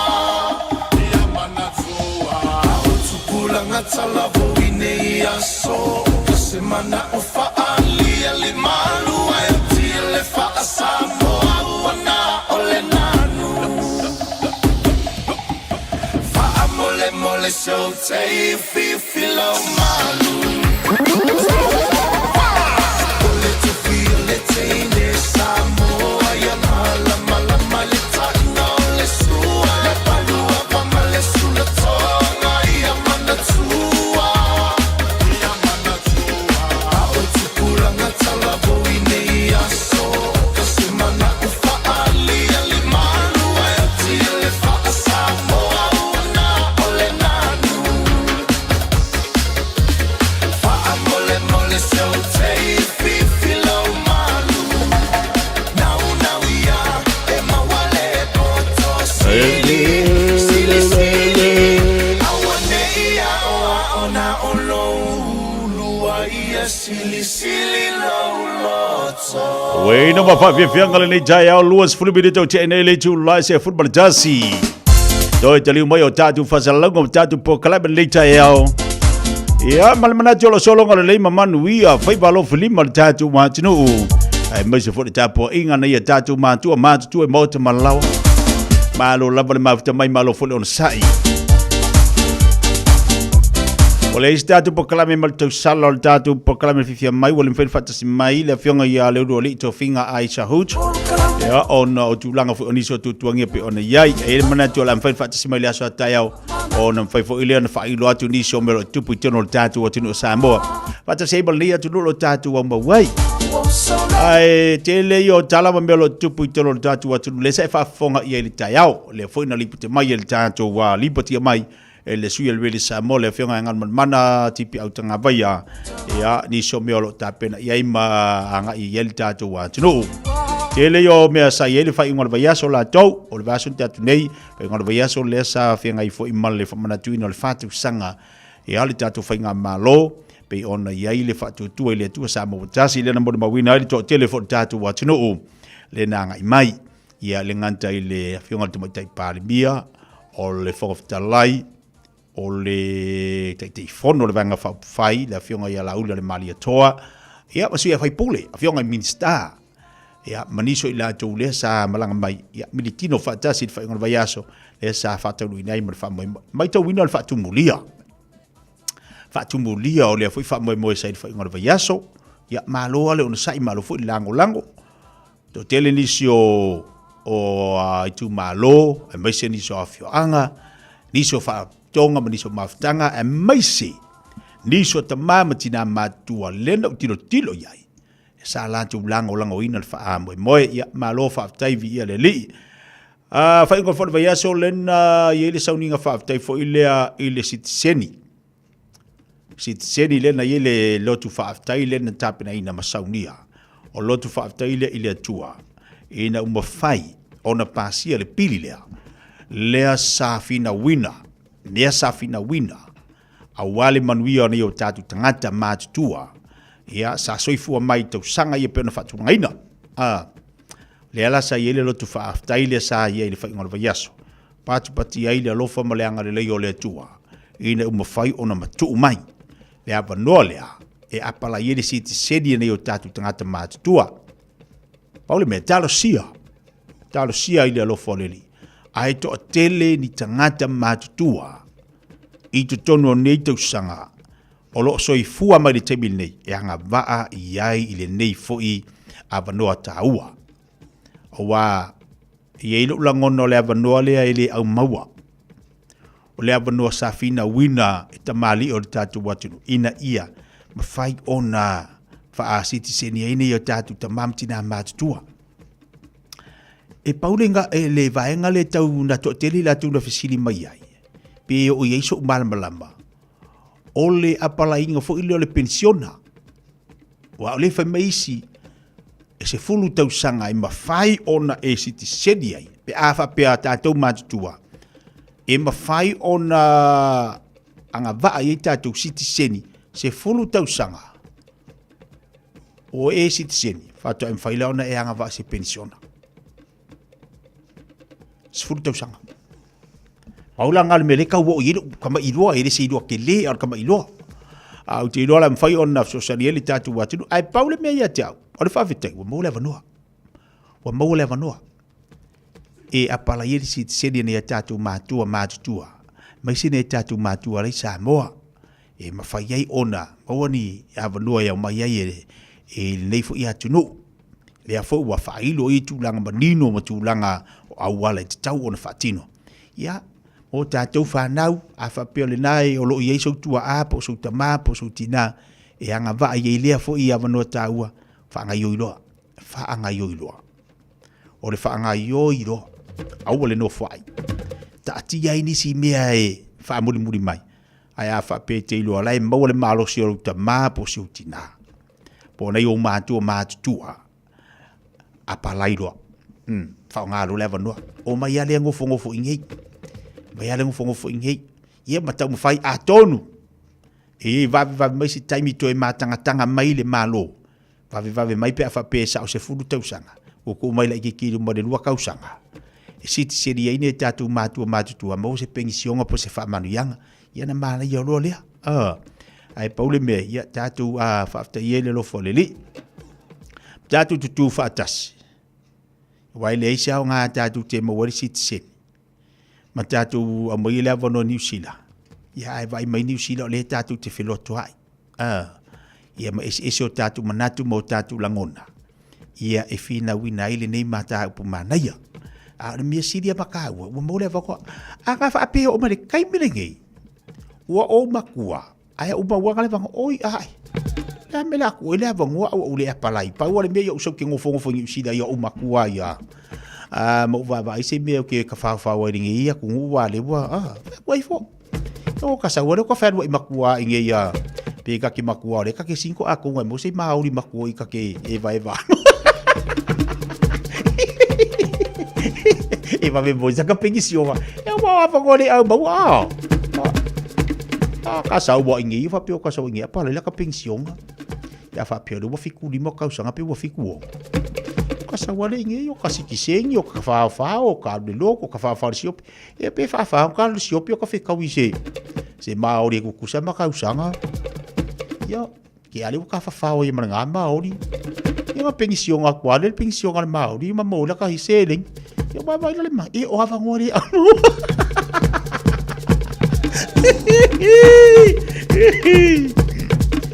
si ori bia fo ia fa isa o ikala ko se fa ha ile pa fa mara kingi po la kurikuri ala nga pengisio nga wa mai de se ding ori bia wa ma lo le ava go fa de sikisegi mo fo mo ngei a wa sa wala 5 ia ka fa de siopi ya lo wala bia e se si ia mo wa mar se ding ia ka fa ai ava pega que e foi do pensión anga que tapo oi awala vai de ko inga ko se fa ka fa de le vou tatu le masina te le momo fai poiponga momo fa le lave e besingi mo fai poiponga te le fo ia tatu ai ngala lo ati fai poiponga la to ia ma lo le ngosa ia halo e fai le ia sofia nei fa nau ta pena fia ai ngana lua wani yesi si alwa fa no o fo ngi makua fa ngi me i do e ki ngai tu ala lo ia po kalame se ta pena ile tu me uma mo tanto Paule me taua ia fia ai ngana lua fia ro ngari fo ia po nei fa na o le la ta pena le la so fia uma e se me sidi o ka o lo fia le ngari fo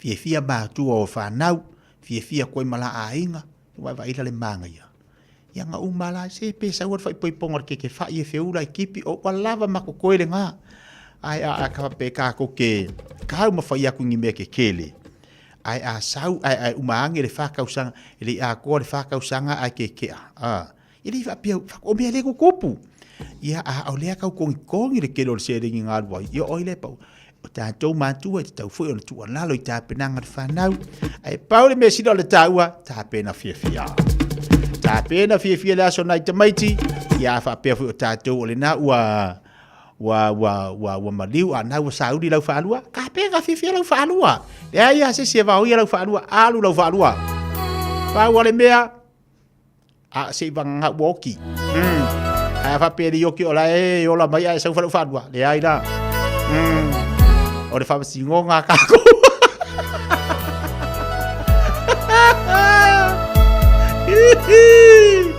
e ke ia le fai mele fai au fa mole pe ia se fa le le nei sauninga pa ia bui ava ku kuai ngol lima la le ke ia le vai mai ku le o te fa le tu le nei sauninga ona e to fa le ma fa na o ia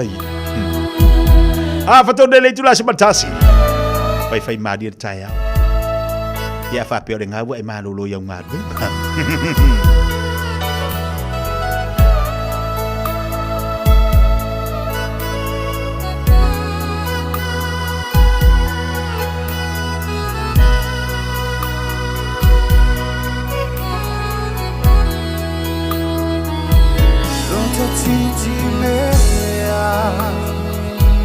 Safa pele pele lo tai tu tino le va ese e malu e fale suli ole ele le tama futanga ia so etele Atama bae e pio taloto le tama futanga awane imangoto awane ngalo eli ilo utamua manui for my langi Ola ufanua Wale osemo A oseo somoni Itale tufanua O inu ilofa maoni Fungala au matala Ua ina le manomi E eu fofonga fo Ile oli oli Atama bae E pio taloto Le tama futanga Awane imangoto Awane ngalo Tamua manui for my langi Io ulangu fanua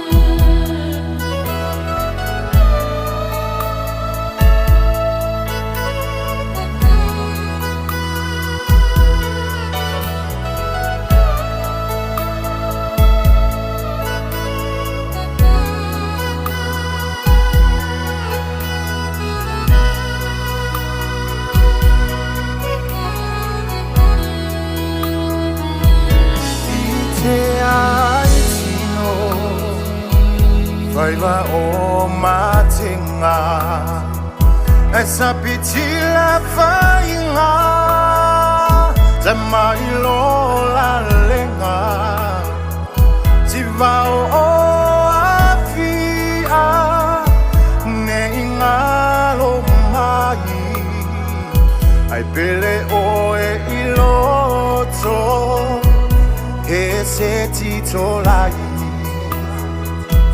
Atama bae E pio taloto Le tama futanga Awane imangoto Awane ngalo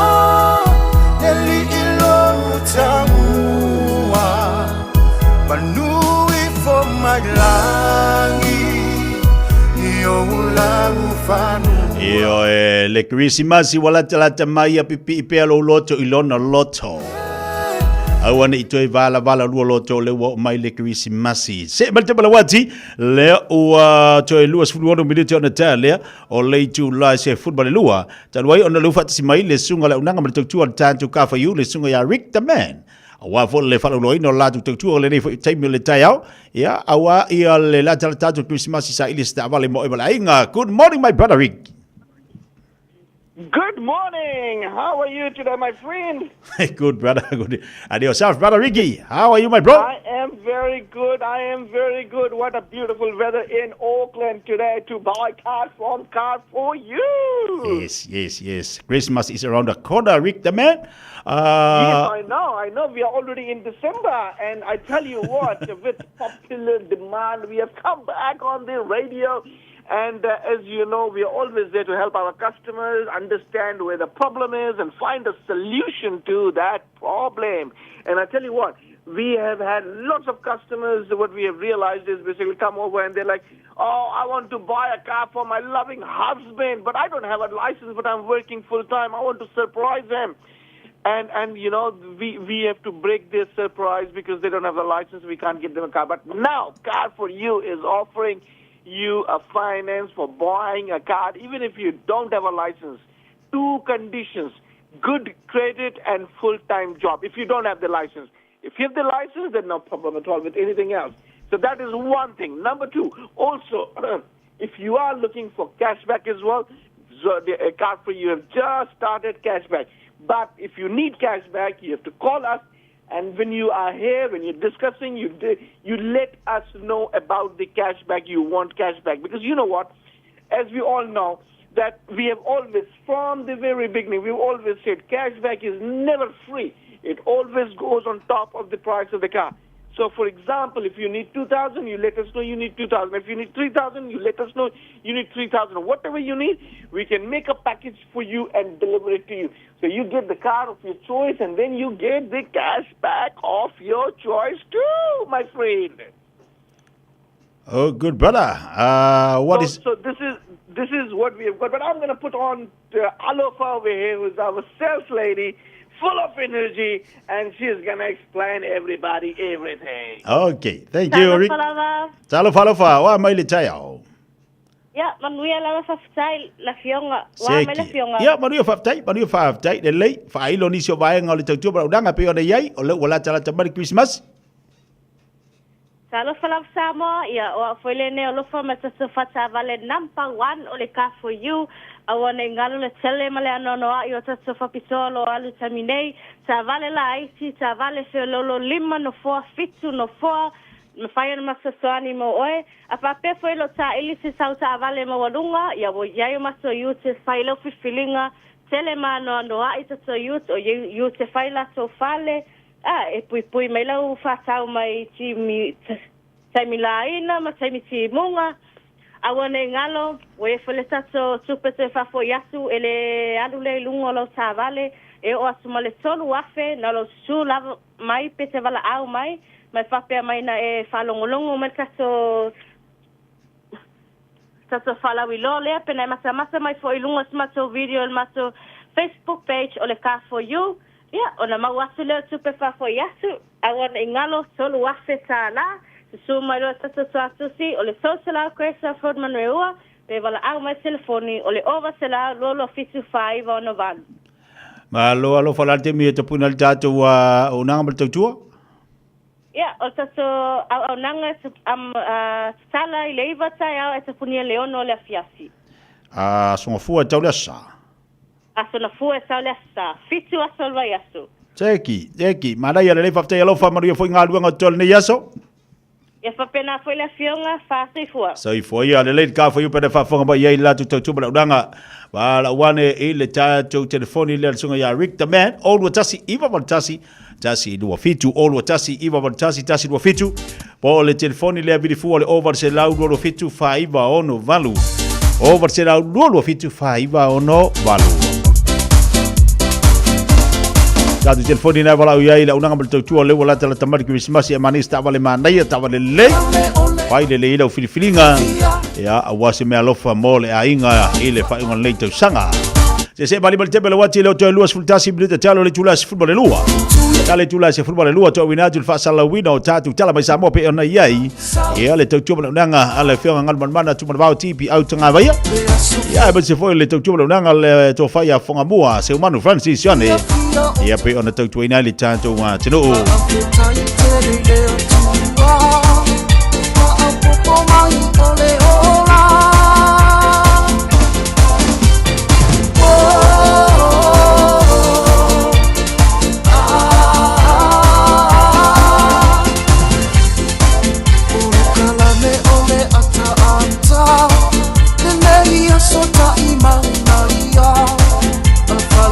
Leso fa fianga tuina tu mo oil nei foi taiao.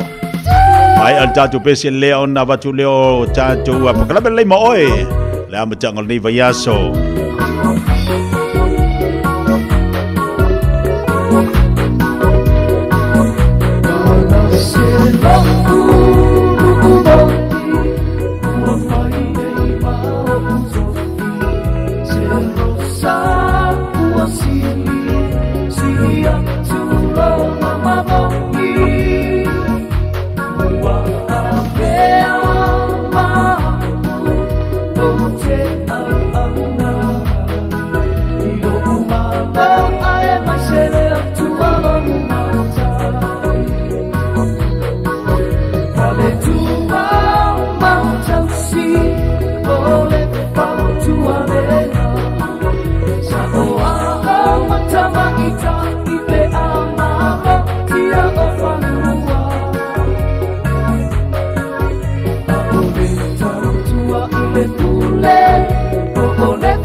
le tausinga le atua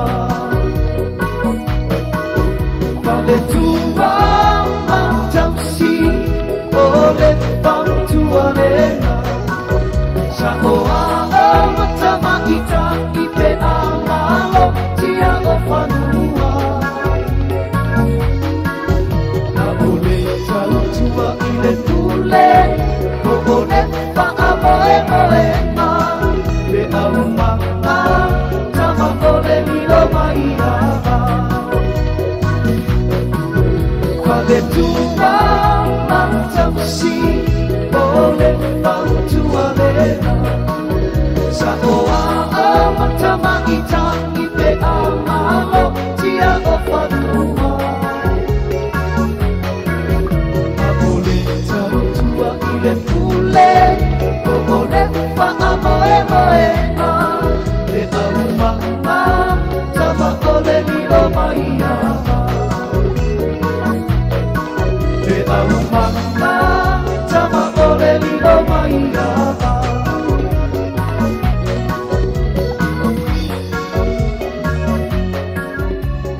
24 hours a day, 7 days a week. Radio Samoa streaming live on www.radiosamoa.co.nz. Ua mawhai o na awada tula polo kalame le leimo o ia so taitasi o na o le langolango malosi e le whale maliu a se alo le atunuu o ese tātupu Funeral Directors i Manukau City. Patalofa e le swafa malo Yesu Kiriso. Tu si e le tusi a le vitiko e sfol moleona fai pe valu e se fudu i lalo le tula whanoa mose. O le whaatau ina lea Jehova le tua le nuo Israelu. I le winga o le taulanga a pitoa e o sia i manu vai wha le nei o le oti. I le vaitau e le wha i longa ina o le taulanga o le tongiola po le Day of Atonement. E au mai i luma o le nuu ma le awosi taulanga oti e lua. O na whai e leo le vili maa e lua o le maa le tua ma le maa o le whaasola. O le oti e pau iai le maa le tua o le oti le na e osi iai le taulanga moanga sala. Ai o le oti e pau iai le maa o le whaasola. O le oti le whaasola i le laufanua. O le mawai le upu whaaperetania po le moanga ngana o le scapegoat. O se anganga e whaasino i se tangata ua tuu a ifua ina i ai po ua ave uma iei se angasala na whai e leisi tangata ua sola e lafi ai amo ina e leisi tangata le angasala. O le atatonu o le nei taulanga. O le oti lea ua osi e le taulanga. O le ata leo Yesu Kirise ua avea ma scapegoat. O le oti ua whai ma taulanga o le angasala i aso o le taulanga o le tongiola. Ai o le oti ua whaasola o oe mau. O le ata le na ua whaasola oe mau. Ai amo Yesu a tātou angasala. Moen maule apostolo Paulo. Ua whai o ia e le atua mangasala. Mo i tātou, ina avea e tātou maame o tonu i le atua. O Yesu a whai mo tātou taulanga o le tongiola. Ua whaasola oe mau o oti angasala. O le finangalo le atua i a tātou talia le taulanga o le tongiola. Ua umona saunia Yesu i lunga o le sātauro. E ola ai le tangata i le ola e whaavavau ma le manuia tele. Ma manatua e le lei mo oe. O le ese tātupu Funeral Directors o se whale maliu Samoa o le tali foilea o taimi whengata o na o le malanga al maliu maleoti. E mawhaifoi o na lātou awina atu ma awina mai tino maliu o e pene mai so o se atu nuo lalolangi. Wala auno le ese tātupu Funeral Directors i le lua o lua tolu fitu o o. Lua o lua tolu fitu o o. Pea fiuane ele se fulu male balu Norman Spencer Drive, Manukau City.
e whaamanianga le tua o tātou sapi ai le nei vai teimi ma le nei fo i vai tau e iei tātou vi ia le li. Whaaftai le tua i ana whaamanianga o lo tā pena mo o e malu ainga i le aso ma le aso. Nei whaafianga whale anganga o whaama e tua li tātou pokalame o le leimo oe. O se upu fola ma le afianga pa ia le tua pena e whaafonga iai i le tautua ma le uranga le sunga whaafengainga ia pasta solira longa Iosua ia e tō ma tau ina ai tātou whaamalu au lau fōlaunga ma lau fōlaunga leo tātou iai le masina muri le nei whaaftai iai le li o lo moa wanoa tātou te whalangolongo i lana upu tā pena i pēa ma whaamalosi i pēa te tātou se ia tātou tau nuua li tini se ia tātou tau nuua i li tini o le nei whaitausanga to e tā pena i tātou le amatanga o le tausanga fau ia anga le atu le tua whamuri atu le loto a o ia au fi au mga luenga le fo yaso o le atu le na ua amata fo na lama fai unga luenga sa fai nga luenga mai lava le vave au le fo wa tā pena atu na mai nga luenga le yaso ia i fo iniso i lato la tā pena atu bo nga luenga le o se pa i ste mo le afiafi tātou wha mo i le li o ief so sani mai ati tātou wha tau tei al tātou fōlangu tiu te mga luenga le amatanga le nei masina pe on tātou i ia le amatanga fo neva yaso ina o se mari ma te bele wati no to e family te o na tale o le tu la se football lua ia o e le ma tua to volunga to e mestau tu al poklame le fifia mai mo tātou le ya so nga fua o le tātou te fei le aso tai o le lofa mo le anga le le o tātou matai si le lang pa aftai te le lava Whaaftai li tātou maftanga leita au e le pupu. Ia sa mua sina i vai vanga ma sina ata mo tātou. Whaamalo si au iau ngā luenga. Whai malula i o whaiva. Whai malua o whaiva amante o le neiva yaso. Ia ma tātou whaarangolango lavo i le alia i fsosani mai. Tā pena fia le neki simasi le amatanga le neiva yaso ma le nei masina o tātou iai. Maua tātou le fia ma le oli o le li. Yaso ma lava lo tātou iai. I le nei tau sanga i vai i le peko e kolu e vai yaso umaa. Ya fa malo tu foi nei fana we la tua onga fa malo tu nei matua matatu u mala fa malo o ya oi fa malo fo ya ya ja ai vi ia le li me mo tatu fa ya to e fa minuta talo le tu las fo malua ma ni ma ftanga ma le to fa ya fonga mua se o manu Francis Yone tapena mai a wale fa wina to tua ma laudanga ale Radio Samoa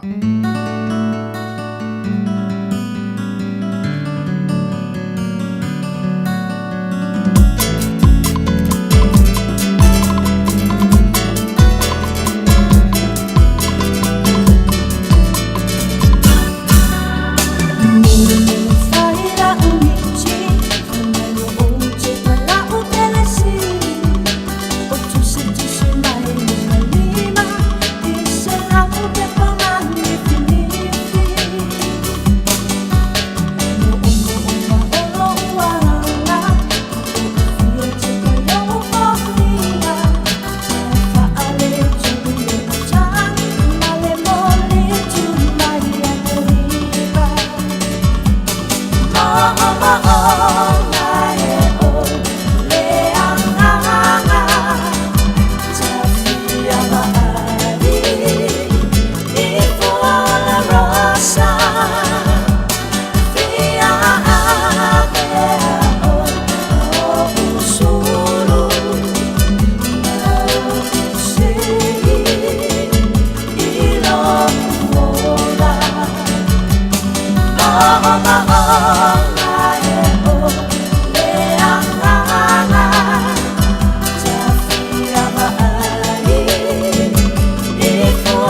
Talofa, we're the Katinas, and you're listening to Radio Samoa on 1593 AM. Usi mai alau whaafafonga. Telefon mai Samoa ya sa taitasi. Wa au mai amo oe ona o le langolango mai a le talofa voucher. Whatalofa whero tātou utinu o tātou whero ai. I le nei vai o sa fau, i ama le nei masi na fau o le tauarunga o ngā ruenga o le nei tausanga. Usi mai alau whaafafonga, tala tau longo mai lo tātou utinu. O le ua wha amu ia ma wha amanu ia le tamai te pāle mia o le tātou malo. Yo tātou tangata nu uma uanga waa le tūlanga tangata nu po le Citizen New Zealand. E pe ona iai le tūla whono tau whaauwhi o le Citizen Samoa. O le tau sanga hawhiwa se lau walurua ua pasia.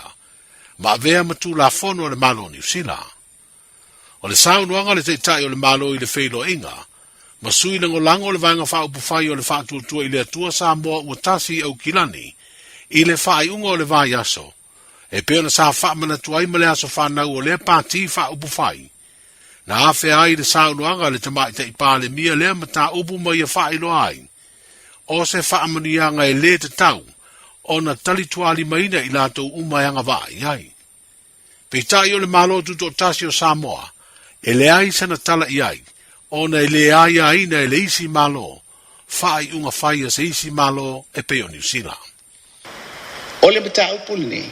O le mita upu ale malo New Zealand. Mai o loo whaanga solo i le pale mene o New Zealand. E le alatu le malo tuto tasi o Samoa. E whinau le mele. Ale a mātou te loa o mātou tangata Samoa. Pei foi lao le tali na whai mua ia anai. E le tau mia e le malo Samoa le avanoa. Mo tangata Samoa. I le whaanga solonga o le pidi lea. A le pidi o le pidi a New Zealand.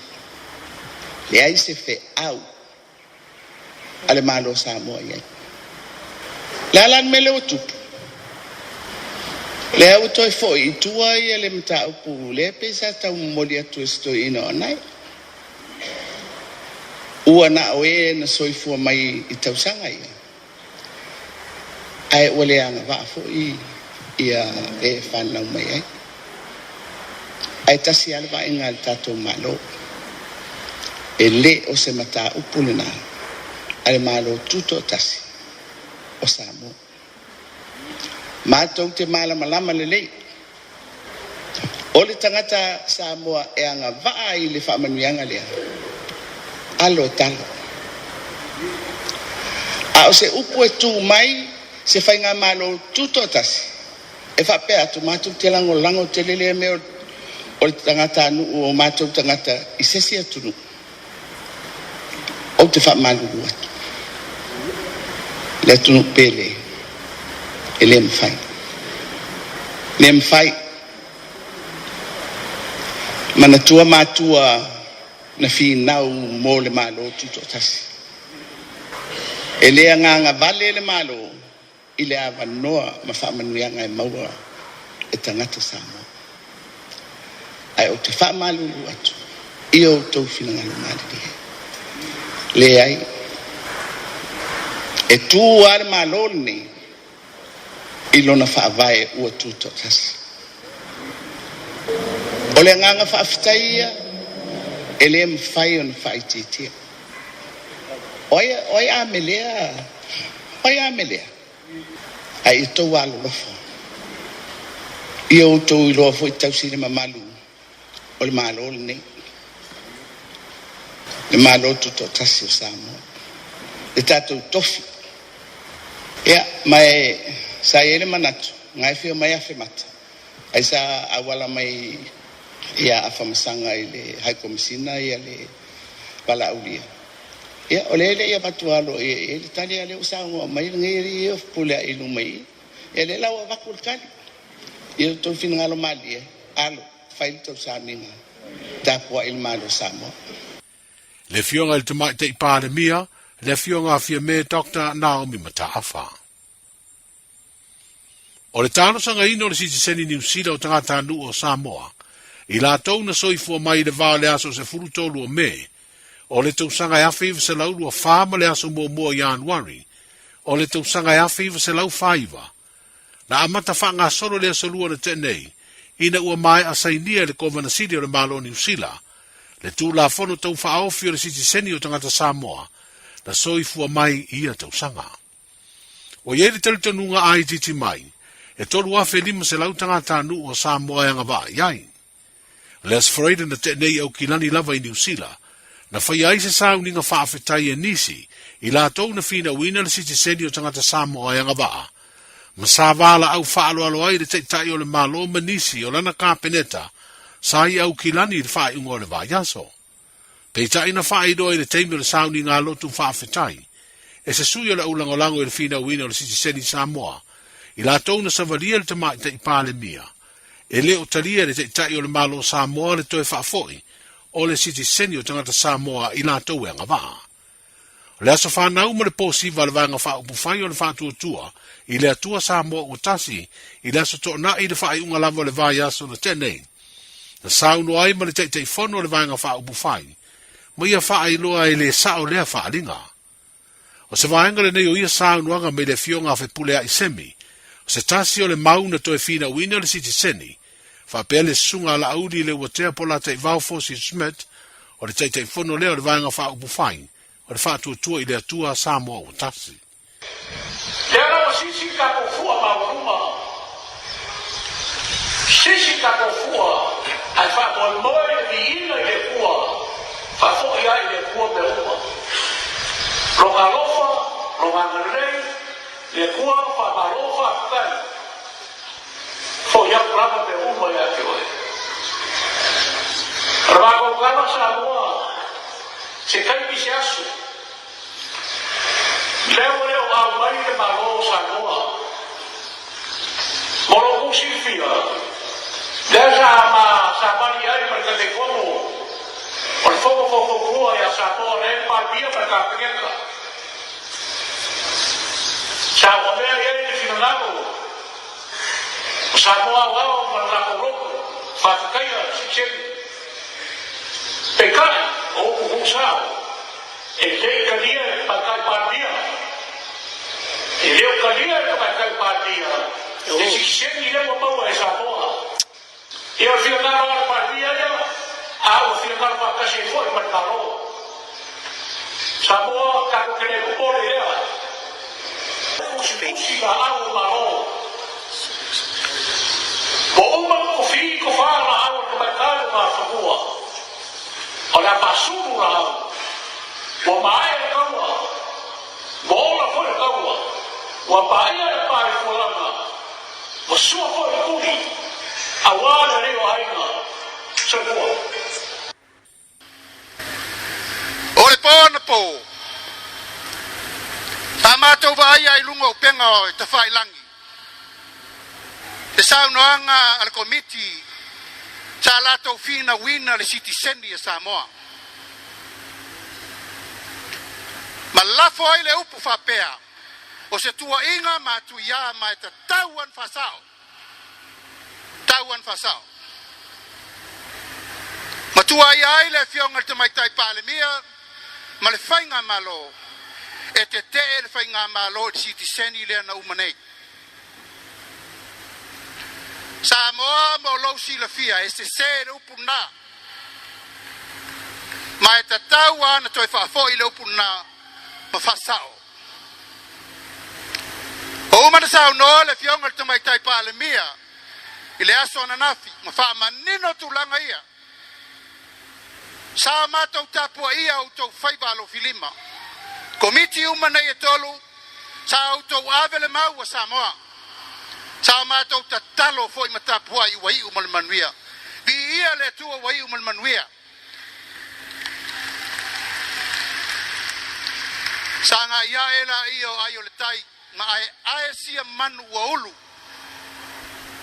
O le tiute fa le malo. O le vale na o le malo Samoa. Ma le malo New Zealand. Ma ia le tai mi fa tino ai tala noanga na i mea tala whenga i olo ta oto le tato friendship of treaty. O ina e tala noa ai le malo i le malo. Ai ina nei ave se sele upu le na fai na po i lungo Facebook. O te fa malulu atu Samoa. Ele sa o le mau. O mana batu le fa manuia le fionga te mai tai palemia. O ai umor tato watunu fa manuia ina. Il fa mo moele nei. Alo le yo to faiva manaia. Ni vaenga o saunoanga mai le fionga fe pulea i semi, ma le sunga la audi le uatea polata i vao, Fosi Schmidt. O le tausanga lua whenua luana whaelo aire whaase e atu i le tunu o fiti, o ngā ruenga le ngau si ai o se tasi o loa tau ava malosi e le tunu, le pia leo le vailima, ona o fuafuanga le kompania le Paradise Beverages a fiti, o pulea le whanangau si ava malosi e le vailima i vaitele. E le italia ngō fiere whaai unga lea kompania nisi o le tātu o tunu. Ai maise o le sunga i le li ilo ia ia sale i moa Charlie va ai, ma lona whare tua ia Petrus Ott, ma tau ma whailoa e whaatino na fiuta na inga e toi au mai ei lea o loa tau ava malosi, wa lawi lo ai sa moe le lorangi, e toi ngā osi lava i lo tātu o tunu, ma umia lava e tangata sa moa. O lea tau ma whainga na manuia ma ave ei wha manuianga le te tai o le malo, le tamai tai pāle mia i le sunga ia sale i moa malo na ainga, ina ua tau lau o le wha moe moe. O le asfreda na te neina te tala ai ma umsa, le noa fuanga fau o mai a fausia, e ngau si ei le bia o le vailima i o tātou lavalau ele ele, e peo na sa iai. O se noa fuanga ua mai a whaatotonga i masini whao na ponei, mo le ngau si o le ava malosi, e peo na fua e te tau na maua i whane o loa ma pisi nisi, e whaatau waida nei o loa, a o le i o atu i a Sofia Fia Kirisimasi, ma le tausanga fau.